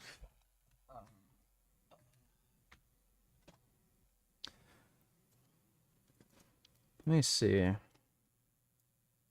Oh no. Oh, Gum Gum wants to play with the tape measure.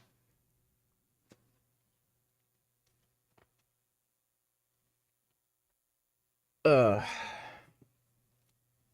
does this say here? No.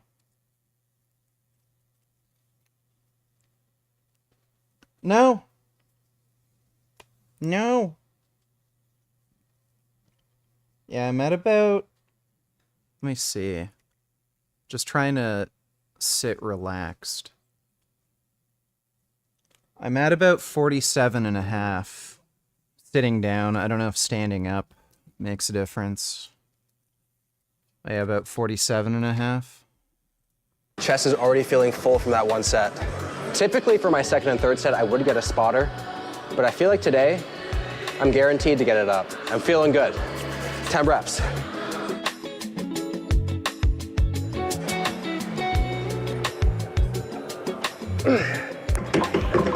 Definitely feeling stronger. Definitely feel like I'm able to connect and contract my muscles a whole lot better. Yeah, so he's lying. He's either lying or it's just placebo. I seriously doubt he took all of these drugs or medications. He's likely just lying for the video. You're not going to experience, like again, I've taken this drug.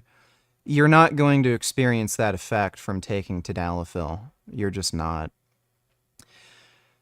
Also, isn't this like dipshit claiming turkesterone has made him so much stronger and he's only able to get like, what, 245 for 10 on the incline? Like, his bench hasn't really gotten any better, has it? Time for the pump reveal. I feel bad for everybody in the gym. Yeah, that's pretty good. For just 3 sets of incline, my chest feels so full. This skin literally looks the same. It feels so tight, it just feels like my chest is a literal shelf.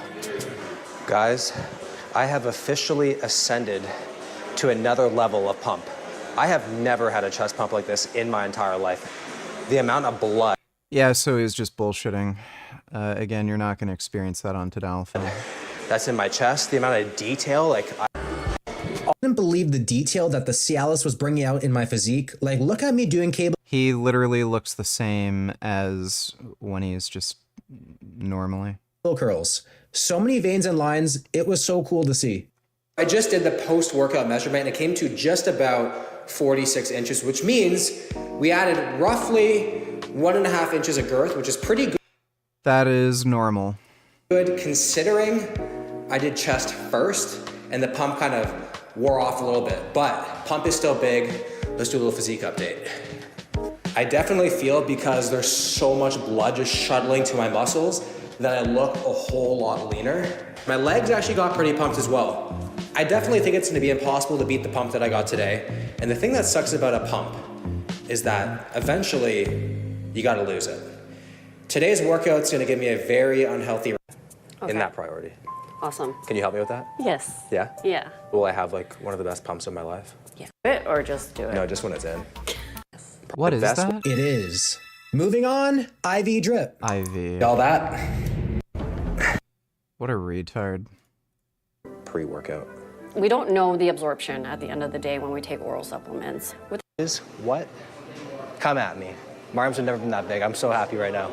0.25 stars. He's just a retard. Just a lying, retarded jackass. To get a boost of a workout. And it's made my life a whole lot. To a restaurant, and I'm underweight, and then on check-in day, calorie feeds less. Now it's time, and if the smelling salts will help us generate more force. Smoke it. Press. Very nice. So that's only 315. That's pretty speedy.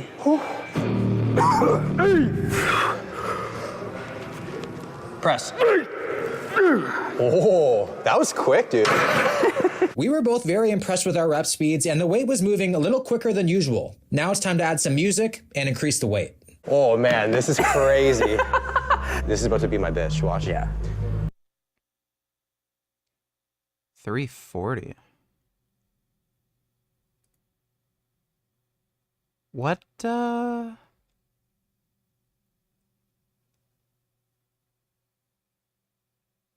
these kilo plates? This is about to be my bitch. Watch. Yeah. Ready? That looks very large for a 5-pound weight. What fucking gym are they in when they're using kilo plates? One sharp inhale. Here we go. Smoke it. Press. Press. Come on. Attaboy. So he almost failed 340, and this jackass has been taking turkesterone, claiming, oh my god, the difference. He's about the same strength as he was before.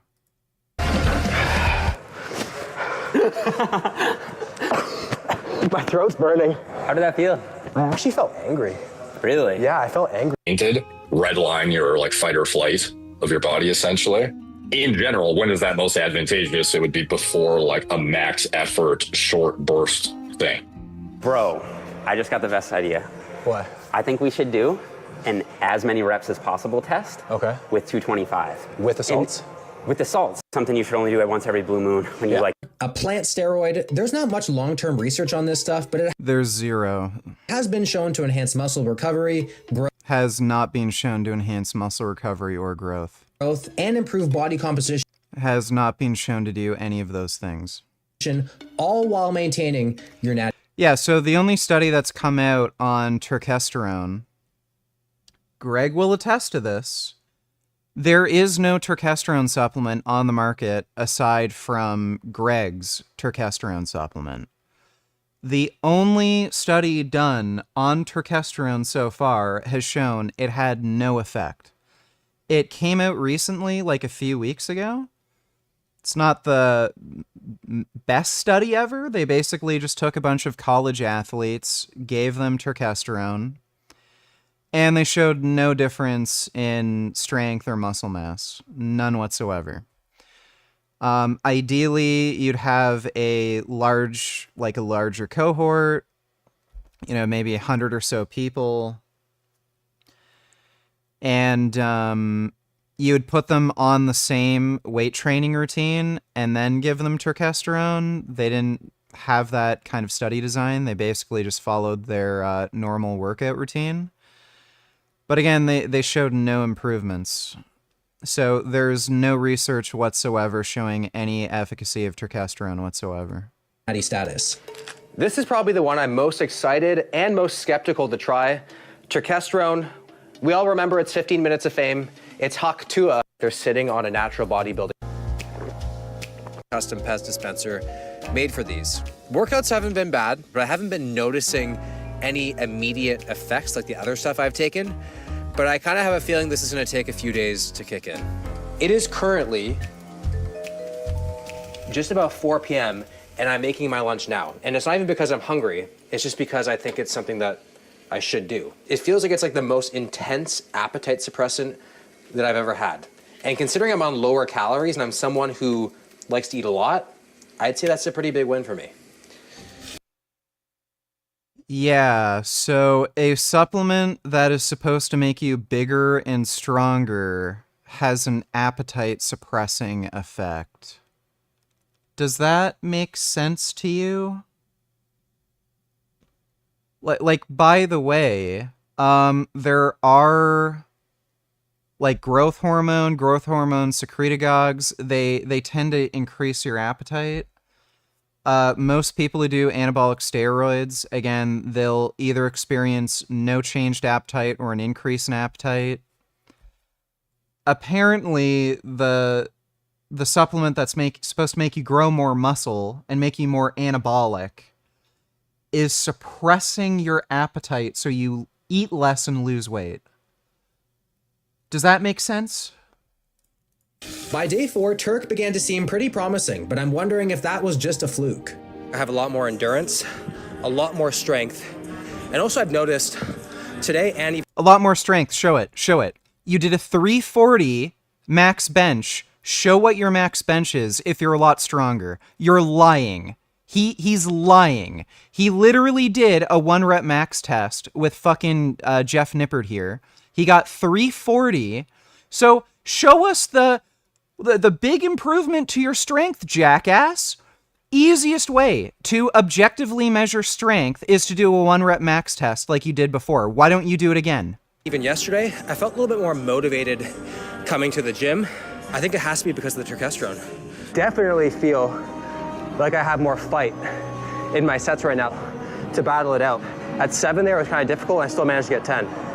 Can you guys see the freaking veins in my stomach right now? He literally, it's probably due to the lighting. He literally looks fatter than, like, compared to when he, like, earlier on in the video. Like, again, it's probably due to the lighting, but here he is earlier on in the video, after his chest workout, and then here he is now. Oh, the testosterone. Oh. On testosterone. And then where's the fucking timestamp? Off testosterone. Like, here he is off testosterone, on testosterone. Are you fucking kidding me? So he lied about increasing his strength. If he wasn't lying, then prove it. You did a 1 rep max test earlier on in the video. Why don't you do that again and have some kind of objective measure of strength so we don't just have to take your word for it? The only reason he's saying this is because clout. No other reason. If he wanted to actually demonstrate an actual effect of testosterone, claiming, "Oh, I'm noticeably stronger," prove it. Like, it's just so retarded, dude. If you ever want to prove you're stronger, then do a 1 rep max bench or squat or deadlift. He won't do it because he knows he's fucking lying. He is making that up. And now he's making up more bullshit. Oh, I'm so much leaner on testosterone. Literally minutes earlier in the fucking video, he shows his physique. And again, this is probably due to lighting. I don't think he, like, gained a ton of fat, but he looks leaner earlier in the video while claiming not to be on testosterone. So either the testosterone made no difference at all, or it made you fatter. But I'm just going to be generous and say, yeah, it's just lighting that's making him look less lean. Like, I'm just about to head to bed, and it just seems like any sort of, like, water or bloat that I've had is just gone, and my skin just feels way tighter, and I have, like, a pump. What the heck? This is so stupid. What a lying fuckface jackass dipshit. Like, buddy, it's called, like, training and diet and exercise. Like, am I on testosterone? Oh, I must be on testosterone. How else could I have gotten bigger and leaner? Go fuck yourself. Like, okay, if you wanted to actually, again, there's objective ways in which you can actually measure things like body fat percentage or muscle mass. He could have gotten a skin fold caliper test. He could have gotten a DEXA scan. DEXA scans, they're not the most accurate, but at least they have internal validity. If you're gonna get the, like, a DEXA scan using the same machine and you're the same person, it's going to at least have internal validity. But no, yeah, just stand in front of a mirror and say, I look so good. You literally look worse here than earlier on in the fucking video, so I don't know what the fuck this proves. Claims he's stronger, and then doesn't show any improvement to any lift whatsoever. Go fuck yourself, you lying fucking clout-chasing scumbag. You don't even have a fitness channel. It is literally all clickbait fucking horseshit. I tried the world's most expensive diet. I built the scientifically perfect night routine. The weird truth about the town addicted to fast food. Level 1 to 100 impossible exercises. This is clickbait fucking jackass for fucking stupid teenage retards who just want to watch nonsense on fucking YouTube. You're an absolute fucking cunt. Here's this jackass promoting a fucking supplement that has absolutely no fucking research indicating it has any efficacy whatsoever. This guy's claiming it's making him stronger and leaner, doesn't actually show it making him stronger or leaner. Just take my word for it. Trust me, bro.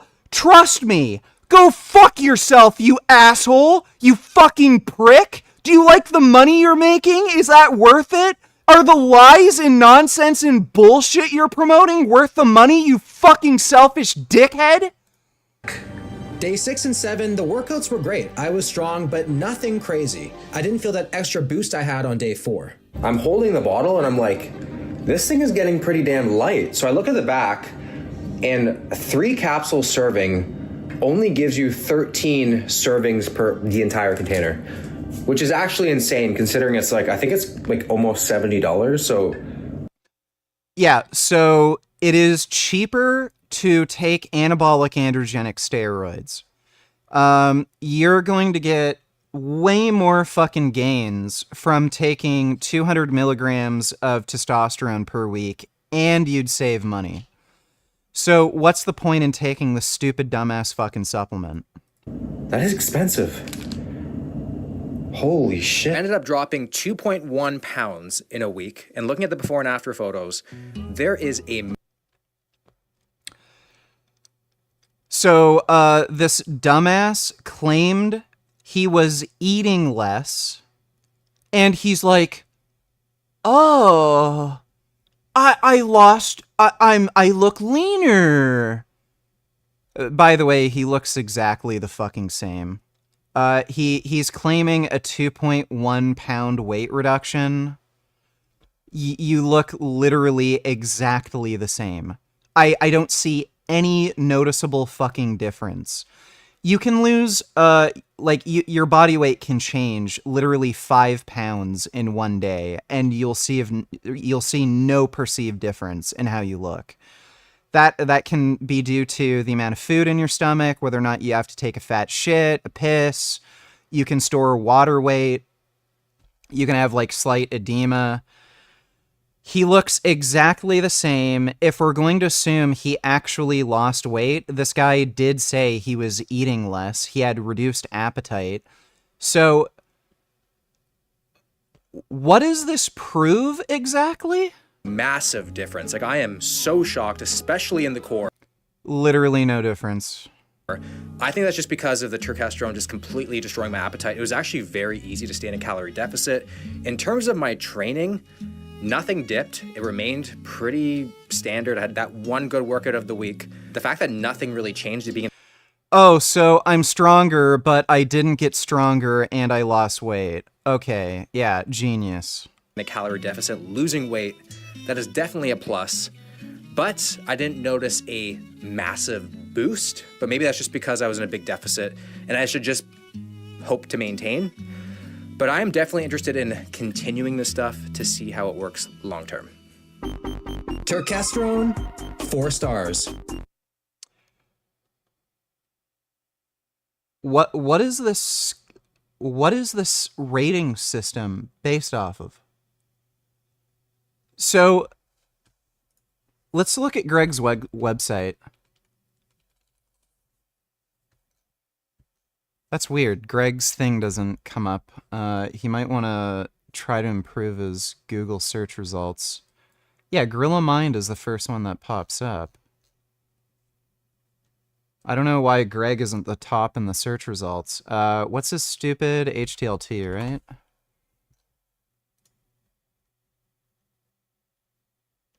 right? Turk Builder Plus, I guess.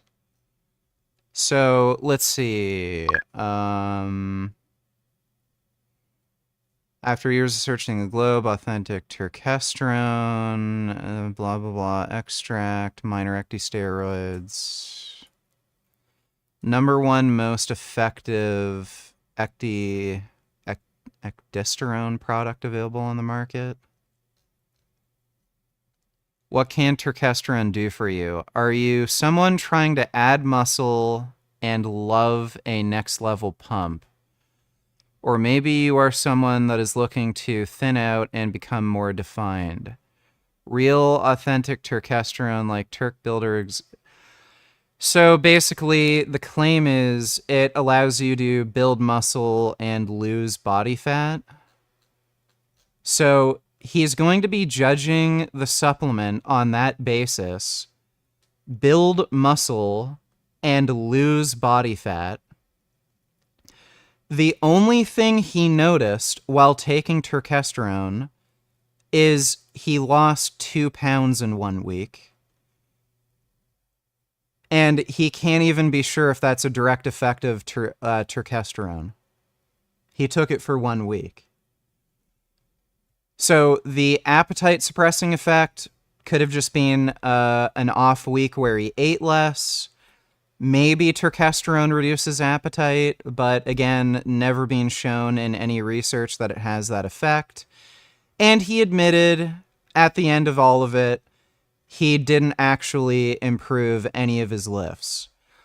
Most you could possibly say is that it might have helped him lose weight, and then he gives it a 4 out of 5 stars.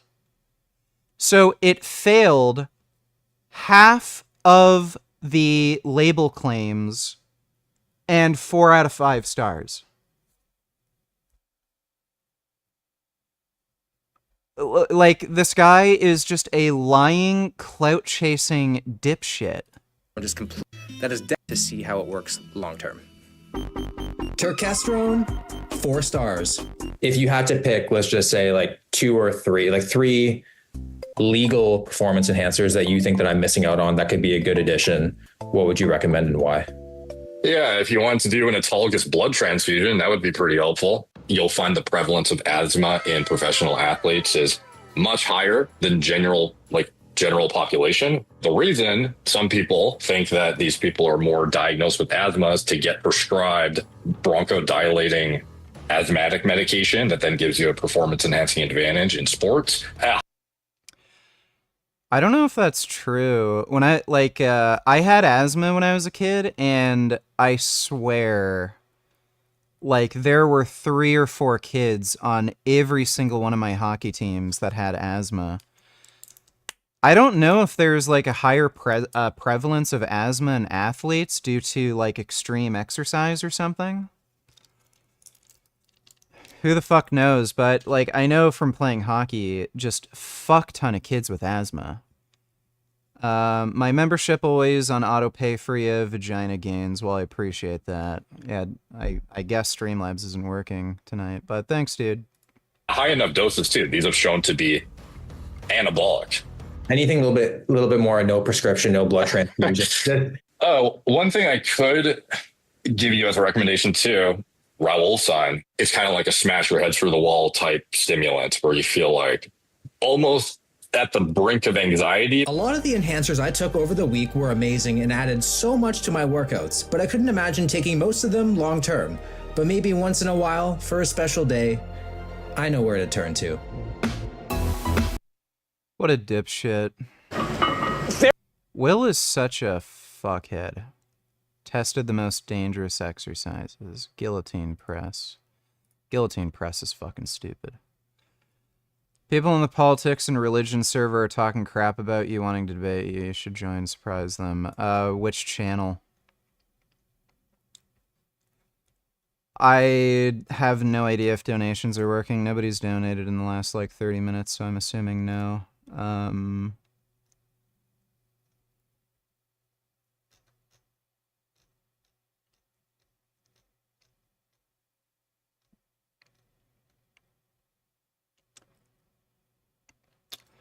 Tried donating to you, but I keep getting an error. Is it an issue on my end? It's probably Streamlabs.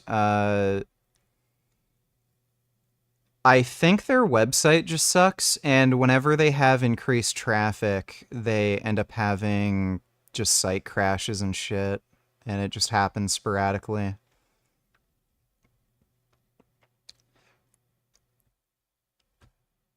Let me see. It pops, so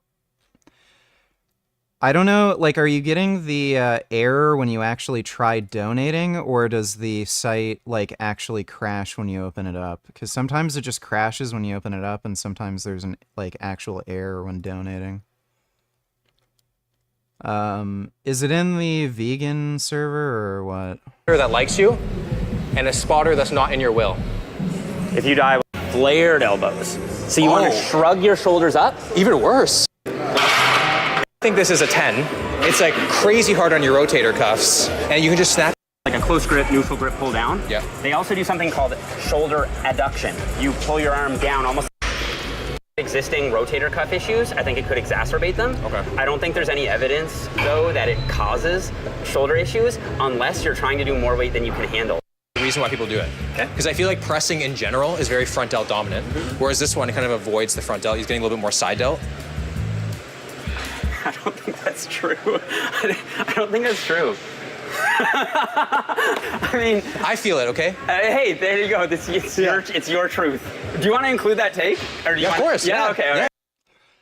I know Menno Henselman has said behind the neck press does involve more side delt.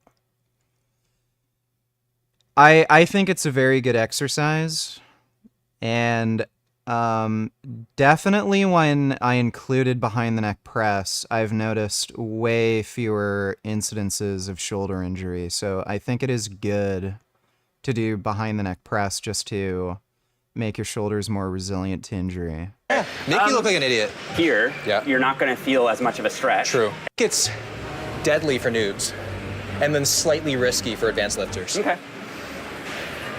Okay.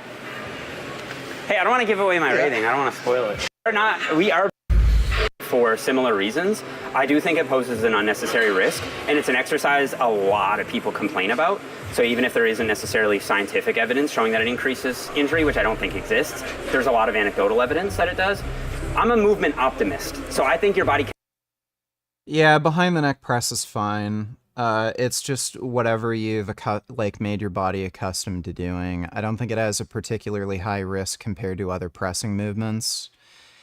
You're using significantly less weight doing behind the neck press compared to just standard overhead press, so you are minimizing some risk by just using less weight.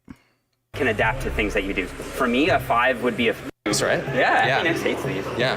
I actually like them, though. The scariest one's definitely the barbell. I feel like it's actually relatively safe if you hold it a bit wider. You're probably right. If you hold it a bit wider, you are going to get a bit more side delt versus traps. Yeah. Is essentially a lateral raise. Yeah, exactly. Right? I think this is the one people think of as more dangerous. I agree. And I think this is the one we should rank. Okay. It instantly feels way more uncomfortable the closer I get. Interesting. Yeah. That is generally what people say. Yeah, so a lot of people end up feeling like a painful clicking in their shoulders when they lift their arms too high. There are people who, like, this is true of lateral raises too. If you do lateral raises where you move your arms super high, a lot of people get painful clicking. Just don't move your arms that high. Like, just touch around the bottom of your chest. You don't need to do it that high. Oh, I feel like this... Give it a 9. With what head? Front. If you do increased risk of injury, a pinch in my neck. That might factor in. So the question neck training is, Channing Tatum, is his neck natty? I don't think he is natty. You don't think he's natty? Oh my God. Good job. This will definitely come in handy for me. Wow, what a wuss. 10 pounds? Are you fucking kidding me? Is that even 10 pounds or is that 5? I feel it in my tonsils. Going to failure. Yeah, I do. Yeah, it's 10 pounds. I do this with 35. So common mistakes with this are crunching with your abs and yanking with your arms. Oh.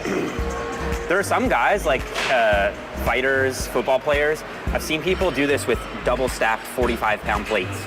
That's crazy. Yeah. Is there a way to target the neck without actually directly targeting it, like through other No, exercises? actually, that's a common myth. People say that you can build your neck with like deadlifts. Yeah. But there are studies that have measured neck hypertrophy with deadlifts. It's basically zero. But then when you directly train your neck, you see significant hypertrophy. It's kind of like, do squats train your calves? Like, kind of, but does anyone really think you're gonna grow big calves from squats? Right. No. They're just stabilizers. I think there's a better chance that someone's seen me train calves than my neck. So why would you say most people would think that this is like one of the most dangerous? I think people really freak out when it comes to the spine. Oh man, that kind of creeps me out. Boxers, fighters, football players. Wrestler bridges are very hard to do. I still haven't started doing them yet because I'm not ready for it. NASCAR drivers all train their neck. You can find a video of Mike Tyson doing those. Bro had like a 20-inch neck. The other thing I need to mention that people will bring up is, doesn't neck training cause sleep apnea? Because a risk factor for developing sleep apnea is neck circumference, but it's usually accompanied with obesity and also steroid use. People who take a lot of anabolic steroids tend to have really, really big necks. I've never come across someone who's trained their neck naturally and developed sleep apnea as a result. I'm just trying to go from 11 to 12, man. There you go. Yeah. There you go. Holy. Dude, what's your neck size? People talking about you are two dudes in the Christian chat and voice chat and politics. Christian chat. Like you shouldn't be talking like that. You should Heard be doing somebody this. was talking shit This is about me why in here. God tells you to pick the thorn out of your eye before you go to somebody else. Make sure that you have what you got going on under control before you start preaching the good word of God, because your emotions can get the best of you. You could be preaching the wrong thing. Even if you're not right, then you're not preaching what's right. Because if you really listen to what you're reading, you take care of yourself first and make sure that you're established in the spirit before you go and tell anybody what they need to be doing, you know? Yeah, sin separates us from God. And so, we actually rely on God to actually operate like in those kinds of environments, like evangelism and stuff like that, or speaking about the Bible. And anyway, honestly. And so if you're separated from God and you actually need God to actually give you the information to know these things, then you're going to have an issue where you're going to be forced to rely on yourself, which would then mean that the Bible is now going to be under your own interpretation, which is pretty much you just can't understand what you're reading or talking about, but you're still saying something, you know? Right. And eventually somebody's going to call you out, and honestly, literally, it's like a sandbox for Satan is what ends up happening because you give him every excuse to operate in that scenario. Yo, is that the real life vegan gains? Yes, I heard somebody was talking shit about me in here. I didn't hear that, but holy crap. I think you got the wrong VC, my guy, because I've been here for the last 30 minutes. Ain't nobody said nothing about you, homie. All right. Yeah, there's a. That's all they're talking about in here. You're the There's a real vegan chat somewhere else, though. If you want to go check that They out. talk about you all the time. Yo, vegan gains, are you so crazy, bro? I used to watch your videos. Ain't nobody trying to start. you for like 10 years. Like, Can we go back to the 13 topic that we were years, just that's talking about? Because I think that was way more like edifying than whatever the heck we're about to go to. What was the topic? What's up, Yugi? God bless you, Yugi. God bless you. Yo, what's good? What's good? What's good? What's good? Yeah, what was the Domino's topic? School, man. Yeah, man. Like, what happened to the topic? You were talking about, you know what I mean? Not basing it on your own interpretation, and then he was going to something. Go ahead, continue. Bow, bow, Oh no, bow. you kind of came in like at the end of everything. So I was actually referencing what she was saying before, and John so it was more 15. of a loop than anything. Yeah.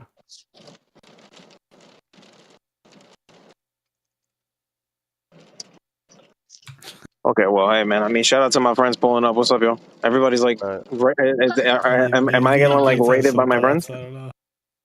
Seems like he's What up, my brother? are. So I went to the grocery store today, Yugi. No, Yako, no. I bought some steaks, man. You know what I'm saying? Yeah, so I think Oh I man, let can. me tell you about the aisle where I got the steaks.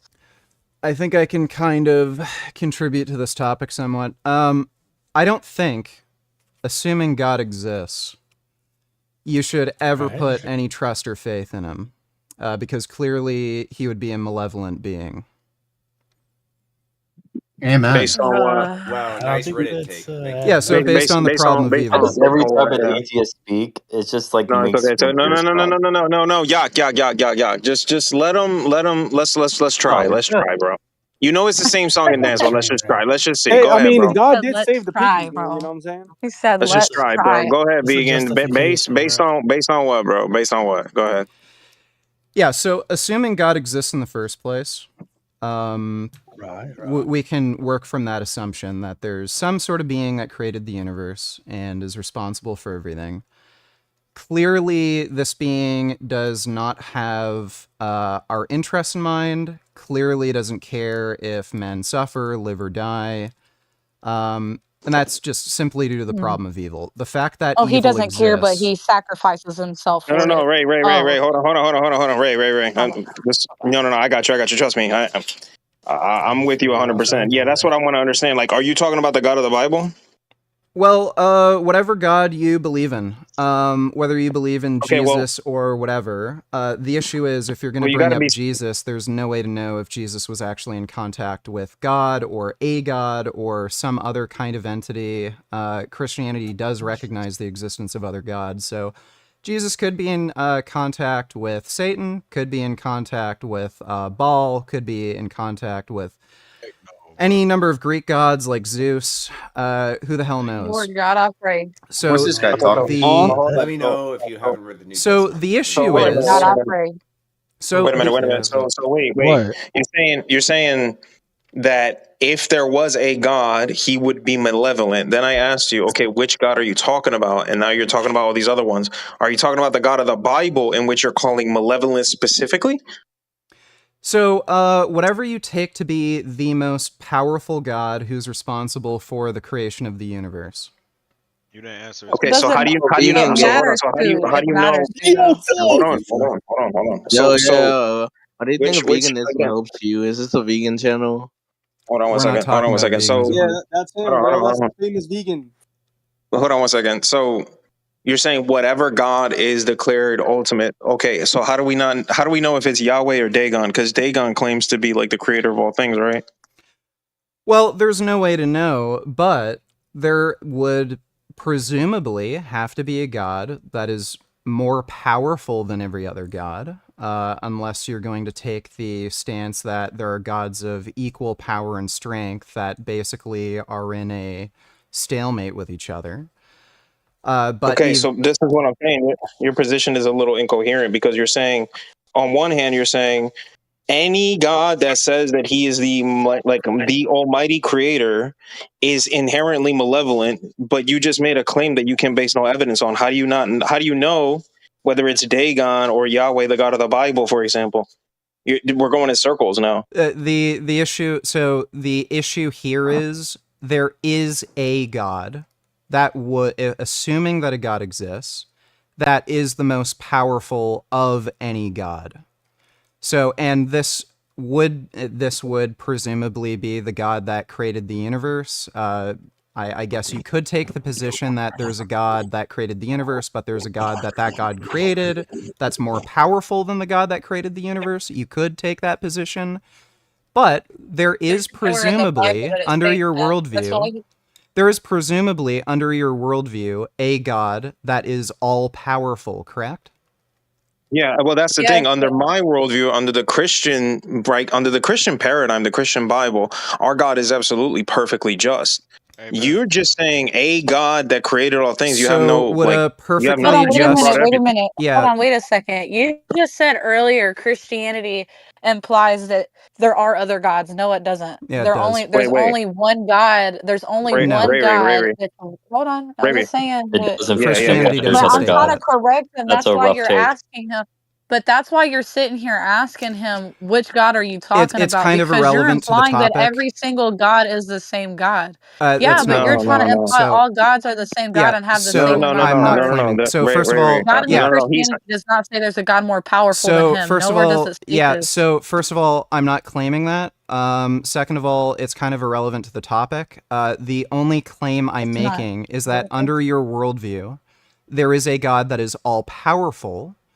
Now, if you're yeah, but also that's claiming, wait, if you're also claiming that God is omnibenevolent, that would be an impossibility given the world we live in. okay. But again, Why? like here's the problem, right? I can go through The problem is that it's if you're gonna grant the Christian God, right, as the ultimate uncreated creator who was revealed through Christ, you really like kind of have no justification to say otherwise that he's not all just. And I Oh, can no, I do. demonstrate why. You're We just can go through the saying, problem. well Yeah, so we can go through the yeah, problem of evil. we absolutely can go through the problem. It's all rectified under Christianity though. Well, I'd love to hear it, because so far I Yeah. haven't actually heard a resolution to the problem of evil. So, Okay. right, so we can go through the problem of evil. So, just so we're clear, we should define our terms.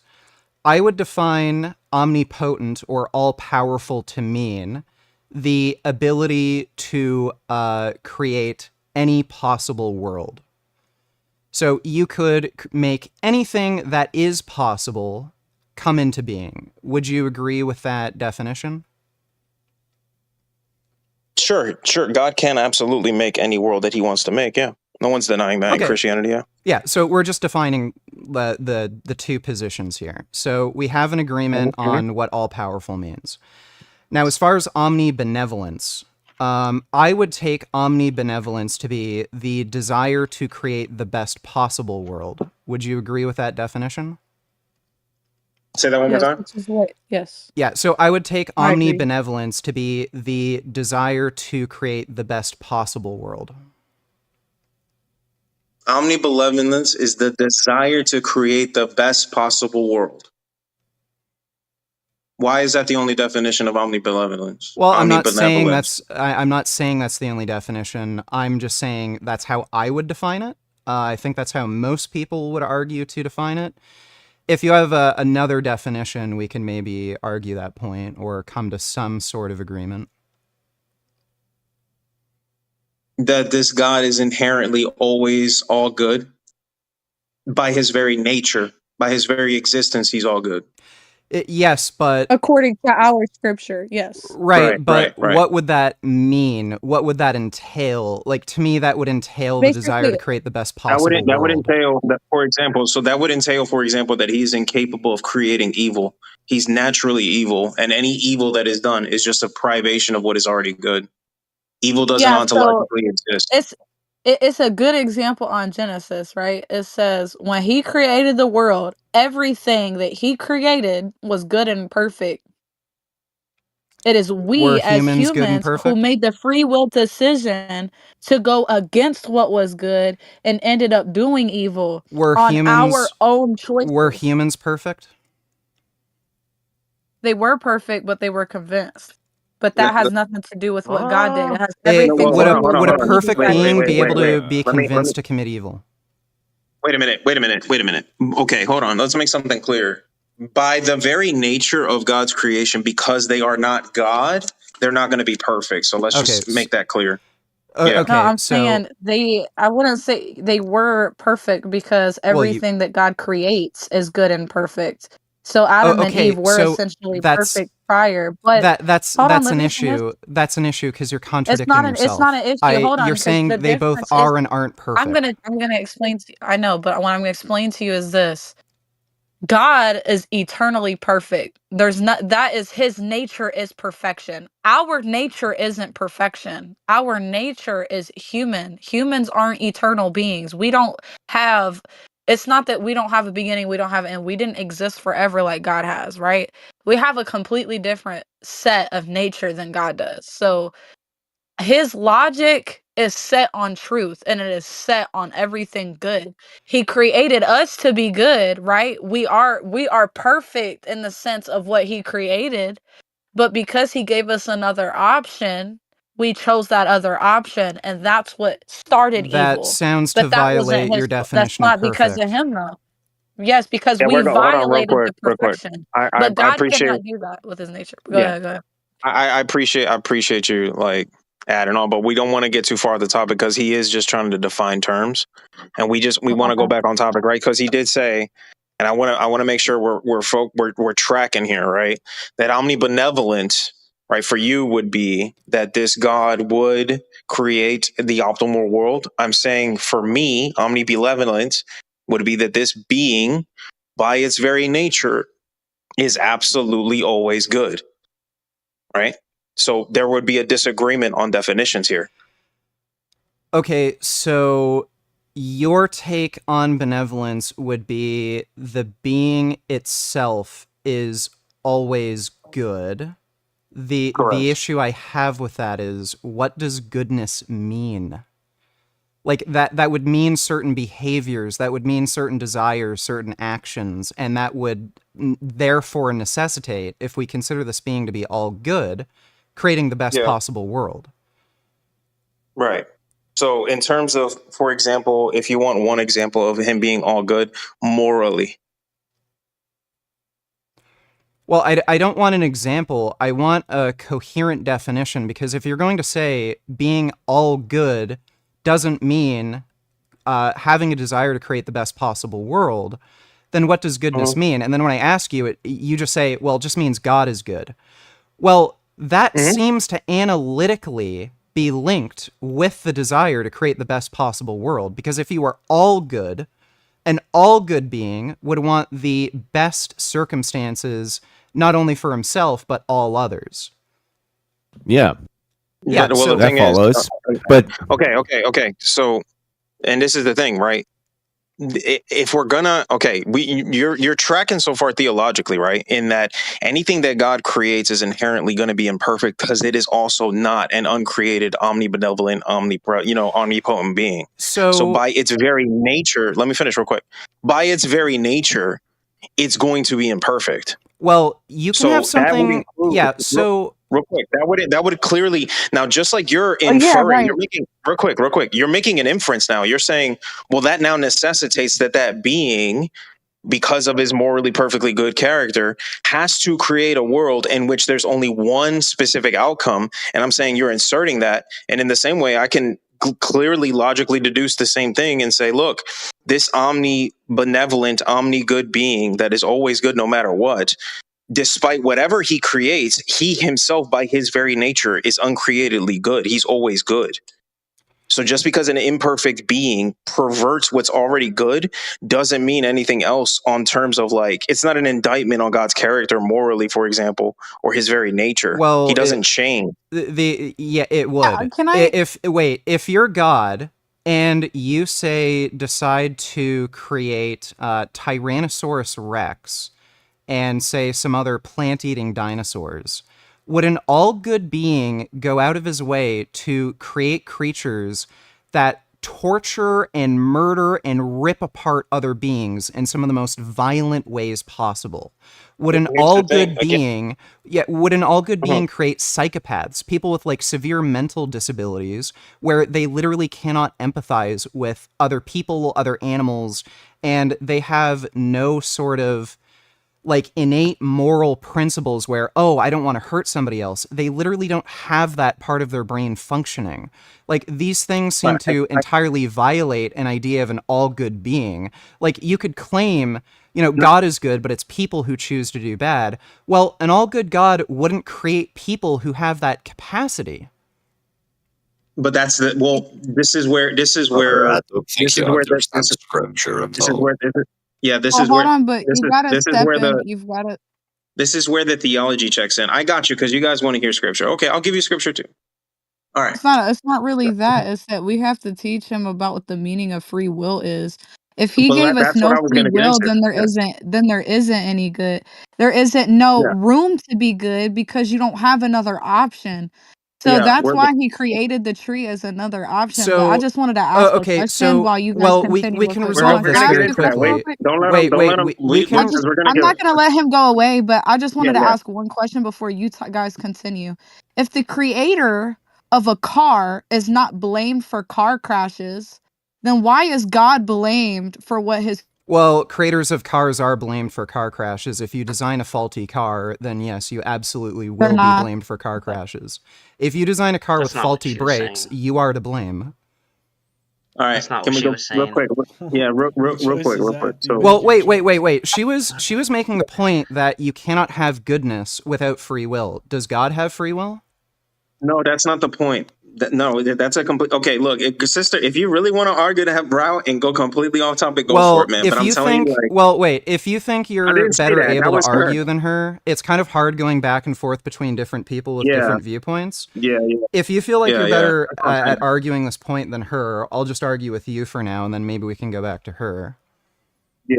Yeah. Okay. So the original point was, you rebutted the idea that, let's say, a perfectly good God wouldn't create a being, for example, that would torture like a Tyrannosaurus Rex, right? Yeah. Okay, all right, because I don't want to lose that. Okay, so, but you've already conceded if you're gonna grant me the God of the Bible, right? The uncreated God, let's call him Yahweh for the sake of the discussion, right? If anything he creates is inherently going to be imperfect, inherently, right? Like Job 15:15 teaches, you cannot put that at fault of God because God is the only thing that is uncreated. He's the unmoved mover. He's the only thing that would, theologically speaking, if you're going to grant me the theology of the Bible, would logically be the only perfect being. You can't put that on what he creates. You can't do that. That's you're committing theological suicide.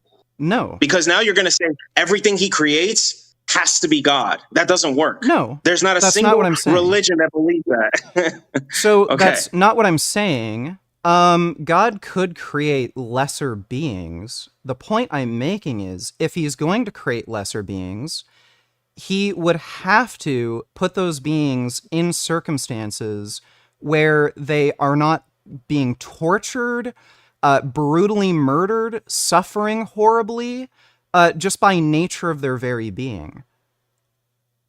But why does him creating imperfect beings necessitate now because that he's all he good. himself is? Hold on. No, he himself is all good. What he creates is going to be imperfect and not always all good, or not capable of doing all good. Because, for example, again, God's nature is perfect. What he creates, that nature is imperfect. And I'm not talking about free will yet, but if a being is going to act in accordance with its nature, what it's capable of doing, and that includes privating what is already naturally good, right? God already communicates with us. We believe this in the Christian Bible. God spoke to us, gave us commands, gave us laws. If someone, under their own nature, they have agency to make a choice and go against that, that is not an indictment on God. That's an indictment on the imperfect being. Do you think That's not, you can't say that he stops. So Yeah. do you think Tyrannosaurus Rex or tigers or lions or wolves or coyotes or hyenas, these creatures, in order to live and survive, they have to brutally murder other creatures by ripping them apart? And they also don't have moral agency, so they can't understand, this other creature's suffering, so I should go for the throat and kill them as quickly as possible. These animals will grab any body part they can, and then they'll just start eating their prey. They'll just start ripping out its stomach and entrails while its prey is still suffering. Would an all-good God create a creature like that? Does he not have a responsibility? Does he not have some responsibility to create creatures that at the very least have moral agency and can understand what they are doing is wrong and harming another creature? Good question. So what the Christian God of the Bible promises, right? And we're going to have to unpack this. But to answer your question, he's still on good because not only will he restore them and bring them back to perfect peace, he's going to bring them back to the garden in which these things never even were supposed to happen. God rectifies the issue, and he's going to. Wait a minute. So he Wait a messed minute. up. Wait a minute. He did something wrong. Let me finish. For what's happening in a finite amount of time in comparison to all of eternity, he's going to give them peace, joy, and an elevated status some early Christians believe, the likes of which that they would have never had before, because it is for an ultimate purpose, is what we believe. It sucks. It's not fun, but they're absolutely going to be recompensed for what they went through. And specifically, we're talking about animals. Now, what do you have to say about that? Yeah, so there's a few issues here. I can understand the idea of compensating somebody. So would I go through like a horrible death in order to get into heaven versus not existing at all? Yes, I would prefer the horrible death, then go to heaven, then never exist, because the amount of well-being I'd experience in heaven would far exceed any like suffering I'd have to go through from the death itself. I can understand. Yeah, I can understand the idea of compensation in that sense. The problem is, here's the thing, like, he doesn't have to compensate. He could have just put us in heaven. But how do you? But that's the problem. You keep saying he could have just. What exactly are you trying to achieve? Because in Christianity, we don't say, we're not like a utilitarian religion. Rather, it's virtues based. It's about virtue. It's about getting there. Yeah. Again, so what virtues do animals have where they have to suffer and die horrible deaths in order to get into heaven? Okay. Well, again, I agree with you. And the thing is, there are even some early Christians who looked at them as martyrs because they are innocent. God has a heart for animals. He wants us to treat them well. He wants us to love them, actually. And there's a lot of prophecies in which God literally talks to the animals and says that there will come a time in which the wolf and the sheep will be together in peace. This isn't the things. This is what the biblical narrative teaches, is that this isn't the way things were supposed to be. And unfortunately, sin perverted it. God promises to restore all things and bring a new one. But now you're saying, okay, there's wait a minute. Now you're saying there's absolutely no good reason for that at all. There's no good reason in order for us. Please and that's explain the reason why God has to make animals suffer through horrible life experiences and die in some of the most horrible, tragic ways imaginable to fulfill, like, what need is there? Because according to the biblical narrative, they're affected by the sinful world just as much as people who die sinful, horrible, painful, brutal deaths that we suffer, they suffer too. They're part of creation. They're literally in it with us. Yeah, but what did animals do to deserve that? Like, I can understand that argument being made for, like, humans and original sin or whatever, but what did animals do to deserve that treatment? What did people do? What did I do to deserve getting beaten half to death for no reason? Why? Why did sin have to come to my life and hurt me? I didn't do anything. I didn't eat the fruit of the garden. This applies to everyone. Yes, that's a very good question. Exactly. Okay, so that's what I'm trying to tell you. It affects all of us. Yeah, but why? But why? Because, again, people pervert it because they're imperfect, because of their very nature, and they're not God. They're not going to make always the perfect decision. Unfortunately, in our nature, sin was introduced. And why could God not? Our biggest responsibility was to make sure that animals were taken care of. That is Genesis 1 through 3. That was our job, to take care of them. I'm sorry? Are you vegan? Irrelevant to the point, dude. We'll talk about that, but that's irrelevant. We can talk about that later, but it is a little relevant. I'm giving you my brother in humanity. I'm giving you what the Bible teaches. Remember, the Genesis so if you're supposed to take care and 2. respect animals, then why would you kill and eat them? Okay, if you wait, we'll get to that. But I think you're doing a little bit of we can get that later. It's a little bit besides the point, right? But it's not. What I'm gathering from you is, if I'm telling you that literally in your first 2 pages of the Bible, it's telling you God created man, and man was to take care of all creations. There was no violence. There was no slaughtering. They weren't killing each other. There was harmony. Then sin gets introduced. Man, right, lacks in his responsibility, falls into sin, stops taking care of animals, starts perverting animals and using them for wrong reasons. This is no fault other than, unfortunately, imperfect beings using their will to do what is not in line with what God taught us to begin with.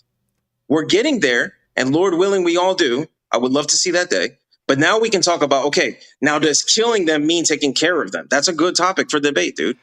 So we can talk about that. Yeah, so what I'm gathering from you is God created human beings. He gave them a number of duties. They failed in those duties, and so God sent T-Rex to Earth to rip apart all these other animals in the most horrible, most disgusting ways, because I don't know Eve what Bible ate teaches the that, but I apple. want that Bible. What Bible is that? Can I get it? Is that a fan fiction? I like it. This is the narrative that you're proposing. Eve ate the I apple. never went Rexes were brought in. Adam and Eve ate the apple that they weren't supposed to eat, and then God sent animals to Earth to suffer and die in the most horrific ways due to what two people did. And this is the act of an all-good God. My friend. Again, I understand where you're coming from. I now I don't know what you're talking about. I never said anything about like T-Rex were introduced after sin. I never said that. But okay, let's try to follow what you're trying to say. Okay, you're trying to of evil. let me steal man. Like there has to be. You have to be able to resolve the existence of evil in some way, given that you have a God that wants to create the best possible world and has the power to create the best possible world. We're not living in the best possible world. And if God is all-powerful and benevolent, he would be able to create the best possible world, and he didn't. And I still haven't heard a good explanation. The closest thing you've come to a good explanation is that, well, God created human beings, and human beings can't be as great as God. They don't need to be as great as God. They just need to at least have like the same moral intuitions that he has, like in order to make the right choices. Clearly, they didn't have the right moral intuitions. God created them that way. Why would God create creatures that don't have ideal moral intuitions, thus resulting in suffering and death? Yeah, but you're asking me an impossible question. You're asking me, okay, well, why didn't God create it all? Because anything that he creates by their very nature is going to be imperfect. So why create it all then?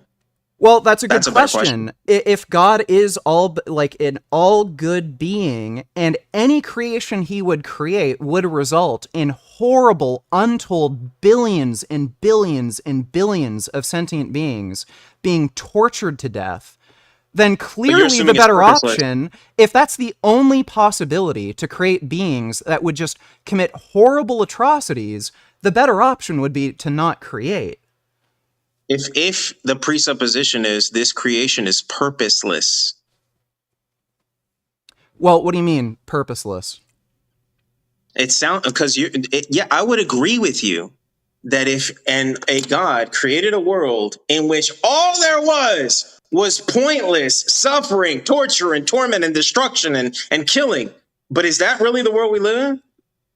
Well, please explain to me what point the suffering and death has, because God could stop it. It is pointless. So you're talking about... You seem to be undermining... by the way, you seem to be undermining God's power. You admitted God could create any possible world. Are you saying God could not create a possible world where people have free will, since apparently that's something that he might consider to be some sort of moral good, but evil does not occur? That is a possibility, correct? So, wait a minute. Okay, so you're saying because he could have created a world in which there could have been because I'm telling you, theologically speaking, whatever he makes is going to be imperfect. You're saying, well, wait a minute, does that mean that I undermine the power of God? No, I'm being a consistent Christian theologian on the way things work. I'm just being consistent. Well, just because I say anything that he creates is imperfect because it's not God, doesn't therefore necessitate that I'm contradicting God's inherent nature. Well, no, we agreed on a definition of all power, all powerful. It's the ability to create any possible world. Is Well, it I didn't possible? concede that. Remember? Oh, I'm you saying, didn't I'm agree saying, to hold that? on. Let me be more specific. I agree that he can create all possible worlds, but what that world looks like, we're gonna be stepping into the realm of speculation. Well, sure. You're presupposing that he can make a perfect being that's going to perfectly align with his will. No, we don't How have do you to. know We that? don't have to presuppose a perfect being. So a perfect being would be all powerful, omnibenevolent, and is responsible for its own creation.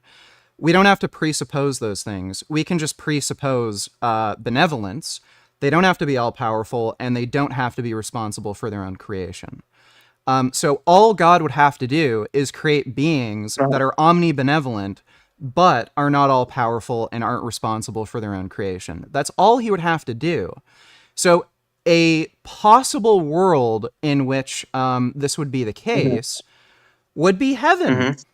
Apparently, I've talked to many Christians on this, evil does not exist in heaven, but free will exists in heaven.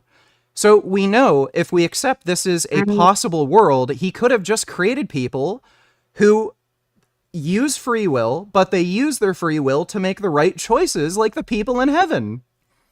Yeah, he would change their nature. I understand that. Well, what do you mean I change? understand what you're saying. Well, no, it's not that he would change their nature. He would have created people who are omnibenevolent. They still have free will, but they would just make the right choices, just like the people in heaven. They are always making right choices, and evil does not exist in heaven. So that's the issue.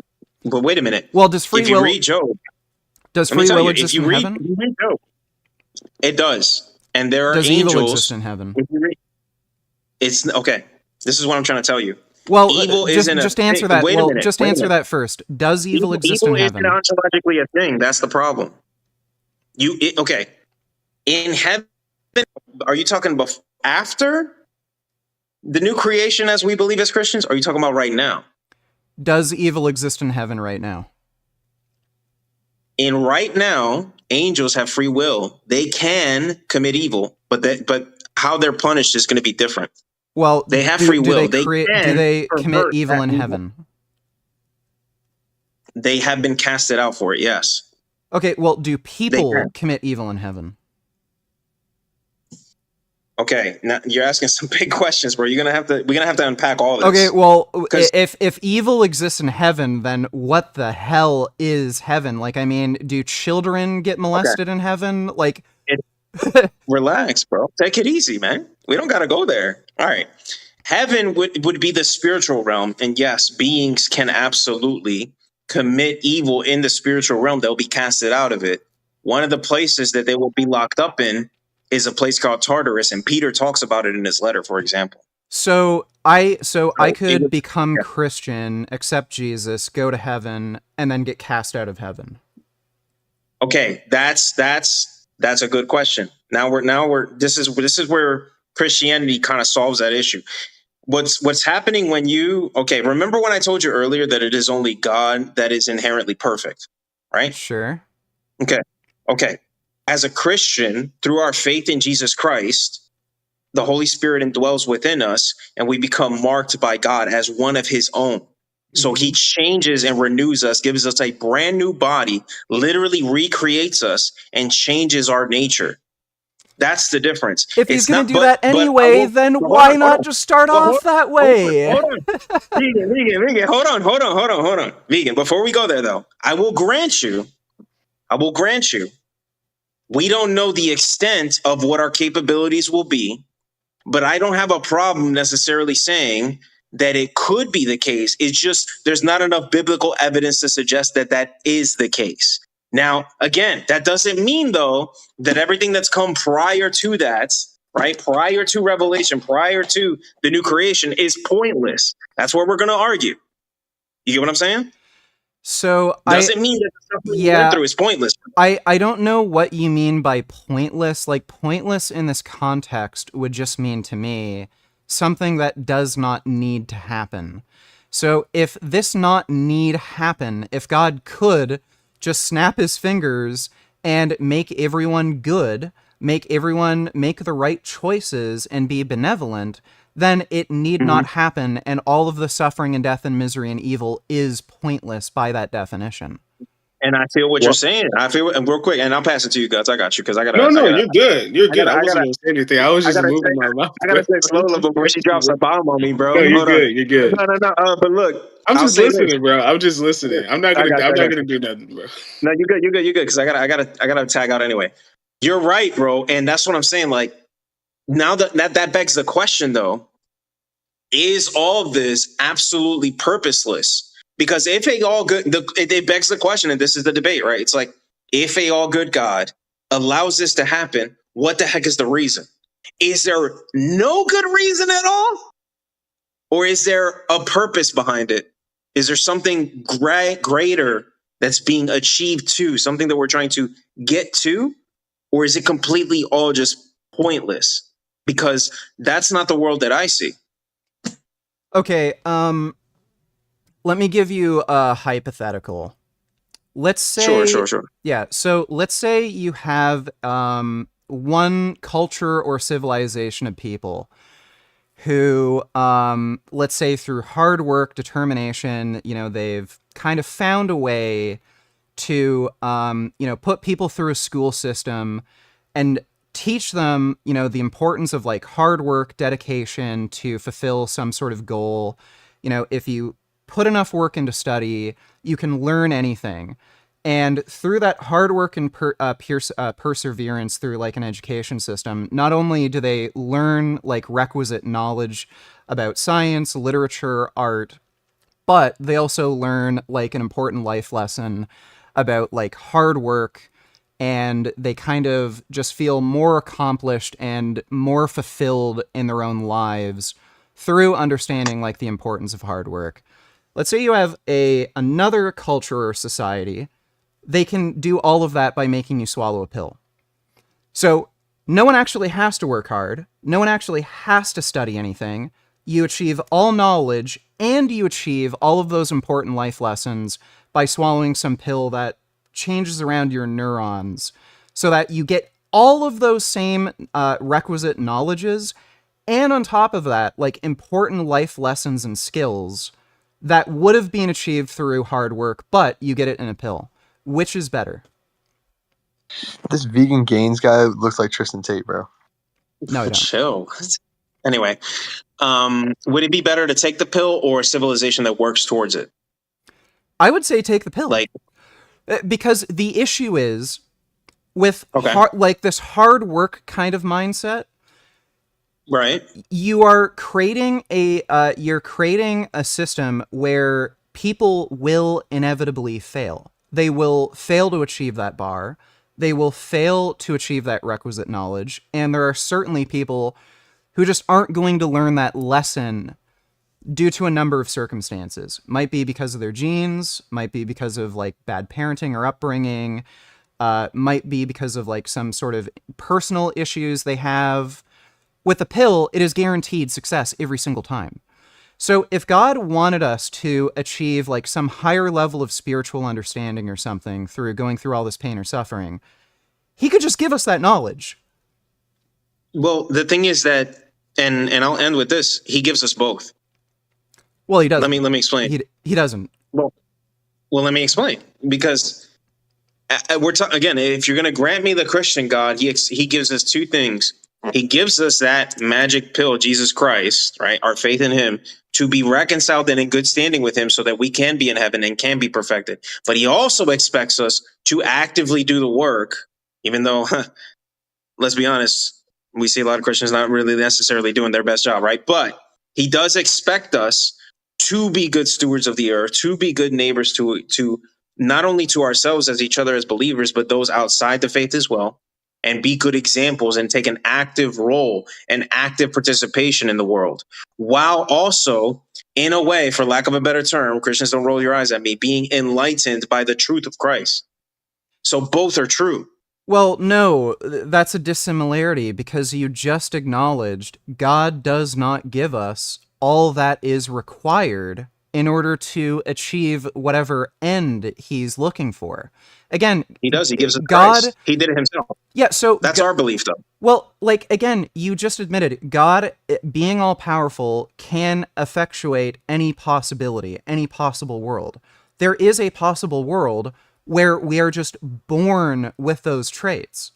If he could create a world where we are just born with those traits, rather than having to have the luxury of being born in this time period after Jesus came, in a country or society that knows of Jesus Christ, that is literate, that can teach you these things, and having like a number of other life circumstances and opportunities that would lead you to him, that creates a situation where people are inevitably going to fail. Why would God create a situation where people are inevitably going to fail and not meet that bar if he wants everyone to hit that bar? You're presupposing that he created them to fail. Well, he didn't create creation to fail. He created creation to love them and have fellowship with them and to judge them according to what they know and what they understand. I think you've been taught wrong about the Christian position. So I know there are some Christians who do believe people go to a lower form of hell. Like this was in Dante's Divine Comedy. He believed people who were born before Christ went to hell, but it was like the first level of hell that was basically the same as life on Earth. So they weren't like suffering or anything. It was basically just like life on Earth. I know that's not every Christian position, but assuming there is like some sort of fair divine judgment where if like somebody... we would call it, to help you out, and I can back this up, so if anybody wants to speak up, go ahead. But the ancients' understanding at the time was that there was a realm called Sheol, which the deceased soul was set. Yeah. That was all deceased. Yeah, so the first tribes of Israel believed in Sheol, and that was basically hell. But it was like this idea that it was a burning sulfur that, yeah. Yeah, but they believed everyone went there. This idea of like divine judgment, it's more of a modern concept. But to be fair, there were layers to it. So there were people like the more wicked you were, you would be with, let's say, for example, in the same realm where like demons are. That's why there's That's why there's scripture that talks about that there are wickeds who will be casted to the deepest parts of Sheol. And there's also scripture in which Jonah talks about crying out to God from Sheol. Jesus also talks about when he talked about Lazarus, going to Abraham's side, and he's looking down on the rich man who mistreated him. And the rich man is saying, hey, get me out of here. It's really hot. It's very uncomfortable. And Lazarus is like with Abraham in the realm of Sheol, which would be for the good folks. It's not the same for everybody.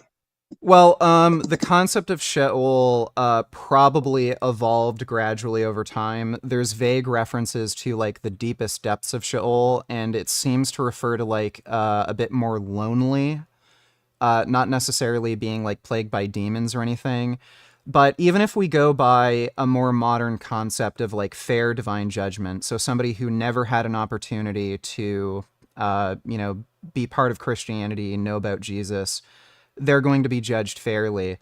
Like, this still violates the concept of fairness because presumably you're going to be treated far more leniently than somebody who had some form of opportunity to become Christian, but because of like weird life circumstances, like maybe you were in a really messed up family that like followed some ridiculous religion like Islam, and you were like brainwashed from a young age. Well, is that fair to like send them to hell when somebody who lived before Jesus Christ or like some uncontacted tribes person who never would have known about Jesus Christ or Christianity? Is that fair? Like, it's not. So like, to me, so if you're going to acknowledge that's not fair, but then you're claiming this is an all-good being, it seems analytically linked that if you're all good, you're going to be fair, but then you're admitting your God violates the idea of fairness. No, he does. He will treat again, and there's multiple scriptures that talk about you're going to be judged in totality, basically. And I can make a very strong biblical case about this if you want it. I don't think I'll anyone here take your wants to word hear me for it. gap. Okay, there's a very strong biblical case to suggest you're going to be judged for what you know and what you understand and what you do with both. Again, you're right. If someone has a severe mental disorder where they literally cannot read and comprehend, are the Christians in the chat going to really die on the hill and say they're going to hell? Yes. But Beanie, shut up. I'm about to slap you, bro. But Beanie, take that back right now, bro. I don't know. I'm joking. I don't know. Thank you. I don't know if this resolves the problem, because if there's Yeah, circumstances, wait, if there's circumstances where if you're born severely mentally disabled, where you can't read and write, every single one of those people are going to go to heaven. Whereas people who are intelligent, there's obviously going to be a portion of them who make bad decisions, and there's going to be a portion of them that make good decisions. Just by the fact that you are intelligent enough to have moral agency, you are guaranteeing that some of these people are going to suffer eternal torment because they're intelligent, whereas every single person who's severely mentally deficient will go to heaven. Is that fair? Like, why doesn't he just make everybody born mentally disabled and then just send them all to heaven? That sounds better, right?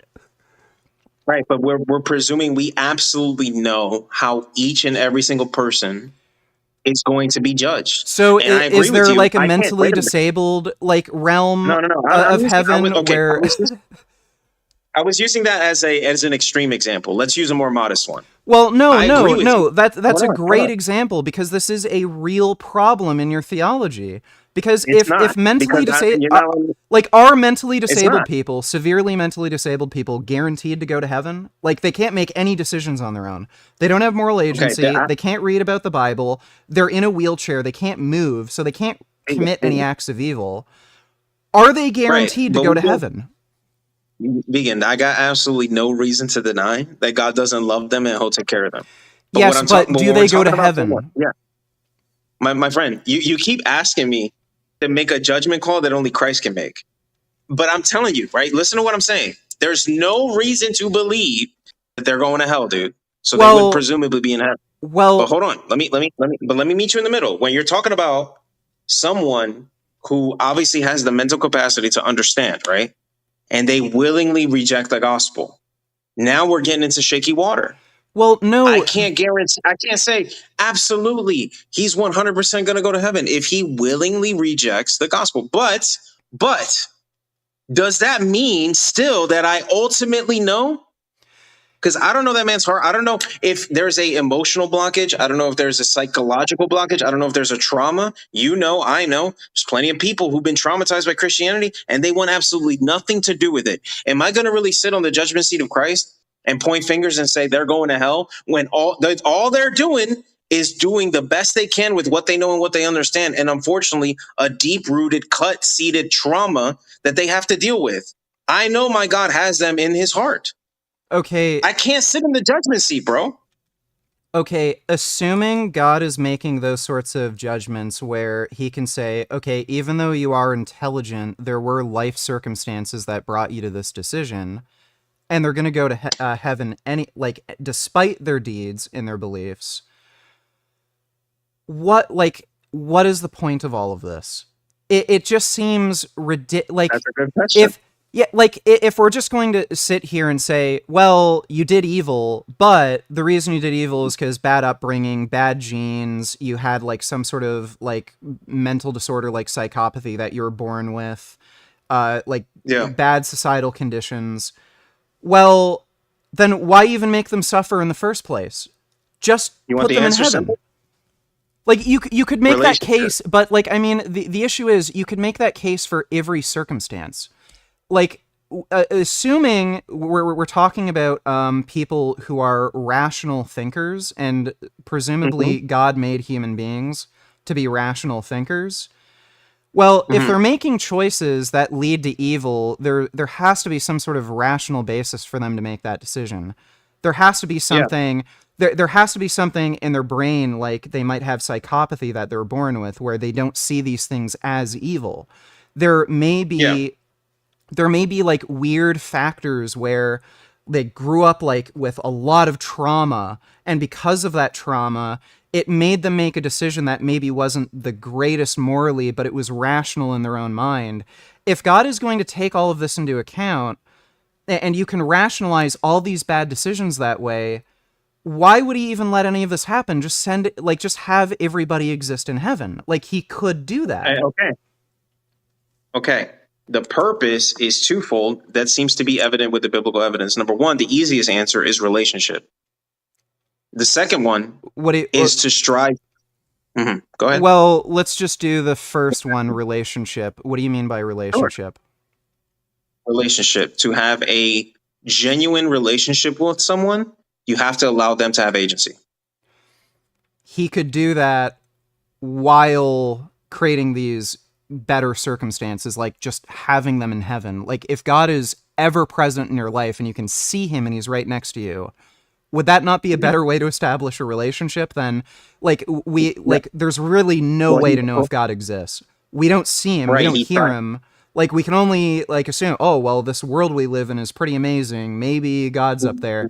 Why wouldn't you just have like a much closer relationship with everybody in heaven? Because that seems much more rational.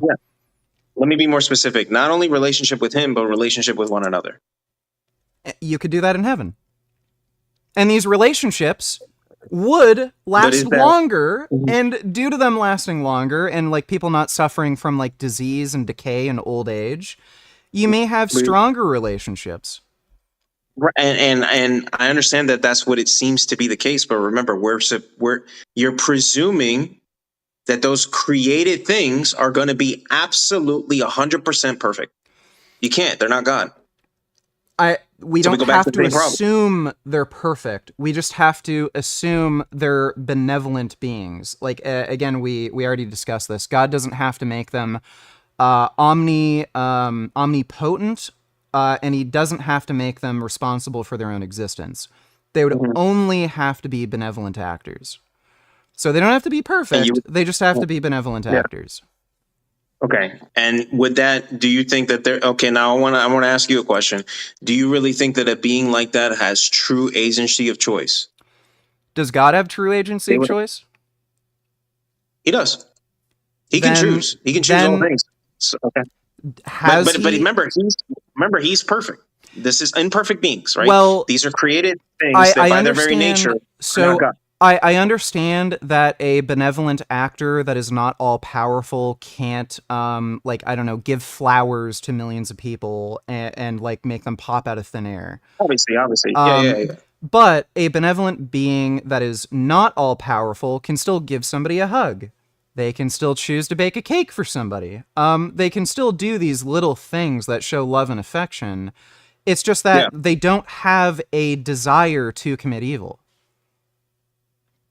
Right, because they would have a different nature. But what I'm saying is, once God affects your nature and doesn't give you absolute free agency to either choose him or deny him, or to be really yourself and make the choice in that, I fail to understand how that makes a genuine relationship. Well, let me tell you why. Let me give you an example. If I make a robot who specifically, perfectly only does exactly what I want it to do, I'm just saying, is that a genuine relationship that shows, for example, genuine love? Well, if I lock you in my house and I say vegan, if I say vegan gains, you need to love me. You ain't getting out this house. I can resolve this issue. Okay, let me hear it. Okay, you can't get out of my house. Go ahead. We do not have ultimate free will, and the reason we don't have ultimate free will is because we're not all powerful. So we already do not have ultimate free will. There are acts of evil that are not available to us. We can't create a universe of infinite beings that will suffer infinitely, eternally, like God does, presumably. And we also can't do infinite acts of good. So I can't save every child that's being abused. I can't feed every single hungry. Vegan. Wait. There are already restrictions. There are already restrictions on our free will. Now, if you're restricted to your nature, I agree with that. Yeah. So yes, we're restricted to our nature. Now, we all have different preferences. You might like pineapple on pizza. I don't know if that's true or not, but let's just assume you like pineapple on pizza. Sure, I got you. I don't like pineapple on pizza. That's going to be something that's pretty much inherent in our nature. There's some things that you're going to like, some things you're going to dislike, right? So some people like hurting others. Some people don't like hurting others. That may be intrinsic to somebody's nature. Now, what created that nature? Like, there are some things you like and dislike that you didn't choose. Like, sexuality is probably one of the best examples. Like, we don't choose to be gay. We don't choose to be straight. We don't choose a lot of things. Some people like MMA fighting. Speak for yourself, brother. Yeah, so... Hold on, let him go. So, yeah, some people like MMA fighting and, like, contact sports. Some people don't. So, like... Yeah. Some of these things that result in acts that we consider evil, these are things that are inherent to their nature, but they didn't choose those things. So if you're saying, if God changed our nature, that would violate our free will, well, apparently God has already violated our free will. We all have different intrinsic natures about us. It affects our choices, like whether or not you're going to have pineapple on pizza, whether or not you're going to play contact sports, whether or not you're going to beat your girlfriend, whether or not you're going to have gay or heterosexual relationships. Well, it does. Like, people who are more, like, naturally empathetic and feel for people versus psychopaths are way more likely to commit interpersonal, like, violence. So, like, romantic violence versus people who are, like, very empathic by nature. So if God made us with these natures inherently, would that not be a violation of free will? Okay, good. Okay, I get all that. Again, here's the problem. Everything that you've presented so far in terms of your argument, right? You've made a universal claim to knowledge. You think that every single decision that every single person makes is only because of their preferences?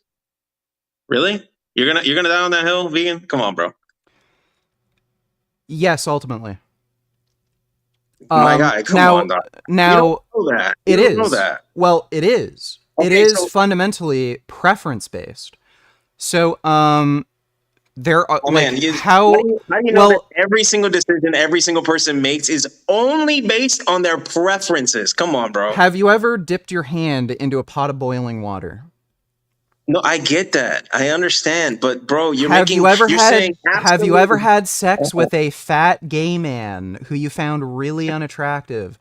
Like, you're wild, bro. Well, look, our decisions are based on preferences. We may have conflicting preferences. Somebody may have a preference to, like, I don't know, follow Christianity, but they might also have a preference to, I don't know, follow money and, like, try to scheme their way into wealth and riches and do some unethical things. You may have conflicting preferences, but the decision you ultimately choose, whether to follow God or, like, scam people out of money, it is based on what preference is stronger to you. Okay. Yo, now, is this Tristan Tate? wait a minute, before we lose it. This is the crux of the issue. Do we have agency in those decision making? I'm agnostic as to whether or not free will exists. I lean a little bit more towards free will, but I'm agnostic. I'm not entirely sure. But what I do know is that, yes, our decisions are preference-based. Okay, but we do have, like, agency of choice. So obviously, like, if I want to eat pineapple on pizza or I just want to eat regular pizza, I have, like, an agency of choice. I can choose. Even though I prefer both, I can choose. So, it depends on what you mean by choice. Is there a possible world where you choose pineapple on pizza versus just cheese pizza? Yes, that's a possible world. Whether you are actually able to make a decision, I'm not sure. I don't know if our world is predetermined or not. I kind of lean on the side of, yes, we do have agency, but I think that agency is extremely limited if it does exist. Okay. All right, I can work with that. So that's what I mean. Okay, now let's go back to the topic, right? Now, would that now necessitate that? Is it God? You know, because I don't want to misrepresent what you're saying, because it feels like we're going back to, well, it's God's fault that he created these things.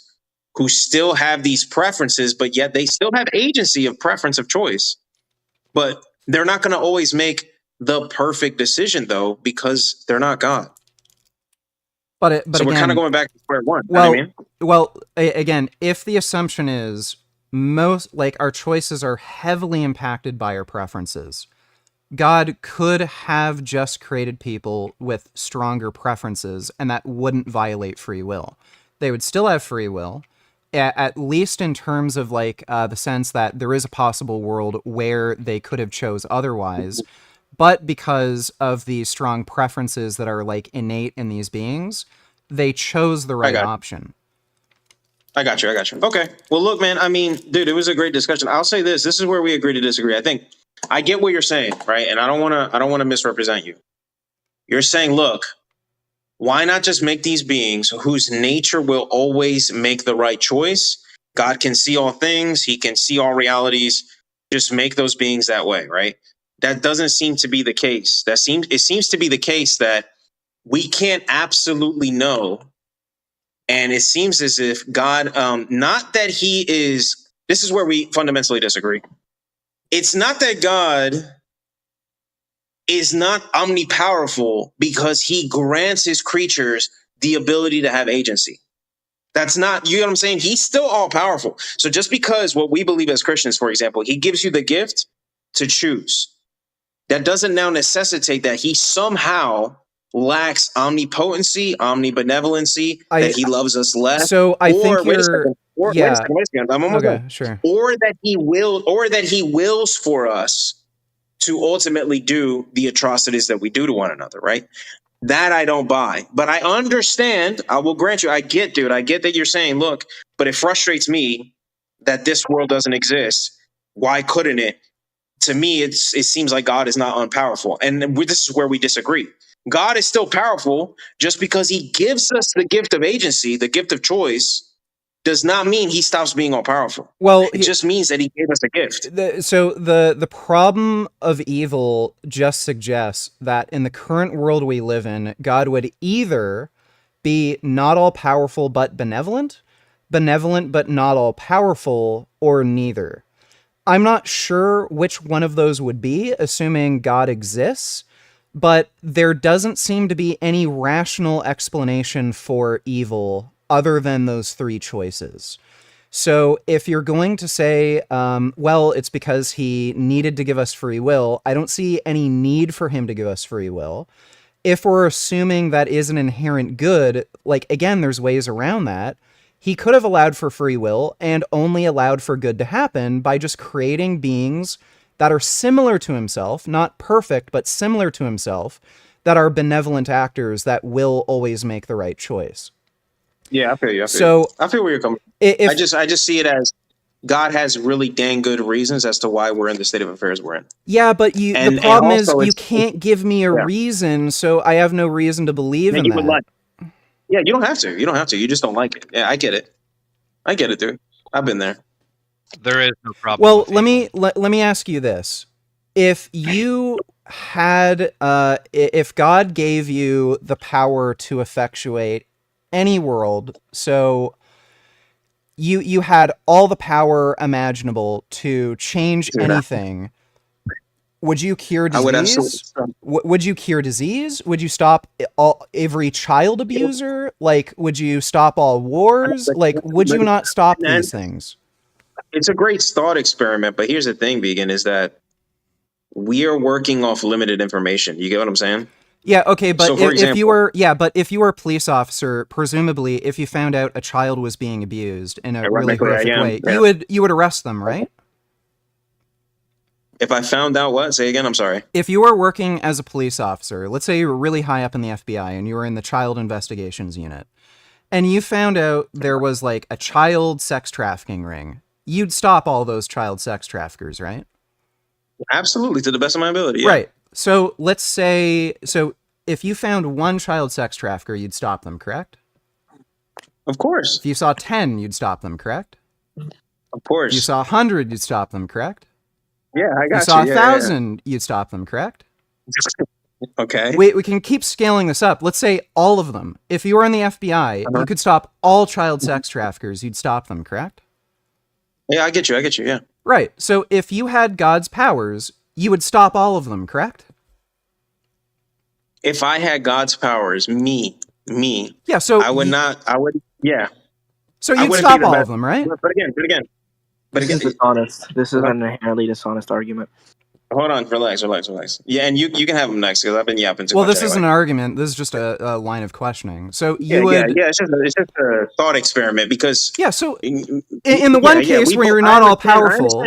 Yeah, in the one case you're not all powerful, you'd stop all child sex traffickers. But when you are all powerful, you wouldn't stop all child sex traffickers?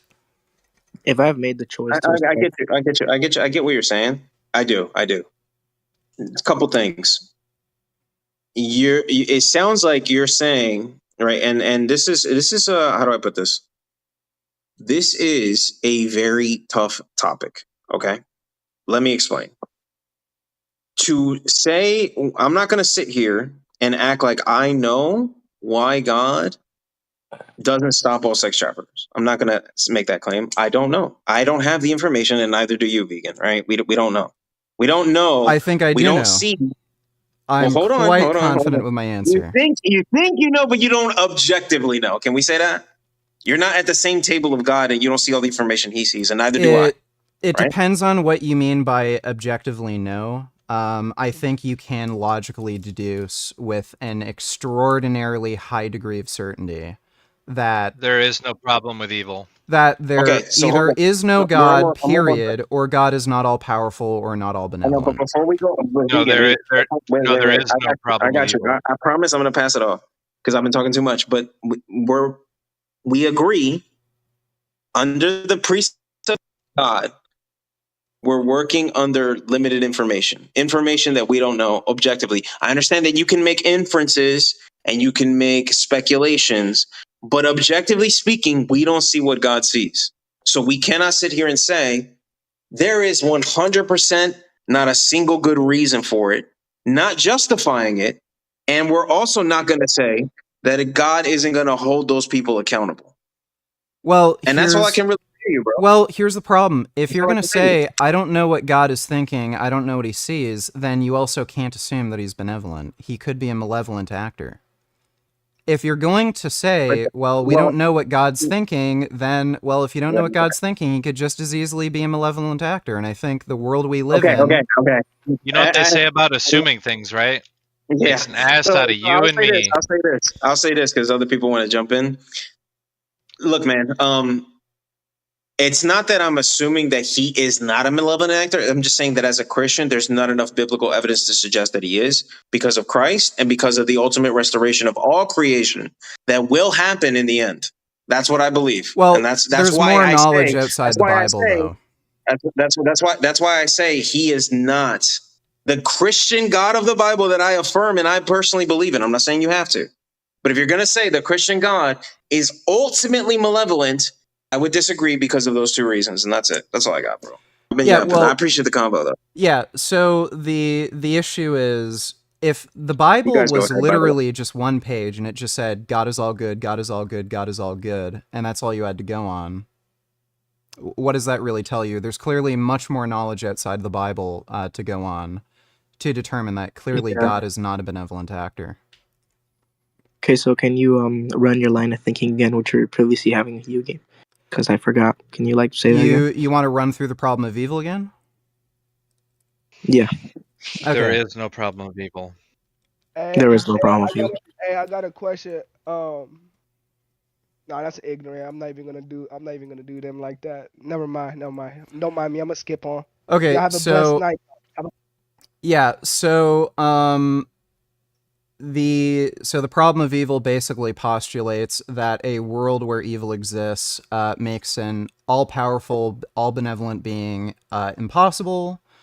So what I mean by all-powerful is this being has the ability to create all possible worlds, and what I mean by all-benevolent or omnibenevolent is that this being has the desire to create the best possible world.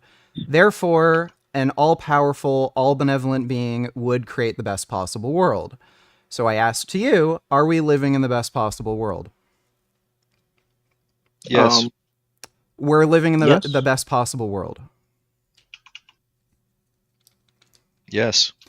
Okay, so there is no problem of evil. So there's no way to make the world any better. So we want child rapes to happen. There is We want no- wars no- to no- happen. no- We no- want no. Those genocides are to two happen. different because questions. this is the best possible world. There's no possible world that can be better while still respecting human free will. There's no other possible So world. heaven's because no evil better. exists for a So reason. heaven is no better than Earth. How is that logic? How does that? Does how does that logically heaven? follow? So does free will exist in heaven? Free will exists in heaven, but everybody Yes. in heaven acts in Yes. accordance with the will of God. Right. So does evil exist in heaven? No, because everybody in heaven acts accordance with the will Right, of God. so you're That's why- acknowledging that free will can exist without the existence of evil. So God could create a world where there is free will and no evil exists. Yeah. So how does So God do that? you're without contradicting completely- yourself. You're saying we both are No, and I'm aren't not. I'm living in not the best contradicting possible myself world. because everybody in heaven is in accordance with the No, will to of be God part because of they used to be. To be part of society, you have to obey the societal rules. So Yes, if and you want to God be a could have part of created heaven, people you who- have to play part in what is heaven. You Yeah, can't just so God could have kill created another angel. people, right? And God could have created people who are benevolent actors. You can kill another angel or try to do some evil shit, but you're gonna get kicked out of heaven. Okay. So you can in fact so evil does exist in heaven. No, you can try. Right, but you will get kicked out But of you can't. heaven Which if you enact literally. evil. But you can't, because God So is. the problem with heaven is that in Can heaven, God you is or literally there. can't you commit evil in heaven? So can I You can- actually engage with him? you can Because disobey this God. guy- Yeah, no, you can't. You cannot disobey God. In heaven, you can. No, you can't. So you're telling me in the presence of the beatific vision, you can somehow disobey God? How are you Oh, in yeah. heaven? How are you in heaven? You can disobey God. You can always disobey God. Not in heaven. Is disobeying because you're God and telling is a TK, sin? TK, I'm Satan sorry. did it. No. This is pre-fall, guys. After the fall, no, you cannot. Who is it? Who's talking? The young Francis. Yeah, Francis is actually correct. Everything will be in according to the will of God. The next time. Be like that. Right. So there's He had to go get some. He had to go get some tea.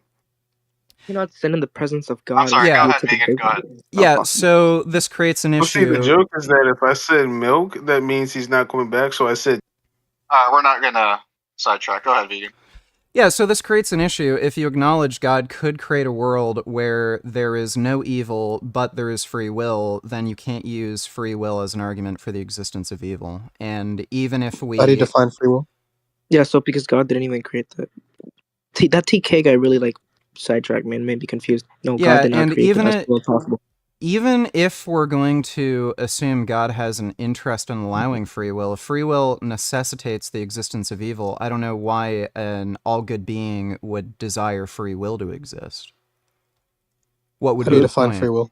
So on Earth, you don't have perfect free will because you're not bound to the beatific vision. That's only on heaven. That's why if God were to create some beautiful world where evil didn't exist, he would have to negate the choice of evil, which So he's not all he powerful. promised he would never do. No, he's not all. He is all powerful. He is all. You God just is said all he can't powerful, do but he does something. not. God can't do logical impossibilities, and he cannot contradict himself. If God How said, is "I it- will not do this," he How will is not do it this thing. logically God- impossible to create a world where you have free will and evil does not exist? It's not logical. God could have created a better world, but he chose not to because the world that we're currently living in is in Right, accordance with the divine plan. so then he's not benevolent. He is benevolent. God chose not to create the quote unquote best world because it was not in accordance with the divine plan. Sorry, say that again? God did not create the best world because it was not in accordance with his divine will. Right, so then you acknowledge he's not benevolent. I just defined benevolence How is he as... not benevolent? Yeah, so I just defined benevolence as the interest in creating the best possible world. He didn't have the interest in creating the best possible world, therefore he's not benevolent. I don't even think that's one of the mainline definitions of benevolent. It is.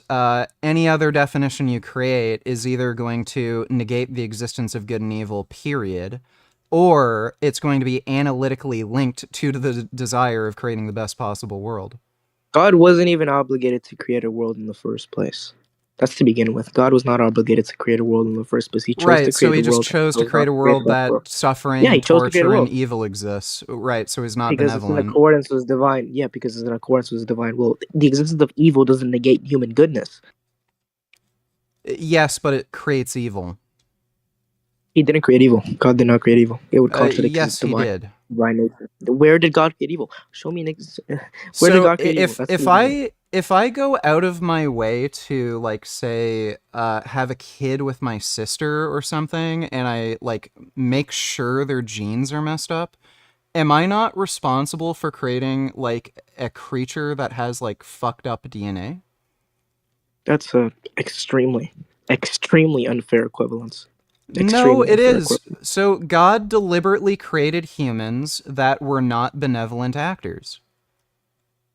So God had to create perfect humans, or else he's. No, they don't have to be perfect. They just have to be benevolent actors. According to you, they have to be perfect. They have to be perfect. They because don't. If they aren't perfect, so then they don't have to evil. be all powerful. They don't have to be responsible for their own existence. They just have to be benevolent actors. So you want to create robots? If they're not responsible. No, I don't see how that means they're robots.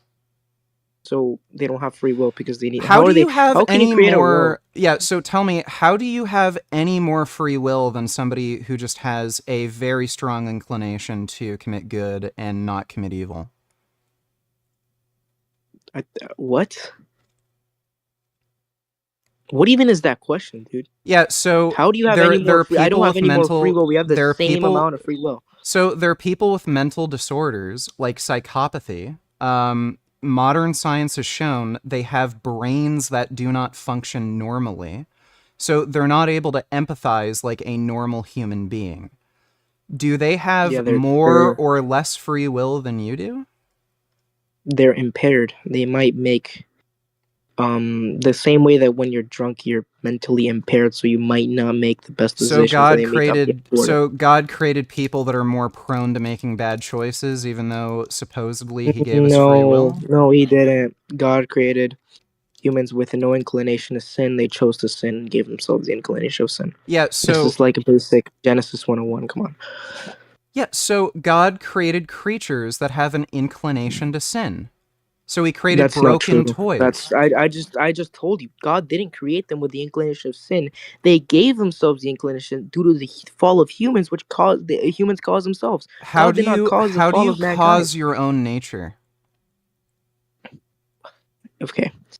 They did not cause their own nature. Humans were born with Adam and Eve were born with a perfect human nature. The nature became impaired once the fall happened, which is when they ate from the tree. Okay, so if Adam and Eve were perfect, then why did they disobey God?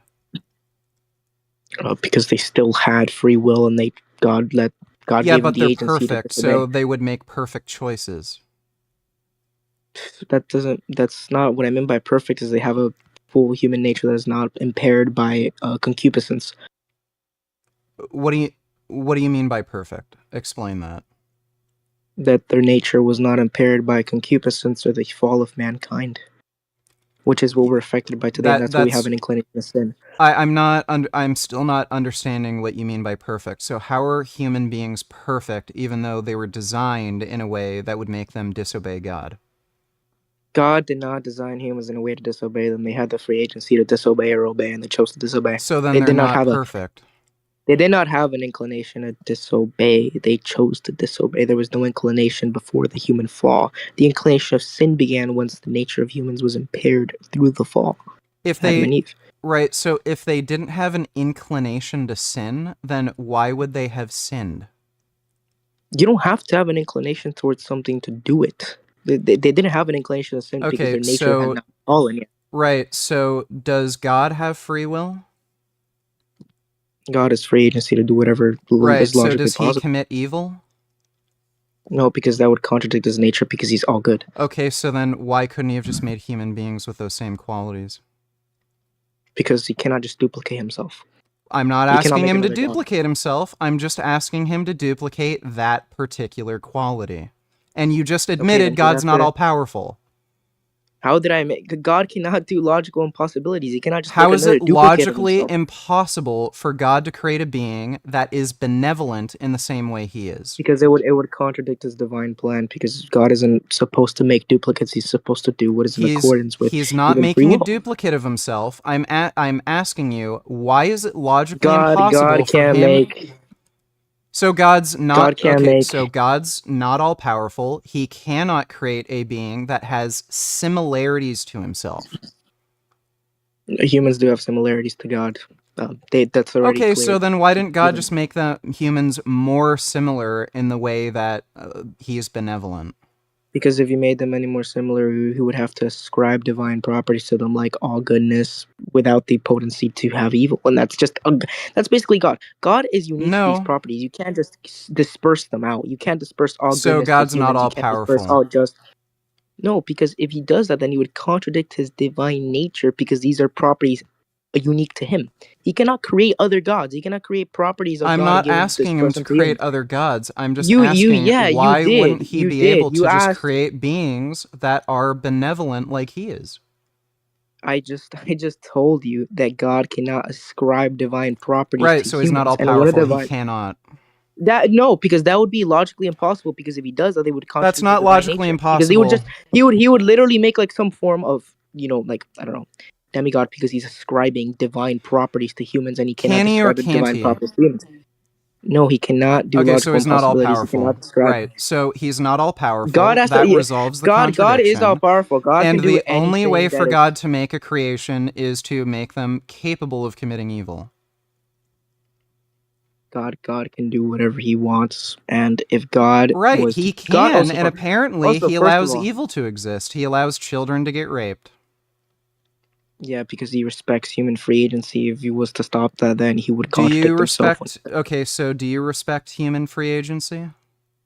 Yeah, I respect human free agency, but I'm So not if you God. were a police officer, would you arrest children who got raped? Yeah, so Or, this sorry, is a child very rapists. dishonest example that you try to run of Yugi because you're trying to compare God's duties to human duties, and humans have them as humans have duties, and God has those duties, and God has chosen to respect anything that humans do, whether it be good or evil. He chose not to step in. So it's a good thing that that God allows children to get raped.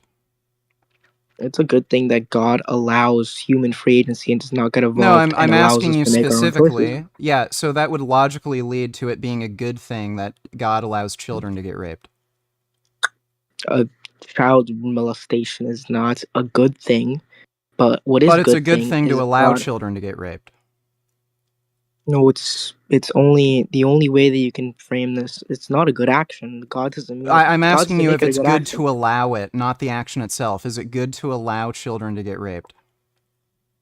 It's impossible not to. Can you show me so a it's a world good thing where to allow children to get raped. can Gotcha. you show me can you imagine me a world where free agency exists while there is no evil? Can you show me a heaven. world of society? Heaven. You where already you don't explained ascribe heaven. divine property. Yeah, but those I don't know why the heaven example, because all the people that live in heaven are in accordance with the divine will of God, and that is a very select few group of people. Not everybody's going to be like and that. There are going God to be could have evil just people in the world. created all of humanity that way. God cannot. Okay, first of all, the beatific vision is a reward that you get from serving. So he right? couldn't. From So he's serving not all powerful again. You want a perfect world that is not in accordance with the divine plan. It's not happening because it contradicts. You want to ascribe, first of all, you want to ascribe divine properties to human creatures, like all goodness, all just. You want to describe these properties that are only to God and God. I don't see why it would be a bad thing. Seems like a good thing to me. It's not possible. If children aren't getting raped. So tell me, what would be a better world? Would it be a better world if human beings had divine properties like benevolence where children never get raped? Or would it be better if humans didn't have divine properties and children get raped? What would be a better world? You can call humans having divine properties all better you want, but it's logically impossible. I'm asking you what would be a better world. I wish humans, I wish humans could fly around. So I'm asking you what would be a better world. Not the reality. Right, so I'm asking you what would be a better world. Because Because as soon as you do that, you start ascribing So divine I'm properties and make asking everybody you else to what be would be God. a better No, you world, can't. and you're not answering the question. What would be a better I'm world? not gonna answer your question because this is a Right, trap. I'm because not you know answering it that leads question. to you looking silly. So what would be the better No, because world? you want to create a world full of demigods, which is logically your world is not How is possible. that logically impossible? What's the Because you're contradiction? ascribing divine properties to What's the creation. That's not possible. contradiction? I just told you the contradiction. You cannot ascribe divine properties unique That's to God not to human pointing beings out a as creation. contradiction. You're just That is a saying you contradiction. can't. It is a Do you know what a contradiction. I just contradiction showed you how. is? Yes, I know what a contradiction is. Well, explain it to me because you don't seem to. So What's a humans. contradiction? So are humans? No, just explain what you consider to be a contradiction. Okay, so contradiction is when this, right? For example, X is X, right? That's not a X cannot be X. contradiction. So I'll explain to you what a contradiction is. A I contradiction was is a just about proposition to and give its you an example of a negation. contradiction. But you're What's just the being logically proposition dishonest. and its negation when I say it's logically possible for God It is to not grant logically divine possible. properties like benevolence to It is human not. beings? It is not logically possible because it would contradict his nature. God cannot just express divine properties because they are unique to him. That's what makes him God. If you were to just disperse those out, then there would be multiple gods, and God cannot make multiple gods. Do you understand that? Christianity recognizes that multiple gods exist. It's just that you cannot worship any other gods before him. Where so that's does not Christianity? a contradiction Okay, within first of all, Christianity. first of all, where does Christianity say that there are other gods? Can we begin with that? Can you prove Yeah, that? it's in it. So it's in the 10 Commandments. You're just not supposed to worship any other gods before him. There are no other gods other That than is God. an God literally says this. explicit statement in the 10 Commandments. Yeah, so do not worship any other gods but me. What Yes, are why gods called in the would Bible? Idols. so why would Idols. And what are idols? False gods. That's what they are. so False why gods. would the 10 Commandments say don't worship any other gods before me and not say there are no other gods but me? So you want them to give your exact terminology, right? They have to use your exact terminology. Or it doesn't work. So is God unclear? Is he just a really bad No, communicator? he's pretty clear. This is why when you read the totality of the Bible, it literally says there are no other gods but me. But you're gonna be dishonest and say, "Oh, but why isn't that explicitly?" Okay, yeah, let me bring that up to you. So again, I don't Isaiah see 45:5. Yeah, so Literally, again, I'm pretty sure he exactly says there are I no other don't gods see a but me. proposition and its negation when I say God could ascribe divine properties like benevolence. And I don't see, and even if you're going to say it's logically impossible for, well, no. If you're going to say it's impossible... Yeah, so but can we first counter your dishonest claim that Christianity claims there are other gods but God himself by reading Isaiah 45:5? Isaiah 45:5. I am the Lord, and there is none else. There is no God beside me. I guided thee, and thou hast not known me. Yeah, no God beside... So, no gods beside... Wait, let me see. Isaiah 45:5? There is none else. There is no God beside me. There is no God beside me. That means that there are zero gods but other than him. There are no gods other than That's him. fine. I don't see... so, okay, even acknowledging that, I don't see an issue where it's logically contradictory or logically impossible for God to create human beings with the quality of omnibenevolence. Yeah, I just told you why. I literally just told you why. No. Do I have to run it again? Okay, so all right. So the first premise is that that humans are creations and that they cannot ascribe themselves divine properties because God is unique and he says that there are no other gods before me, meaning he can't just randomly create other gods because So that he's would not contradict his all-powerful. promises. God cannot do logical impossibilities. How Logical that's not impossibilities are not that's not an That is a explicit logical statement that it's a impossibility. logical impossibility. That is a logical impossibility. No, what makes it a logical impossibility? Like if I were to say, could God create a shadow that's blindingly bright? That would be a logical impossibility can God create because a square shadows. Yeah, that would be a logical impossibility because shadows are dark. You can't make a dark, bright thing. What is the logical impossibility with creating another being with similar qualities? Because you cannot make creation creator. Are you suddenly You're going to not agree that you doing can that. make creation You're creator? not. Yes, so you are. you're not Yes, you are. doing that. Yes, you are. You're ascribing divine properties, aka creator properties, to creation. No. It's not. Those don't No, the mix. creator property would be having being all powerful and being responsible for your own creation. That would do you think not those are be the only? benevolence. Would not be a Hold on. creator property. Do you think that those are the only properties of God? Well, Like, God do you think those are the also, only yeah. attributes of God? So let's see. God God can is also all see, just. right? God can also see, correct? So clearly, God's created an innumerable amount of demigods because we can also Like see. what? That's not what I'm saying. God can also they're hear. divine. Oh, there's a lot of different beings that can also hear. So I guess there's many demigods with divine properties. God can also That's not feel. fair. We can feel. So I guess we have divine This is not. properties, right? Yeah, this is not honest because what I'm trying to get at is that those are not divine properties. Those are regular. These are like human properties. The five senses are human properties, but overall properties of all creation. Like there are similarities, right, of the creator and the creation, but there are divine properties, right, properties that make God who He is, that don't belong to creation because they are creation and He is creator. Okay, Like for example. So going from that, God should have never created anything because obviously all of his creations will lead to evil. Yeah, you could say that. You could say that God should not have created anything. Right, so And he didn't have what's to the create anything. argument God for could have God created creating nothing. anything if it's going to lead to evil? Because it is in line with Francis, I wouldn't divine. grant that. Yeah, Francis, I wouldn't grant that because only a third of the angels rebelled. So what about the other angels that were created? I mean, I said he could say that, but I wouldn't agree with it. Is what I said.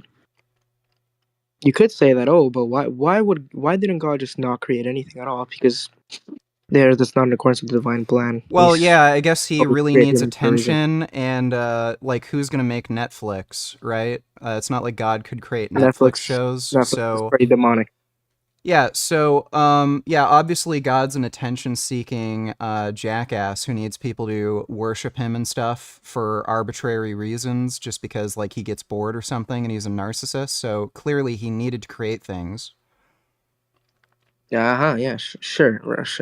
So Totally. if God is Totally. so if even if we're going from this line of reasoning, it would have been impossible for God to create human beings or any other creature with omnibenevolence because I reasons. Divine What would be the reason for an all good being to create anything if he would knowing it would lead to evil? Humanity isn't leading to evil. That's just a fallacy. Humanity's leading to so good. you In the end, you just said any of God's creations would necessarily result in evil. So when did I say that? I never granted you that. Well, I guess he could have just created rocks. Rocks wouldn't have led to evil, but he created creatures with a mind that have like agency. Free agency, yes. Yeah, so if any of that would lead to evil, why would he create any of it if he knowingly knew that would lead to evil? So humanity isn't going to lead to evil. It's going to lead to redemption, and it's going to create new earth and new heaven.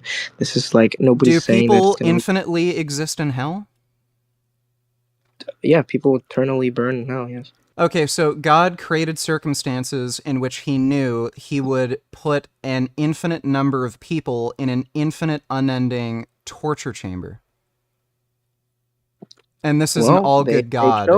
They chose, right? God gave them the agency to choose good and to choose evil, and they chose evil. Right, but he created the circumstances that facilitated evil. So if he knew this would be the outcome, created the prison, by the way, God doesn't have to do that. He could just put them in like he could have just put them in heaven anyway, or something Why would like he put heaven. what? No. Why couldn't have God? All, yeah. So why couldn't have God just put them in a pseudo heaven away from all the really good people? Yeah, and just put them in. Yeah. So please, like if we were talking about the actions of an all good being. Let's assume we'll work from the standpoint that it is necessary to judge these people. It's necessary to separate the good and the bad. We'll put the good people in heaven. Why couldn't he have put the bad people in like a virtual reality world where they think they're in heaven, but they're really not? Wait, so you want God to feed these people lies and put them in like a fake world? That doesn't sound right. I don't think that would That contradict. sounds like a better option than eternal torture, right? Not really, not really. I would rather, be in hell than be living a lie, So honestly. you'd rather be tortured infinitely for all of eternity than live in a virtual reality world that you find pleasant. Yeah, I would rather live Really? a truth than a lie. Yes. I Oh, would rather live a really? truth than a Really? lie. So you'd rather have like demons rip apart your testicles? Also, I You'd don't rather be even. burnt? Also, I don't even think that's possible. I don't even think that's possible because, God has said that He is all just, and it wouldn't be very just for God to feed these people alive, even though they're in hell So and they're what supposed do to you be. need to do to get into to hell? Give me the bare minimum. Like what So to deeds get do I into need to hell, commit? you have to disobey God, and disobeying God includes all sins like sodomy, So fornication. right, so just tell me, give me a rough outlook on what somebody's life, the bare minimum they would need to perform. Like I'm not talking about Hitler, like the worst person ever. Give me the bare minimum you'd need to do in order to get into hell. Dude, I don't know. That's that metric is not. There's not a bar for just like that. Oh, That's you not don't how it really know. works. It's no, yeah. I don't really know I don't really study the bare minimum I need to do to go to hell. I rather study how to Okay, get to well, heaven just instead. give me a case that you know with a high degree of certainty you would need to do in order to get to be tortured eternally. The most simplest answer you can get is disobedience of God, which is just live a total life of sin, and that's the easiest way to go to Well, hell. you don't need to live a total life of sin. Like, you don't have to, like, rape children, right? So what things do you have to do? Like, let's say I just live my entire life as an atheist, but all else equal, I live basically the same as a Christian. So I don't watch Okay, well, porn, I don't have, like, premarital sex, but I'm just atheist. Would I go to hell? do you still deny the existence of Christ as God? Yeah. Okay, yeah, you would go to hell. That's maybe, yeah, you Okay, could say that's so the you easiest. think it's That's the fair, cleanest answer. right? So you think it's fair because I don't believe in Santa Claus in the sky that I get tortured eternally, unending? So good morals, first of all, good morals don't save you. That's a very big misconception. No matter Yeah, good morals don't right. save you. So if I don't Save you. believe in the Santa Claus in the sky, I'm going to get tortured eternally. Yeah, so Santa Claus isn't real. Yeah, Sorry. but I'm talking about Santa Claus in the sky. There is no Santa Claus in the sky. Yeah, There's it's only Sky Jesus Christ. Santa Claus. So That's not Sky Santa. right. Are you gonna add Haman and my God? Is that how low of low lifer you are? Please explain to me why it's fair that just because I don't believe in a magical being that's never presented himself to me, that I get tortured eternally. Because you chose to deny him readily when he was waiting for you, and I think it's honest for you to say that you were never clear You of realize the faith when there's you literally realize there were impossibility. billions of Saudi, people. Iraq? You realize there were billions of people that existed before Christianity. Yeah, and the way of getting saved before Christianity or to enter the Abrahamic bosom was to be a Jew. Right, and you realize there were billions of people who weren't Jewish and would have had no opportunity to ever discover Judaism. Yeah, so the righteous who never encountered Judaism, like the pagans or etc., who still lived good lives, were judged by God. So some of them could have entered the Abrahamic bosom, like Plato, Aristotle. So Socrates. believing in God is not a requirement. No, knowingly believing God is a requirement. It is a requirement to enter heaven. So any God, so I could have believed in Zeus? It's all about knowing about Judaism or Christianity. If you know about Judaism and you still denied it, Right, but there were many people who would have never had an opportunity to ever know about Judaism. And this is why we have invincible ignorance for the people that never encountered the faith. It's called invincible ignorance.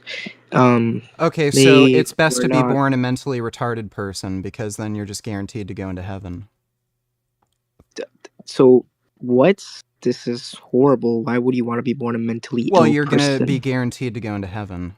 What about aborted fetuses? Like, if a fetus is, like, before birth, do they go to into limbo. heaven? Huh? No, they go to limbo. They just go to limbo and they stay there. Yeah, stay there forever. So, through no fault of their own, they just go into limbo? Is it just darkness? Yeah, limbo isn't a bad place. Oh, it's not that bad. So what do you No, get limbo. to do You don't there? get. You don't get tortured in limbo. You live in natural happiness. Just natural happiness? Yeah, they can't. They can't. Since they weren't baptized into Christ, they can't have the beatific vision. Okay, so and how's that their fault? It's not their fault. So It's the fault of God, the okay, people who so aborted. God doesn't care about free will. He just puts people in certain God places does care about regardless free of free will, will. but He cares about His promises, and His promise was that all baptized, you So need to you be just baptized to enter said the kingdom of God. God cared about free will, but clearly he doesn't. He doesn't judge based on free will. God does care. You just said he doesn't judge based on An free aborted will. So fetus on. aborted fetuses don't get to go into heaven, and An it's aborted. This is also like entirely a due to their theologically parents. debated topic. Aborted fetuses. There's two answers to this question. They could go to heaven and they couldn't go to heaven. I'm more into limbo, but I do think that maybe they could apply for baptism of desire. Maybe God could just give them a pass because they didn't do anything wrong. I'm not sure. This is still Okay, kind of like so a. so if I ever get a girl pregnant, I should tell her to abort every single pregnancy she ever has because her kids are going to go to heaven. That's not how you determine good. Like just because they'll go to heaven, that's not good. That baby is not How gonna do have the you experience to live a Right, good life. so how do you determine where like what does God do with an aborted fetus or a miscarriage? He either does what I said and sends them to limbo, or sends them directly to heaven.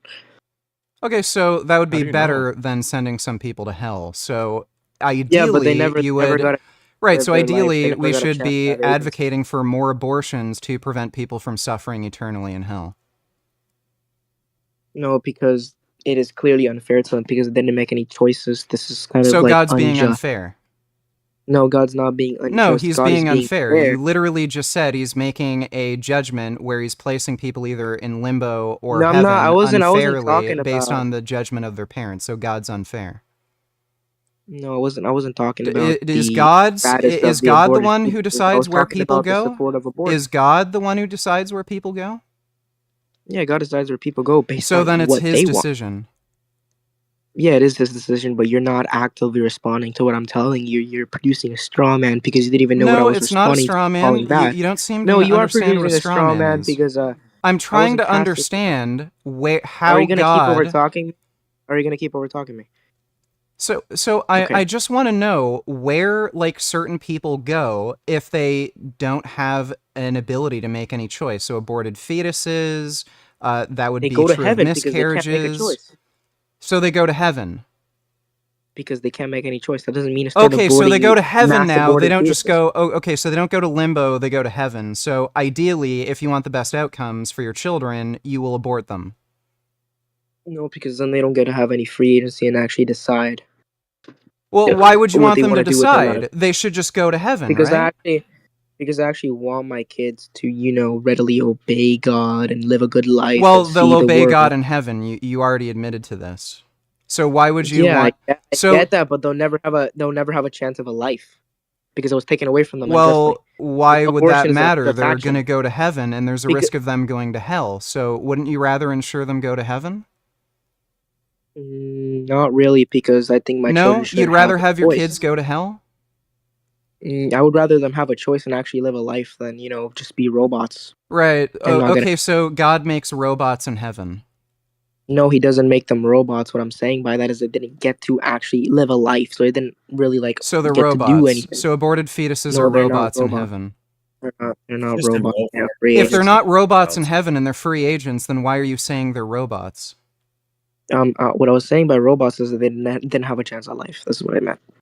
Okay, I well know, I then they're think not you're really robots, vague. so they have free agency in heaven. So ideally, if you want what's best for your kids, you'll abort them before they're even born, because then they'll be free you agents in wouldn't, heaven. because they don't get to live a life. You keep forgetting the sanctity Well, of what do human you life. mean? This is what you keep instructing to. Well, what They does will that never matter? They're get. An ill-formed question, vegan gains. Sorry? It's totally ill-formed. You don't ask, oh, somebody should be advocating abortion when Well, that's totally tell against me. religion in the first. So between the two choices, what's better? Allowing your kids to go to hell or forcing them into heaven? Our choice is way better than forcing people to go anywhere. So if you knew ahead of time, if you could see the future, and every child you'd ever have would suffer eternally in hell, and you could prevent that by getting them abortions, what would you How prefer? would I prevent? How would I prevent that? And I By couldn't getting prevent that abortions. I couldn't prevent that because I can't see into the future. That's, first of all, it's an unrealistic. I'm asking you if you knew the future. So if you knew the outcome It's an was they're going to unrealistic go to hell. question. It is a very unrealistic question. Nobody. All of it's going to be Doesn't matter if it's unrealistic, I guess. unrealistic. I'm asking you. It if you does. knew It does the matter if it's future- unrealistic.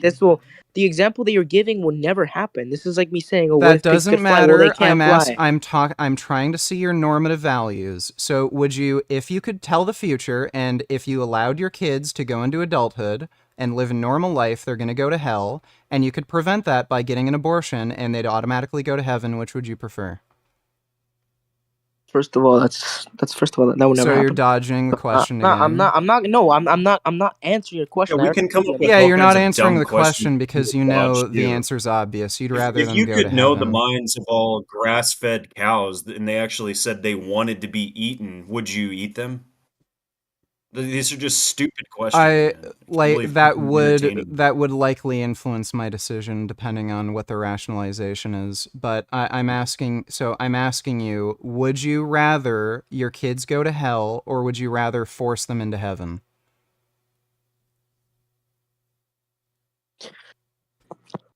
I'm not answering your dishonest questions, but It's not obviously, dishonest. What's dishonest about it? It is dishonest because first of all, it's illogical and It's not illogical. What's illogical? It is illogical. What's illogical about it?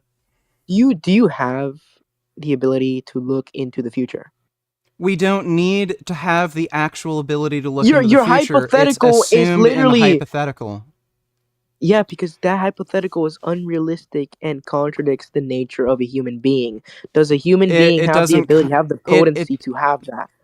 To look into the future, which is a divine property, by the way. If I asked you, if you knew if you drove your car tomorrow and you were going to get into an accident and die, would you drive your car? I think you would that's a very innocent question. You'd answer, well, no, I wouldn't drive my car. But for some reason, when I'm asking you don't have these properties. You don't. it have doesn't these properties either. matter. It's assumed in It the does hypothetical. matter. If it makes pigs fly? logical sense within the confines No, of the it doesn't make hypothetical, logical then sense. It it doesn't is even a make sense within the perfectly hypothetical. valid It's question dishonest to from the ask. beginning. It's dishonest from the beginning. You're assuming No, things that it's don't just exist and aren't asking. real. I'm just trying to understand your normative framework. Do you care more about Can you free give me- can will you or give do me you a- care more about outcomes? I'm just trying to understand give your me- normative framework.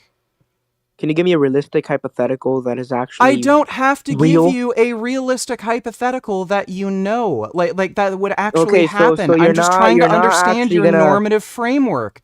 Do you care So you're more not actually about gonna- free agency or do you care more about outcomes? So you're not actually going to give Hey, me like Francisco, can I ask you a question? Would you stab someone with a vibranium knife? hopefully not. Oh, but wait, why were you able to answer that? Vibranium is not an element that exists. That wasn't a realistic hypothetical, dude. Maybe he didn't know what you were talking about. I don't even know what vibranium is. All I heard was what I. Oh, so it you doesn't- are it able to doesn't answer matter. unrealistic hypotheticals. It doesn't. It Weird. doesn't matter what the knife is made of. I wouldn't stab anybody made of an emerald knife, a You're diamond knife. I right. wouldn't stab You anybody at all. notice? Yes, you're catching the point there. So what Vegan Gains is illustrating to you is that you made these no physical point. features that you think are unlikely are not holding any moral relevance. You said yourself you don't give a fuck what it's made out of. So just answer the question, dumbass. I'm not. Yo, all I'm trying hold to on, do, hold on. Who the fuck again, are you? I'll Hold on, hold on. reiterate this Who the again. fuck All I'm are you? trying to do is understand your normative framework. Wait, hold on. Alright, What the act like fuck's you have wrong some with this sense, retard? please. No, hold on. What the fuck's? Yo, unmute yourself, pussy. Once again, Dumbass. we're not gonna What, you keep the want more cussing up rhetorical in whopping, here. little bitch? Yo, shut the fuck up, bitch ass nigga. Yeah, so are you going to answer the question or are you going to try to rhetorically get molested by me again? He's gonna take a break. Yeah, that's what I thought. Yeah, so this guy Anyways. is a coward. He knows where these Well, like by that I'm standard, you asking should very mute Illuminary also. Sorry? By that standard, you should mute Illuminary. He dropped the first profanity. Yeah, so I'm asking a very sensible question. I'm just trying to understand his normative framework and see if he cares more about outcomes or if he cares more about free will.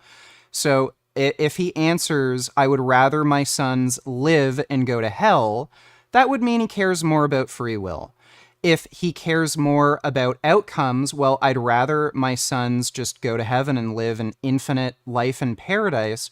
Well, then clearly he cares more about outcomes. And I think it also speaks volumes to how just silly and arbitrary some of these rules are that God made. If you deny his existence, oh, well, you're going to be tortured infinitely, unending, in some of the most horrible pain you can ever experience, and it's never going to end. He knows that's a silly standard. So he's basically saying that, yeah, I would rather have my sons be tortured infinitely, unendingly, in the most horrific way imaginable forever and ever, in just this unlimited, unending, just torture, just because they denied God, rather than, you know, getting an abortion and ensuring that they're going to live in infinite paradise.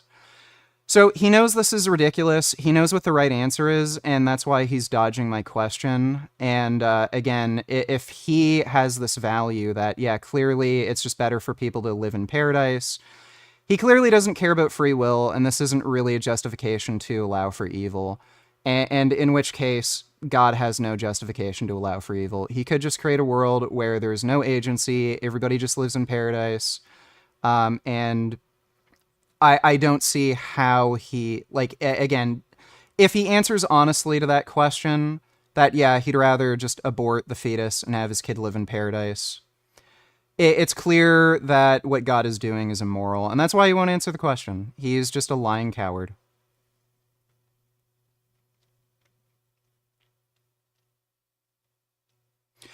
And I'm pretty sure in Christianity it says something about lying being bad, so, gee, maybe you should reconsider, you know, how you engage in these debates, because God might judge you, and, I don't know, maybe you'll be tortured infinitely for, you know, being a liar.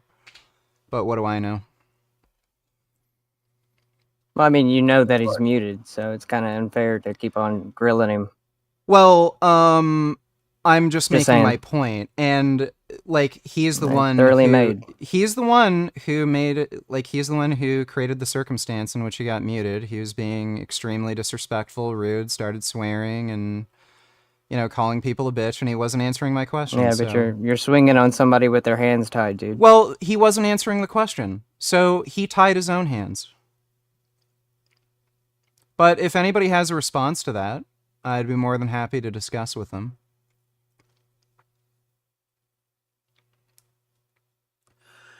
But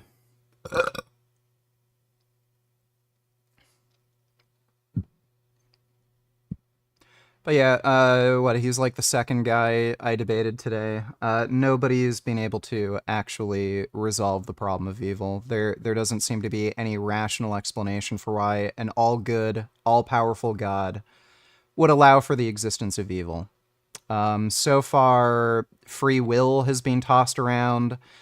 And again, I haven't seen anybody be able to point out a contradiction with the existence of free will and the lack of the existence of evil. You could live in an all-good world with free will.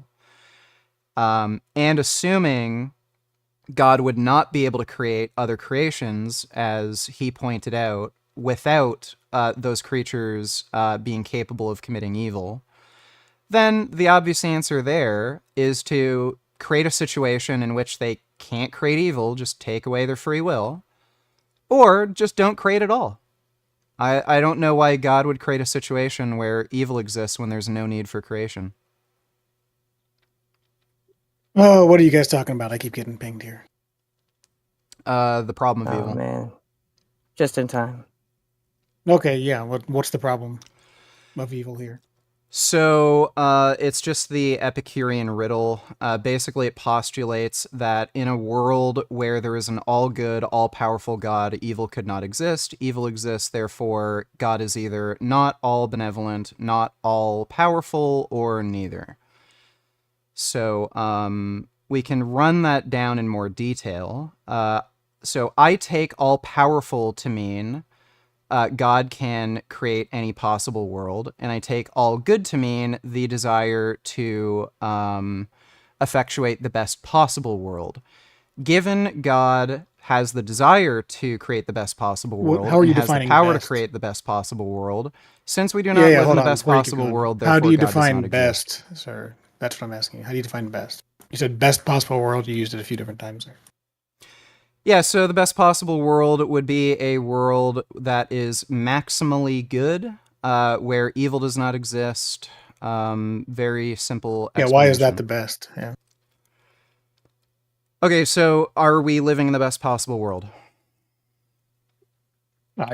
That's just seems to be begging the question. I'm asking you how you're defining best. No, and now you're well, asking if we're living in the we could best possible world. disagree. Yeah, so we could disagree with what the best possible world looks like. It could be a world where everybody eats cupcakes and they never Dude, get fat. hold on. Like, just tell me what the best is. You keep using I the word already best, just gave you. explain. Yeah, so I already gave you a simple explanation. It's a world where you get maximal pleasure and there's a lack of. Yeah, well, why is it necessary that God desired that world? That's what I'm asking you. Yeah, so I defined what benevolence means. It means the desire to effectuate the best possible world. The best possible. Well, no, I world. disagree with that. Yeah, so I'm okay. So if you disagree with that definition, how would you define benevolence? A desire for good. Okay, and what would the desire for good entail? Well, that which is good is that which conforms to God's desires. So good would be that which best accomplishes the desires that God has. Okay, so if God desired for child rape would be good? Well, you're talking about the discrete action of moral now, right? So like a discrete action, child rape, for example, we know is contrary to God's desire. That's what revealed to us. So it cannot be the case that the true God that exists desires that, because that is contrary to his will. Right, so you define good as what God desires. So in a possible world where God desired child rape That's not would a possible therefore world, be good, right? right? I literally just refuted that idea. That So it's then, a possible world. right, It's not a so possible if world. that's not a possible world, then goodness is not just what God desires. Goodness is something else from what God desires. Yeah, that doesn't follow. It's not a possible world because God cannot will something that contradicts his nature. Right. So in the hypothetical, right. So in the hypothetical, it's assumed you're that breaking this out is of part your of own God's definitions nature. here, dude. Yeah. So in the hypothetical, it's assumed that this is part of God's nature. So if anything God desires is good, then if God desired child rape would therefore be good.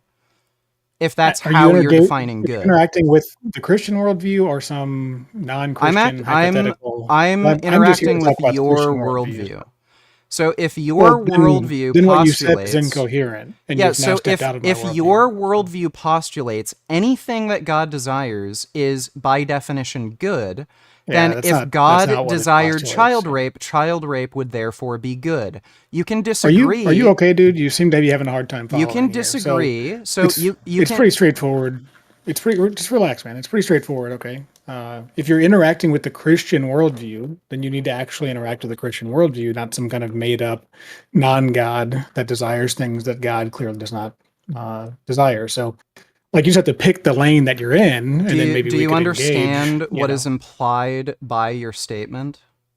If anything, yeah, so let's back up, God the thing you're trying to is good. That's great. Right. If anything God desires how about this? is good. You've used the phrase good, and we're trying to get you to understand and try to explain what good is, right?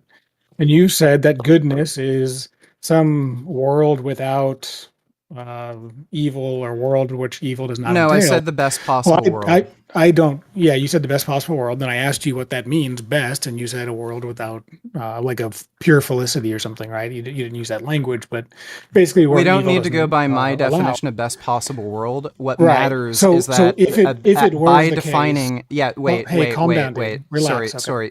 If you're it were, misunderstanding what I'm saying. That's embarrassing for you because now you had to be muted. Oh, great! So he muted if it me. were the case that God desired a world in which sin entailed, so that he could bring about a greater good, like that of salvation for his people, that would be a world in which both sin entails and the goodness of God, the best possible world, because best here is that which best aligns to God's desires.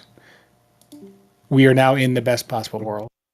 Can I be unmuted now? If you could try to control yourself, I'd love to not have to Right. keep Well, you muted here I because am. that's embarrassing for you, Yeah. and So we don't want to see that happen to yeah. you. So you just finished talking. If I could get a chance to speak. Yeah. So you're misunderstanding what I'm saying. There's a misunderstanding here. I defined benevolent as the desire to create the best possible world. I don't necessarily have to define what the best possible world is. We just have to either maybe come to an agreement on whether or not this world is the best possible world. Now, if you agree... Yeah, but if you can't define... Notice what's I don't have to impossible define what you that. just said, right? What's incoherent. How are you defining what is the best possible world if you're not defining So what do is you the just best get possible to world? interrupt What the me? criterion are? Yeah, so do you just get to interrupt me What is whenever you the want, and criterion? then get to mute me whenever I want? Yeah, okay. How embarrassing, dude. You got yourself muted again. When you're saying something like, we're determining if this is the best possible world, and then you say you can't explain the criterion for what it would be to entail the best possible world, well, now you've got yourself in a conundrum, right? Because you have no idea whether or not this is the best possible world because you have no indicators as to how one might discern what is the best possible world. So if you can't determine that, well, then you've now neutered the ability to have the conversation and Right. determine if we are in the best possible world. So you interrupted me when I was speaking. I wasn't done, and you muted me. And I would appreciate it if you would gotta allow stop. me to. You gotta finish stop talking. freaking out, dude. Okay, we gotta stay on topic here, please. Yeah. So I don't have to define what the best possible world is.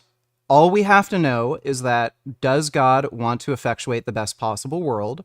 And is this the best possible world? If this isn't the best possible world, then that brings into question whether or not God is benevolent. And the problem of evil is trying to resolve the problem of evil asks, is there a way to resolve this?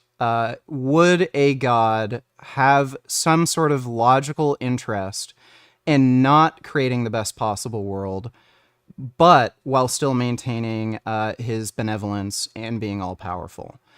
Now, if your explanation for this is, well, God had to allow for evil to triumph over evil, why would triumphing over evil create the best possible this world? is boring. When Like, just tell us what is the best. How would you determine if it's the best possible world? I don't have to. All we have You to acknowledge... literally just got done telling us that we need to determine if this is the best possible world. So I'm asking you how you might know that. So is this the best possible on the world, Christian yes or no? standard that you're on the Christian standard that you are attacking? That's what we're trying to understand. Is this the best possible world, yes or no?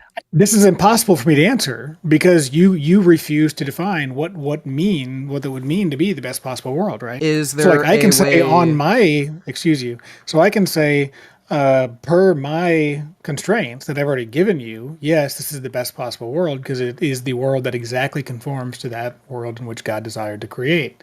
However, you've defined 3 or 4 different ways now what best possible world means, and then you say at the same time you can't define and you don't need to define what best possible worlds, and then you immediately follow that up by saying, like, does this meet this arbitrary undefined criterion that I refuse to define? Well, it's impossible to tell you that because you refuse to define it. So if you could define what the best possible world is, I could sure as heck tell you whether or not whether that meets the criteria of this best possible world you're talking about. Yeah. But if not, then you're just like yapping your gums in the wind here. You don't have a real critique. Okay, so this is a semantic issue. You're defining the best possible world as the world that defines with God's will. So if God willed there to be evil, then that is the best possible world. If you're acknowledging that evil exists, that presumes that this isn't the best possible world. Is a world with less evil or more evil the best possible world? Dude, you just got yourself in such a conundrum here, right? You can't seem to argue. Look, I joined the conversation. I've been listening for a little bit off and on, but I joined because you positioned yourself as being some mighty defeater of Christian ethics and the Christian worldview. Yet you can't even define the terms that you're using in the questions that you're asking, right? This is very embarrassing. Are you able to answer yes or no questions? Apologetics here. No, I'm not. Is a world because with more or less evil me, better? Well, I got to ask you, like, what does it mean to be better? How are you defining better? Is a world with less evil or more evil better? Which is preferable? on what, in your viewpoint and mine, like again, you're saying what you keep asking this question, right? Like, I'm is this the best asking possible from your world? worldview. But, Is a world but with less evil or as we more seek evil to better? understand, oh, calm down, dude. As we seek to understand what you're asking, and we ask you a clarifying question, something like, well, what does it mean to be best? What would it mean to be greater, right? To have a higher magnitude of this goodness that leads to best, presumably. You can't seem to define it, right? So when you say something like, is this the best possible world? And I ask you like, well, what do you mean by best I'm not possible? How asking would you you that now. determine that? Calm down, dude. Don't freak out, please. We're almost there. And we say like, how would you determine that? Like, what is best on the view that you're asking? You say like, well, it's illegal for you to ask me that, you know. I say, well, hey, I'm a Christian. You know, best possible world to me is the world that is exactly what God desired to create. So God willed to create a world, and if this world matches what God willed to create, then that is the best possible world that that God chose to create, because God could have chosen many other permutations, but he willed a single permutation.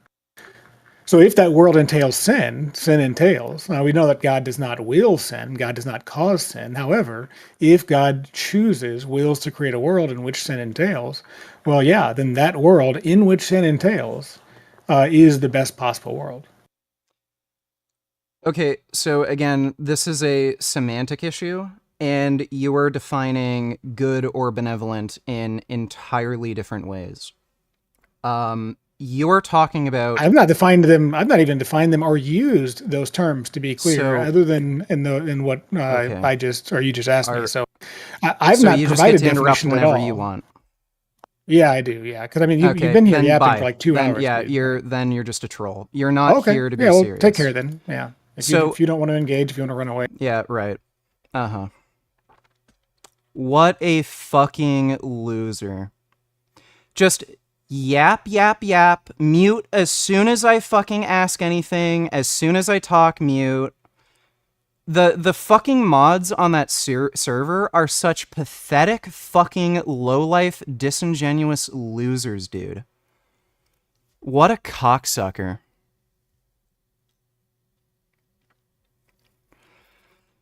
So, yeah. So, here's the fucking problem. If he's going to agree with... Sorry, well, no, he disagreed. My definition of benevolence is effectuating the best possible... Well, there was a weird semantic disagreement. My definition of benevolent is effectuating the best possible world. He defined the best possible world as anything that God wants. That would mean, if God wanted child rape, that would be the best possible world. He completely ignored that issue and said, oh, well, that's not what God wants. Well, he doesn't exactly know what God wants, and there is a possible reality where God would want child rape, where he would want Holocaust. He would want horrible things to happen. So those things aren't good by nature of God wanting them, which is a fucking contradiction. He completely fucking dodged that.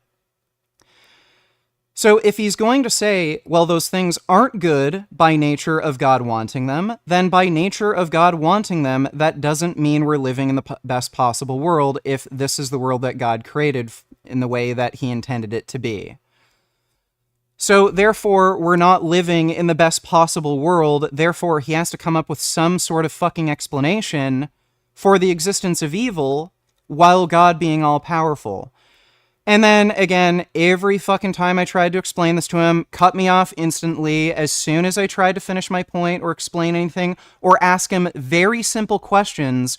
Is a world with more evil or less evil better? Wouldn't fucking answer and then just mutes me. And then he's like, oh yeah, fucking W! Fucking, I showed those atheists, you're not able to prove... Yeah, like... This is the only way they can get out of this, just by being dishonest fucking dipshit losers. Tell me what grounds that logic is a reliable system in order to demonstrate. He's a presuppositionalist, yeah. Just fucking dipshit loser. Not worth my time. Alright, well...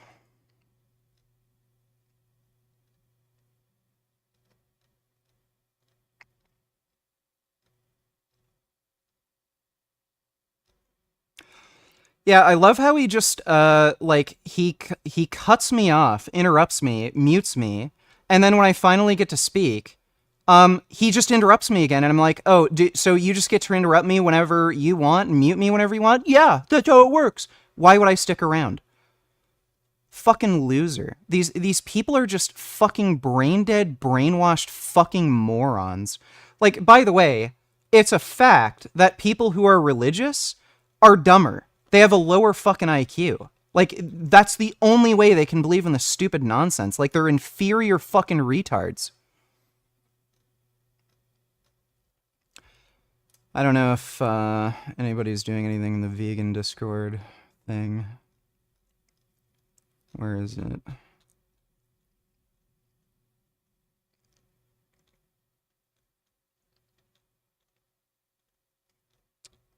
Where's the vegan thing? There it is. I'm sure the pro-Trump vegans are in this server, but like they're more likely to be like the Christian vegans that you see around, like the Eastern Orthodox vegans, the Catholic vegans.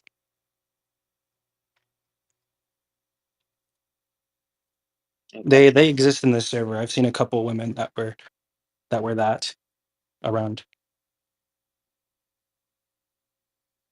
Now a male Catholic or like a male Christian vegan, fucking, I don't know. I think you're better off like finding a black astronaut in Wisconsin or Wyoming or. Damn. So I'm rare, you're saying? Yeah, you're a gem. Whatever. Well, it's kind of late. Streamlabs isn't working, so whatever. I'm just gonna end the stream. But I hope you all had fun. Big thanks to everybody who donated in Streamlabs. I'll be on tomorrow. Yeah, around the same time. Thursday, I'll have a day off training, so I'll probably... like, good chance I'll do an afternoon stream then. But thanks again, everybody. I'll see you all tomorrow. Nighty-night.